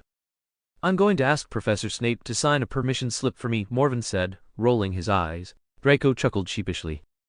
But once he was away from the others, Morven didn't head to the dungeons. Instead, he took a little-known shortcut to beat the Gryffindors to the 5th floor corridor. There, he found Leia spinning in circles chasing her tail, Dark scratching the doors out of boredom, Raphael perched on a statue dozing, and only Dobby waiting quietly. Seeing Morven, Leia immediately leapt at him, meowing loudly at his face. Morven patted his forehead, suddenly remembering that he had completely forgotten to bring them food. They must be starving. "Dobby, this is Hogwarts' room of requirement," Morven said, addressing Dobby but also speaking to Dark, who had perked up his ears. "If you walk back and forth 3 times between this portrait and that vase," he pointed to a life-sized vase nearby, "and focus on what you need, the room of requirement will appear. Now go try it." "But sir, what kind of room should Dobby want?" the elf asked excitedly. "You all," Morven gestured with his hand, "can use it. I'll be returning to the Slytherin dormitory." Meow. Leia suddenly jumped into Morven's arms, clinging to his clothes with her big green eyes looking pitifully up at him. "All right, Leia's coming to the dorm with me," Morven said, holding his beloved cat. "You don't have to worry about her. Dobby, the house elf in charge of cleaning, will provide her food." "Yes, sir," Dobby said, bowing with his big nose almost touching the floor. Then he walked back and forth 3 times along the corridor. A wooden door, about 1½ human heights tall, appeared in the wall. Morven stared at the door, both laughing and exasperated. Its height was just right for Dark to walk in with his head held high. Morven, though 13, was about a foot taller than the door. Dobby froze, then suddenly banged his head against the wall. Experienced as he was, Morven acted like lightning, gripping the elf by the neck and lifting him to prevent him from hurting himself. "Thank you, Mr. Evans." "Thank you," Dobby panted. "But silly Dobby did wrong and should be punished." "You're only wrong if I say you are," Morven said, pushing the door open and stepping inside first. Inside was a modest-sized pet room, a large wicker basket filled with fine golden straw. Dark's bed, a smaller willow basket with pink bedding. Leia's bed, several horizontal wooden perches for Raphael, a 4-poster carved bed for Dobby himself. There was also a floor-level water basin, assorted plates and bowls, a shallow bath, and cleaning tools. Dark seemed unimpressed with his bed, snorted disdainfully, flicked his tail, and walked to the side without so much as glancing at the wicker basket. "Dobby, why didn't you prepare a bed for Dark?" Mo Yan asked, amused, watching the black dog sit with its back to the house elf. "Dobby once saw Kiki take care of Master Malfoy's Samwid, Alyssa," Dobby said, eyes wide, clearly puzzled by Dark's reaction. "She would only sleep on a bed with straw. Even Master Malfoy's velvet blanket didn't interest her. Dobby thought all dogs were like that." The problem was, Dark wasn't a dog at all. He was a real person, and naturally, none of those canine habits applied. "Horse," Mo Yan only thought this to himself. Suppressing a laugh at the moment Dark stiffened after Dobby spoke, he said, "We'll switch Dark to a proper bed later. I've spoiled them all. Now, everyone out, I need to grab something." Mo Yan collected a few things he had left in the room of requirement last semester. He gazed regretfully at his spacious, comfortable room, and the thought of having to move into a 5-person dorm again filled him with gloom. After showing Dobby the kitchen's location and how to access it, Mo Yan led Leia down to the basement. "This is impossible." Mo Yan stopped at Snape's office door, about to knock, when he suddenly heard Snape's angry roar from inside. "Don't even think about it." Mo Yan instinctively stepped back. Turning down a corridor, and noticing there were no portraits on either side, he set Leia on the floor, signaling her to stay quiet, then immediately went invisible, suppressing his magical aura, lowering his heartbeat and footsteps to a whisper. As he crept back towards Snape's office, he silently prayed that his family's so-called concealment magic, supposedly undetectable even by the most skilled reconnaissance aura, would truly work. If he guessed correctly, the only people in the school who could make Snape this furious were Harry and Professor Lupin, and if Snape hadn't drawn his wand to duel Lupin, then Dumbledore had to be in there too. Instinctively, Mo Yan wanted to hear what they were saying. Felt no guilt about eavesdropping. "If you had really considered the danger, you wouldn't have allowed a werewolf to teach," Snape said coldly. "But among all the applicants, only Remus is truly suitable." Dumbledore's voice was calm, as if Snape's rage were a gentle breeze. "The other two, one is suspected of involvement in a case of Muggle persecution, and he seeks Hogwarts protection. The other cannot even cast a simple levitation charm. I cannot allow such individuals to teach my students." "Still, it shouldn't be him." "I thought you understood the dangers of a werewolf, Dumbledore." "Yes, but Remus is different. He has never intended to harm anyone," Dumbledore said, relaxed and confident. "And indeed he hasn't. Not a single innocent person has been turned into a werewolf under his watch. But a werewolf is irrational after transformation. No one can guarantee he won't bite someone."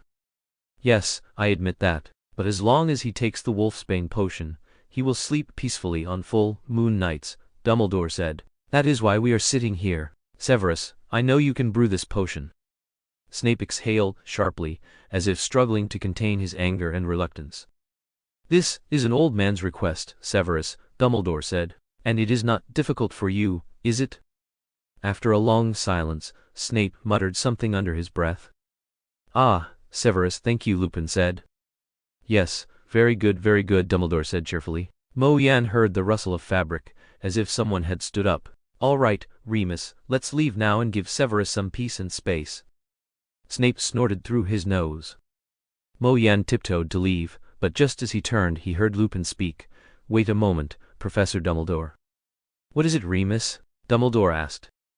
Morven immediately turned back.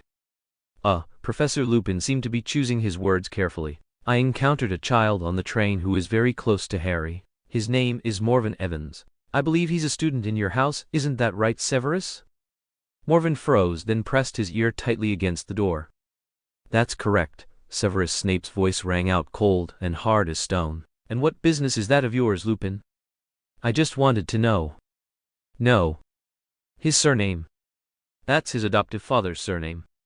But he resembles Lily very closely." After several seconds of silence, Snape finally said, "Just a coincidence." "And he's very close to Harry as well." "Potter is inseparable from the Weasleys and Granger," Snape interrupted, voice dripping with scorn.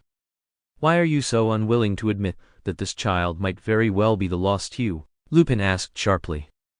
"Your good friend, Sirius Black, didn't send him to St. Mungo's." Snape's voice suddenly sharpened, almost hissing. "How did that child survive?" The room fell silent, broken only by the sound of heavy breathing nobody knew whose. "Dumbledore," Lupin said after a long pause, his voice carrying a hint of weakness and plea. "In fact, Morven Evans is very likely the Hugh Potter of that time," Dumbledore said slowly. Morven felt his heart jolt. After all his agonizing over whether or not to reveal himself, this sly old fox had already figured it out. Then, why hadn't they? "Why not test with magic?" Lupin asked the question Morven had been thinking. "There are many spells that could do it, as long as we have his and Harry's blood." "What if he isn't?" Snape's hoarse voice was like a wounded beast, brimming with unmasked fear. In that instant, Morven understood the unspoken part. If Morven Evans is not Hugh Potter, then no one is, which means, without a doubt, Hugh Potter must be dead. Though these professors were powerful and resolute, on this matter, they revealed a rare emotional fragility, preferring to leave themselves a hope, a possibility, rather than uncover the truth, even with a 99% certainty, because that remaining 1% still terrified them. And of course, one question lingered in every mind: how could Hugh Potter have survived back then? How did he survive? Morven leaned against the wall, bitterly smiling as memories from those unbearable days flashed through his mind. He held his forehead and sighed softly. Suddenly, he heard the click of a door lock. Instinctively, he immediately dispelled his invisibility charm and forcibly withdrew the magic concealing his power. Dumbledore opened the door, looking at him with a meaning-laden gaze, as if unsurprised to see him there. "Mr. Evans, why are you here?" "I wanted to see Professor Snape." Morven lifted his head, his smile clean and sincere. "Regarding the new books in the library's restricted section, I hope to get permission to read them."